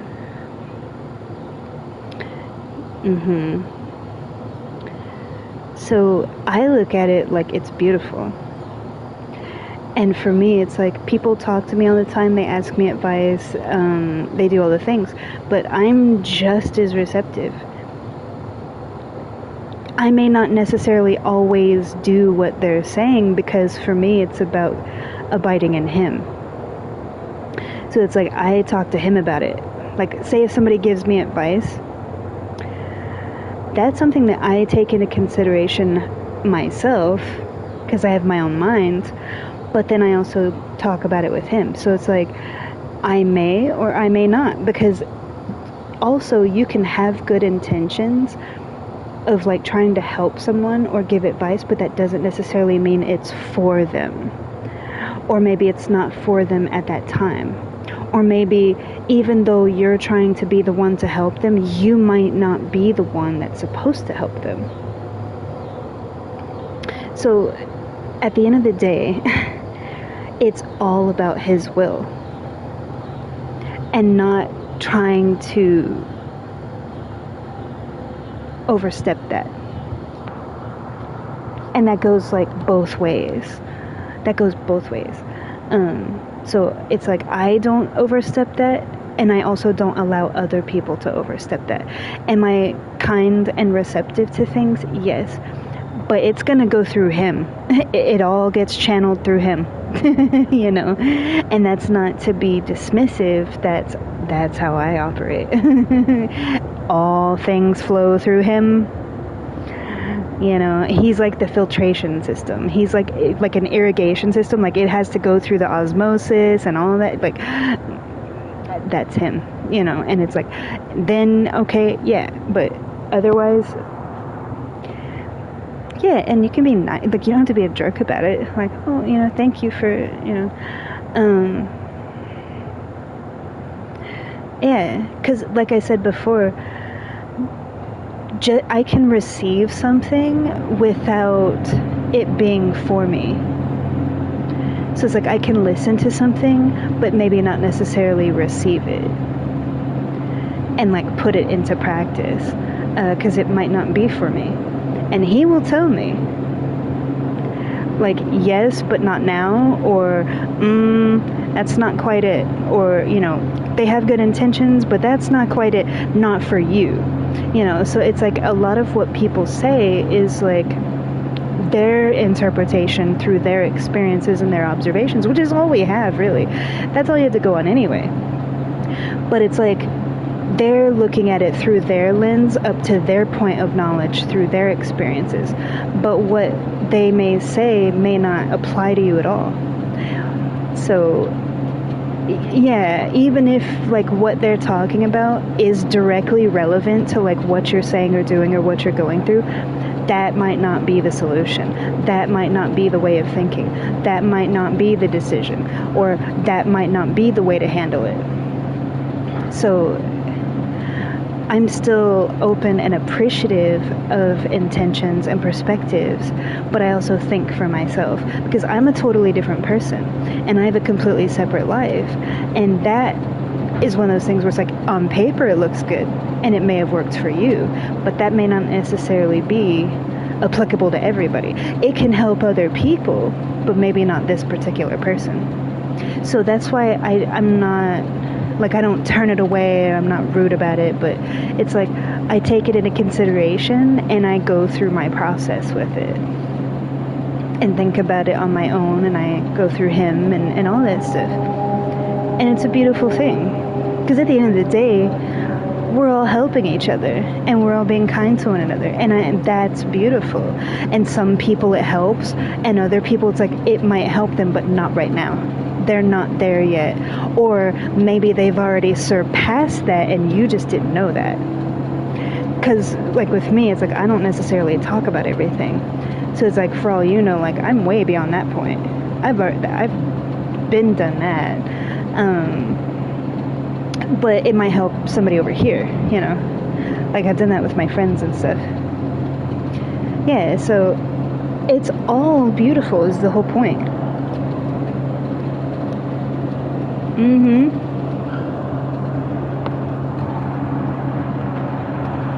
Mm-hmm.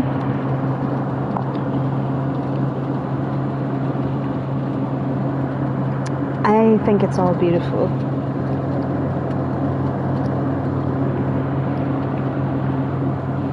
Mm-hmm.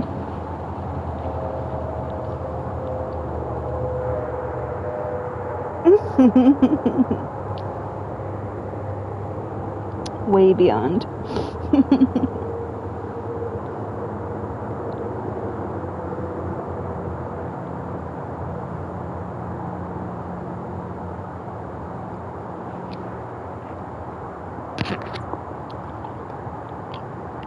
It's crazy.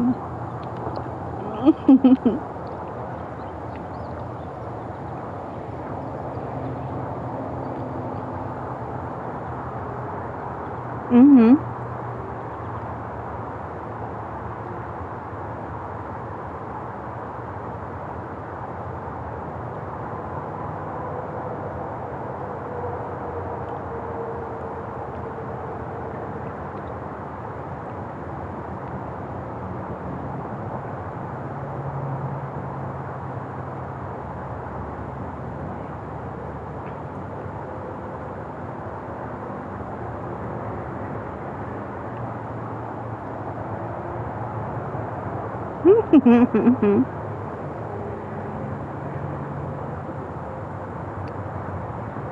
No, no, no, no. Mm-mm.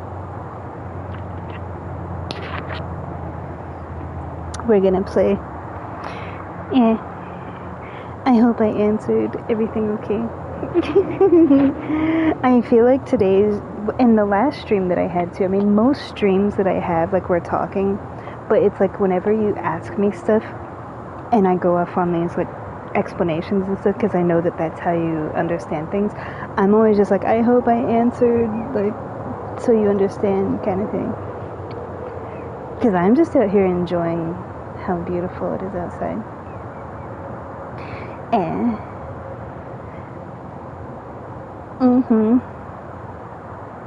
we can go kill some stuff. And on that happy note, let's go kill things.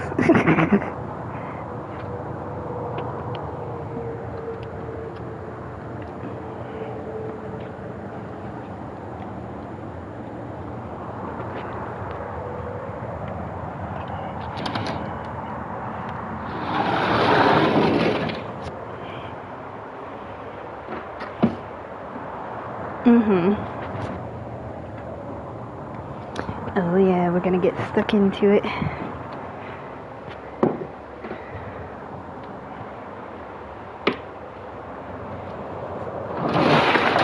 He finally came in this time. That's nice.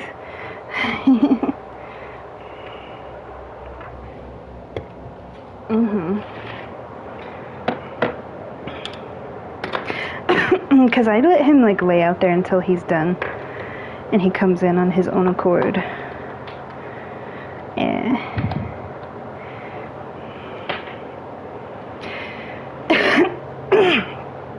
I feel like that cleared it out.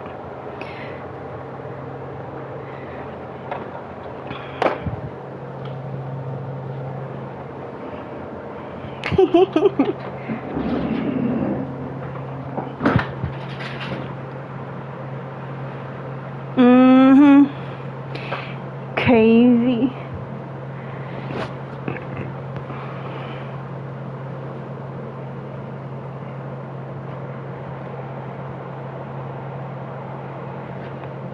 Let's do some killer.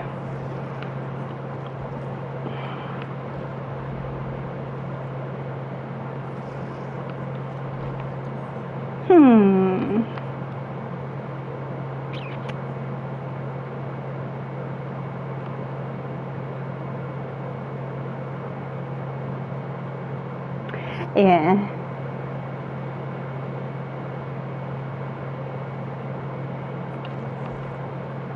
I thought about Jason too, but I've kind of been doing my CrossFit.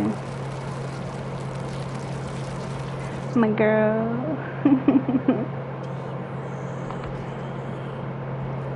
Mhm. Yeah. Yeah. I only finished like half. It takes me a while to eat stuff, you know that. It doesn't mean I like it any less. I mean, it's literally cherries. It's like my favorite food on the whole planet. Like cherries and lychee are my two favorites.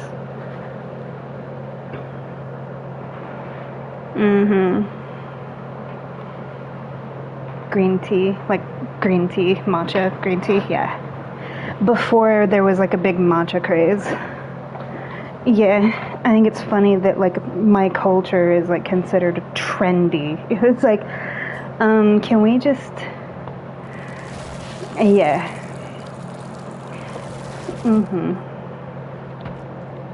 Yeah, it's not a trend, it's part of our culture. Yeah. Yeah, like we don't do all of that because it's popular. We do that because that's our way of life and that's how we do things. It's not meant to be a trend. And it goes with anything else. Yeah, like let's all just enjoy it. Well, because you said like, oh yeah, because that's trendy. It's like, no, it's not meant to be a trend. It's just, it's the thing itself and that's it.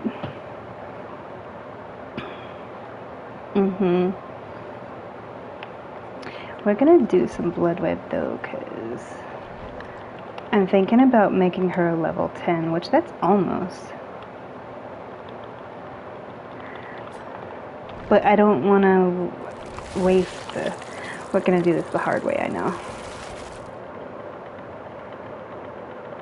Because usually like the last couple of blood webs have good stuff, but then the thing doesn't auto-select the good stuff. Like, see, it would not give me that. It would pick everything else except that. Which, that's not a good web.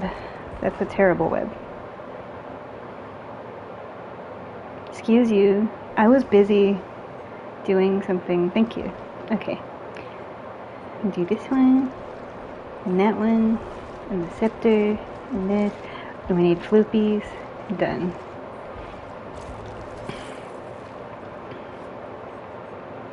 Definitely need the dress and the scepter.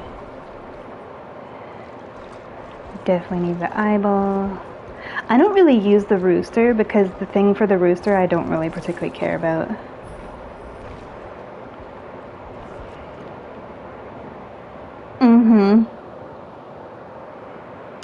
Yeah. Because what it does, I'm just like, I don't really care about it. It's like the whole afflicted thing, and afflicted doesn't really make much of a difference. So for me, like, that serves no purpose. I'm like, okay, but the dress does. So I don't really care about getting the roosters. I want the dresses. Oh, we get some torties, some torts. I like this strawberry. It's like the eyeball is staring at the strawberry. Like, pretty good strawberry like down there. Yeah.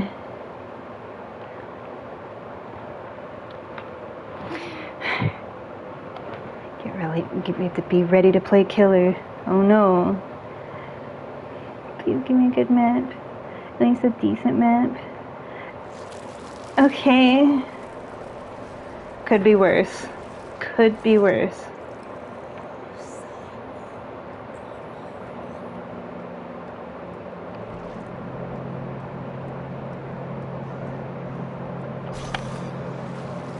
Ooh.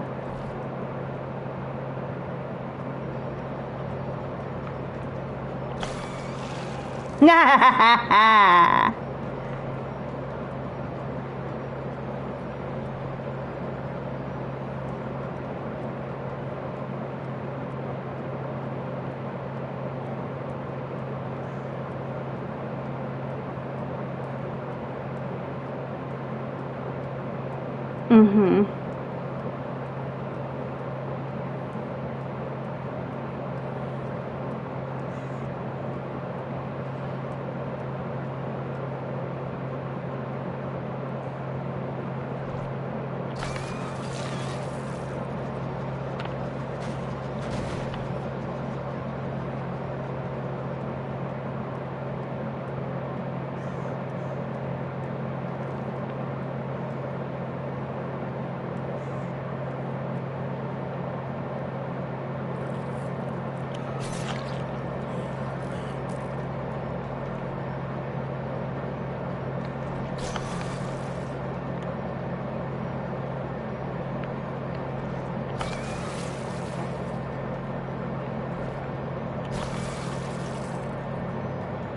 Yeah, it's like she's really trying to with the palette.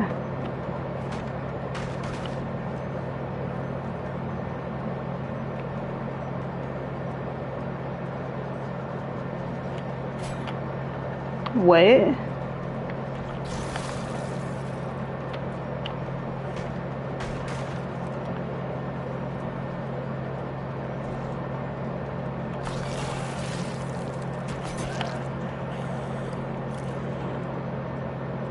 Because this one's almost done.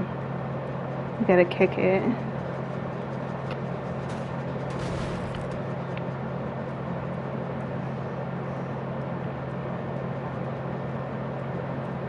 Mm-hmm. I feel like they're gonna get this purely just...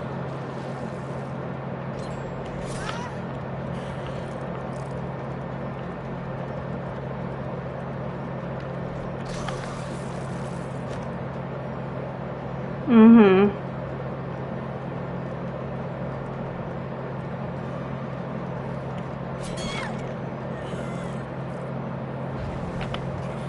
Yeah. That sound is horrible. Whoever made her do that voice line for being carried is horrendous.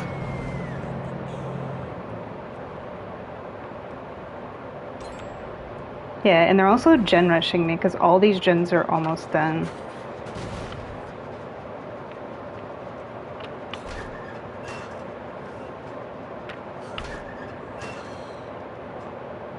Mm-hmm.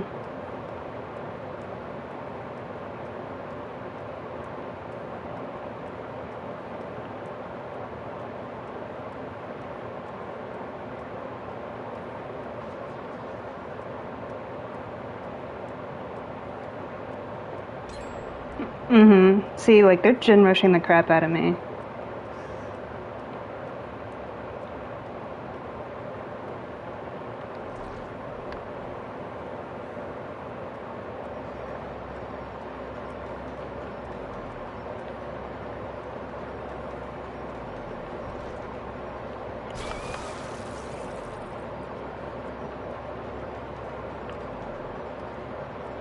Yeah, she went up here.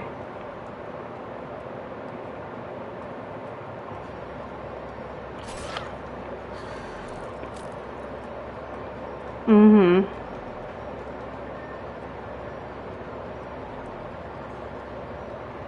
Guys, we're gonna let her go to second phase.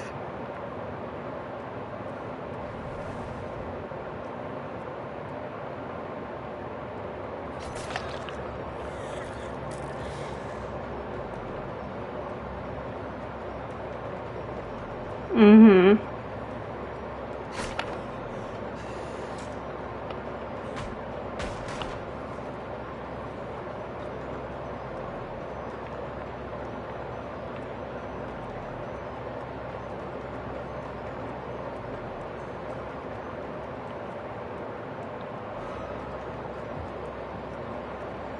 Yeah.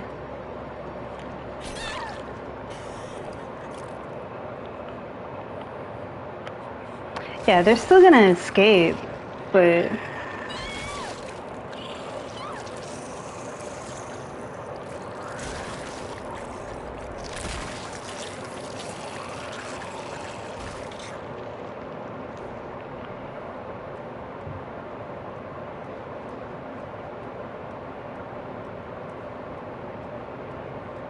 He went out here.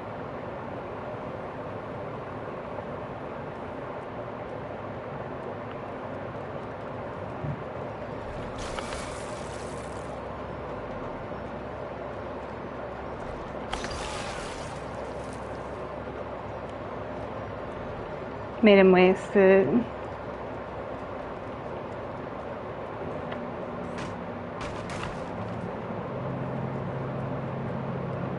Because they're like over here just slamming gens.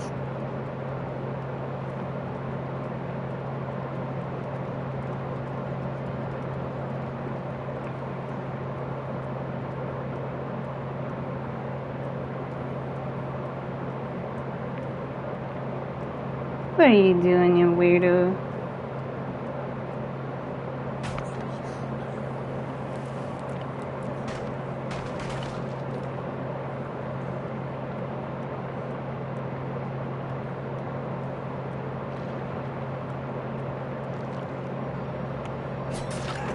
Still got him.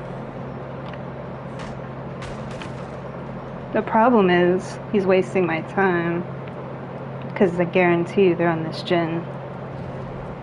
That's why he's trying to distract me, because they're on this gen.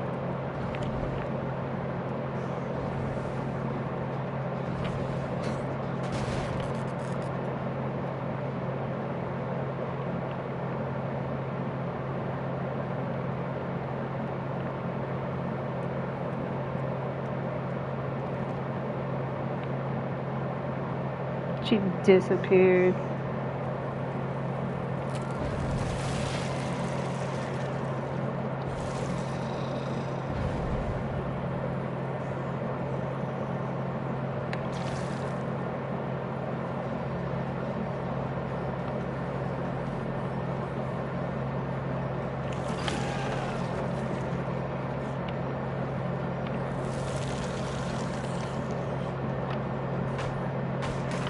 Yeah, they're gonna do another gen that's like on the other side.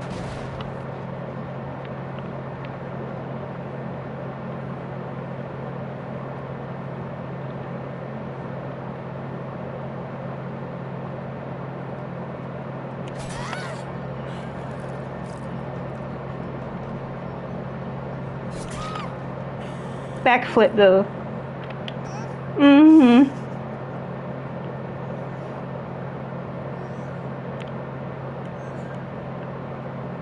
She has boil over.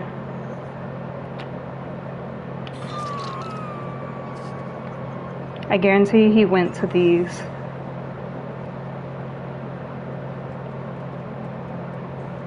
Yeah, he's down there doing like a gen while these two are over here distracting me.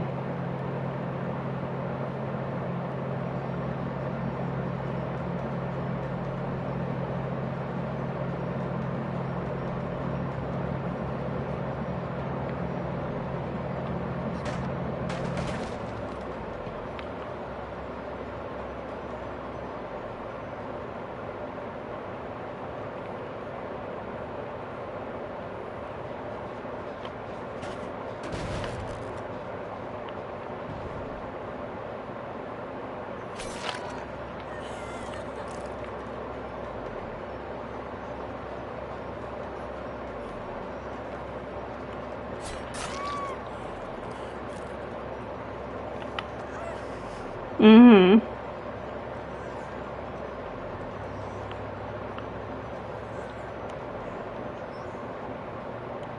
Because she has boil over.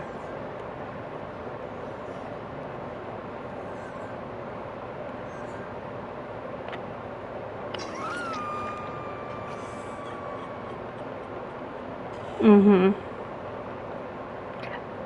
Yeah.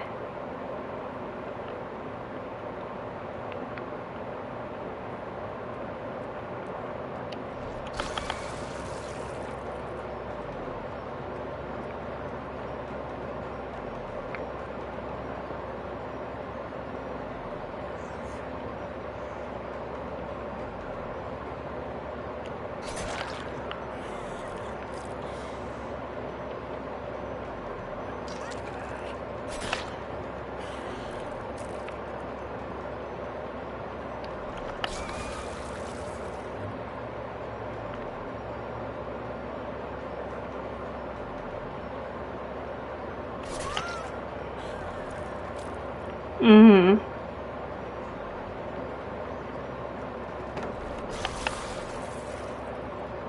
They did it now.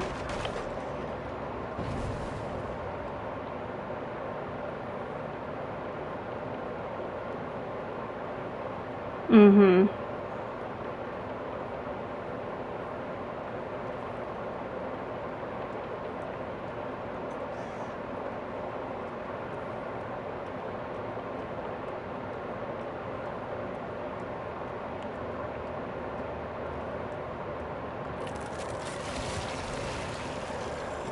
Yep.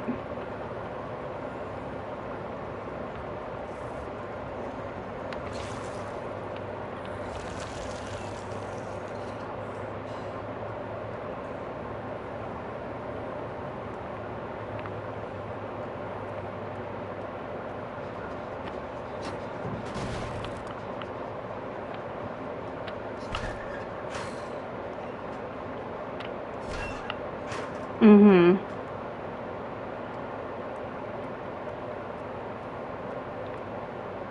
So it's this gen and the other one, and I just saw like a...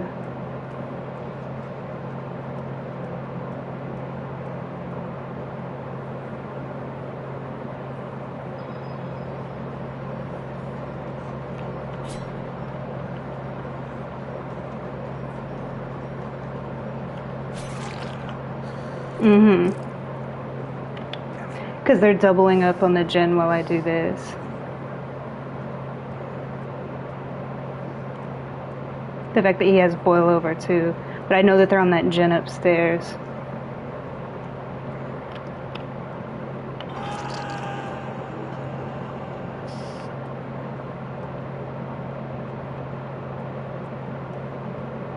Mm-hmm.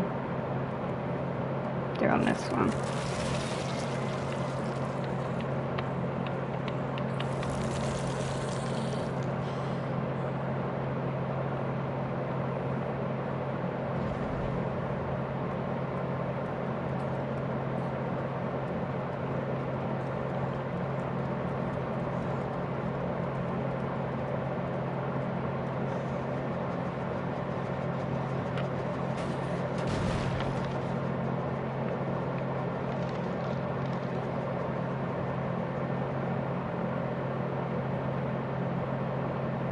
See, like, she's not even really worth chasing.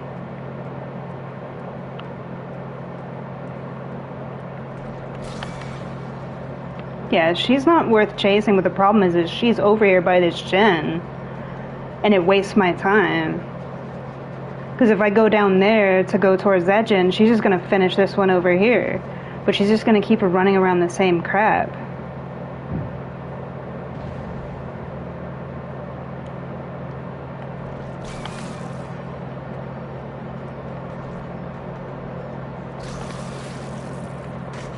See, like, just waste the frickin' thing and move on.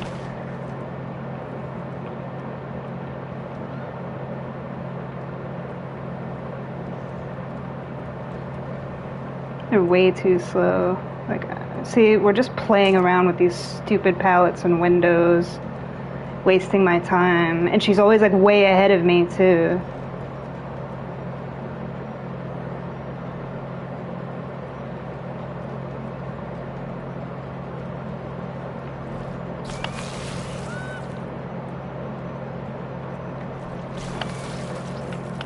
This is wasting so much of my time. That's why I don't like this map, because it's so divisive that you have to dedicate yourself to like one side of the map and it screws you over. That one's still broke. But see, they're on this gen over here.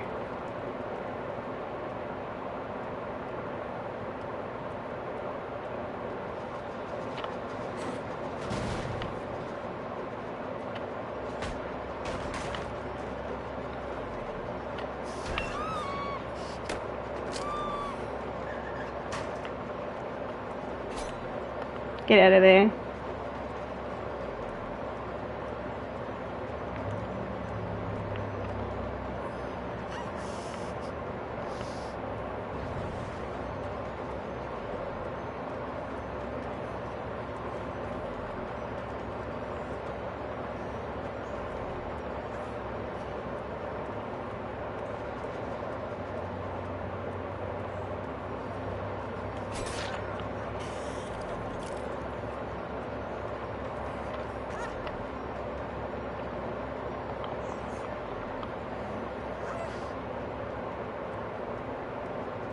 I keep faking them out.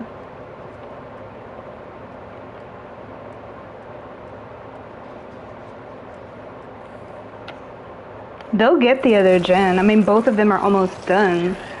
I don't really have a choice. Because none of the hooks were near me. So they're gonna get out. That's the problem with this map, is it's so divisive. Like, half the gens are on one side, half the gens are on the other, and then when you're chasing people, you have to pick a side, basically.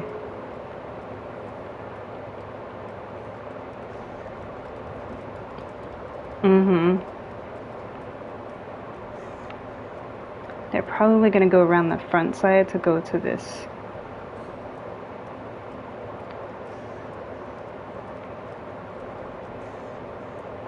Because they're both injured.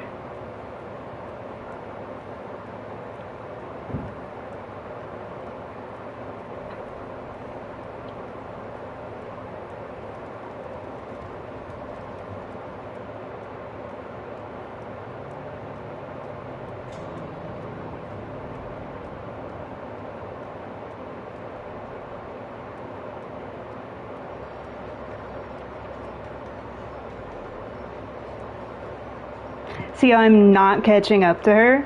That's bullshit.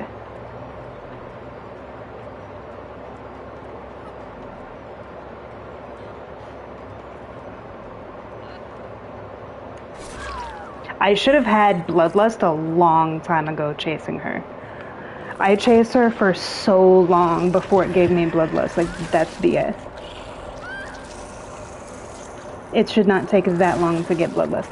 Like, technically I still won because I got a 3K, but a lot of that was like her wasting my time just going from pallet to pallet on that flip side of things. Like, they wouldn't have had the gym progress that they did, but literally it was because, like, she was up there on the other side right next to a gen that was almost done. If I had left her, because it's not worth my time, but there was 2 gens that were both like almost done. I don't have a choice, so they're both on opposite sides of the map, so it's like you have to pick a side, and whichever side you go to, the other gen's gonna get done regardless. That's why I don't like that map. I like RPD, but to play it as killer, it always screws you over.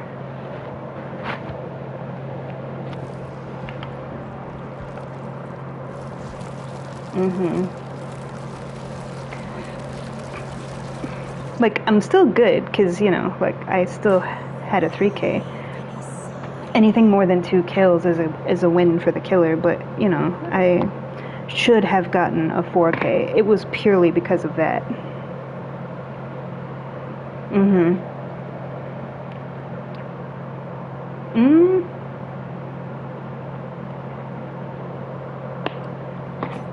Let me see.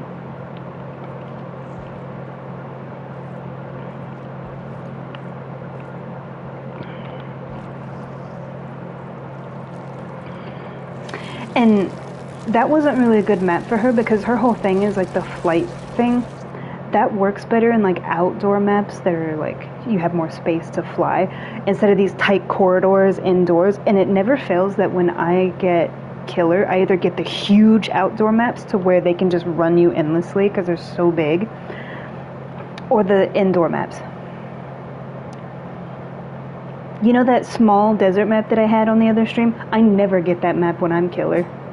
I don't get the maps that are like killer based. I always get the survivor based maps. And I have to like try to get a 4K on a survivor map. So there again, it's like when I do get the kills that I get, I'm getting them always under like the worst circumstances.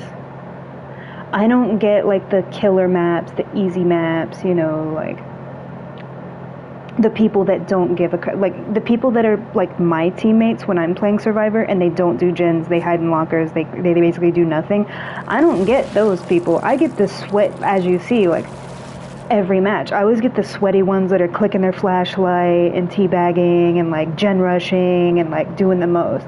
I don't ever get like the people that don't give a crap. The lazy ones that just like wander around. I never get those people.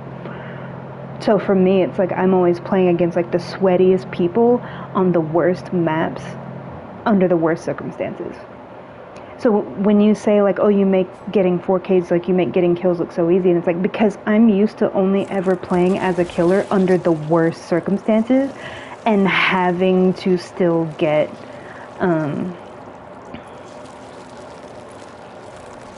yeah, it's like it so I'm used to it always being like difficult. So then when there's easy games, it's like, that's so easy. Because I've only ever, yeah, it's like I'm used to winning under like the odds never being in my favor. The odds are always 100% in the other, in their favor.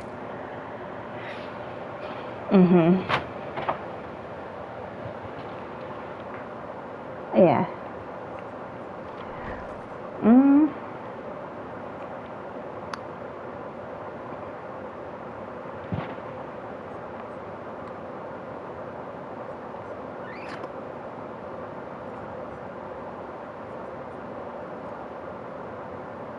I thought about it, yeah.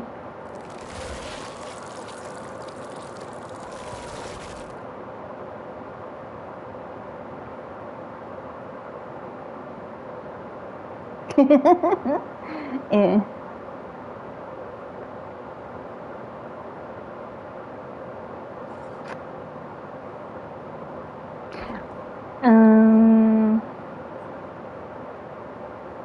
Gonna play some Survivor.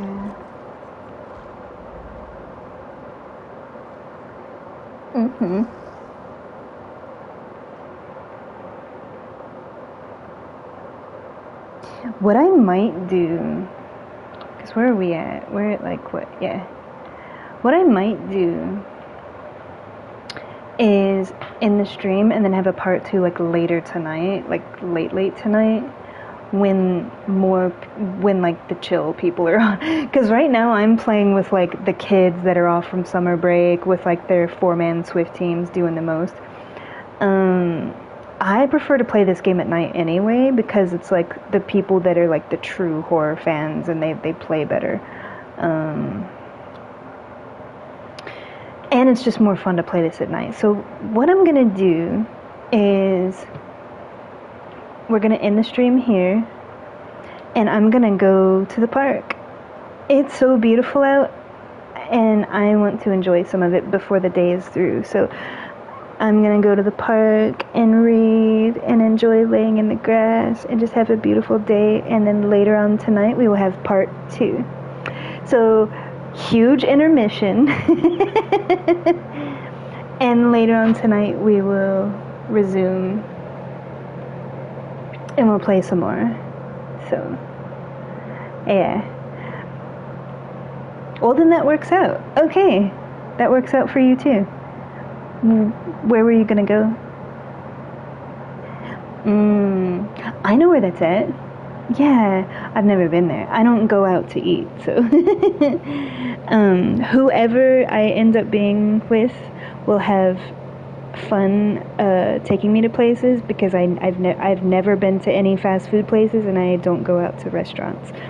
Literally, I can count on one hand how many restaurants I've been to, and they're all like privately owned mom and pop places in the city. So yeah. So yeah, and it's like I don't eat junk food either. So there's basically like a lot of places and a lot of food that I have never tried or encountered. So that will be interesting. Yeah, but I have heard of it and I know exactly where it is. And from the things that I've heard, because one of my coworkers goes there all the time, and they say that it's amazing. So I think you'll like it. Yeah, and it's Saturday, so it's gonna be packed.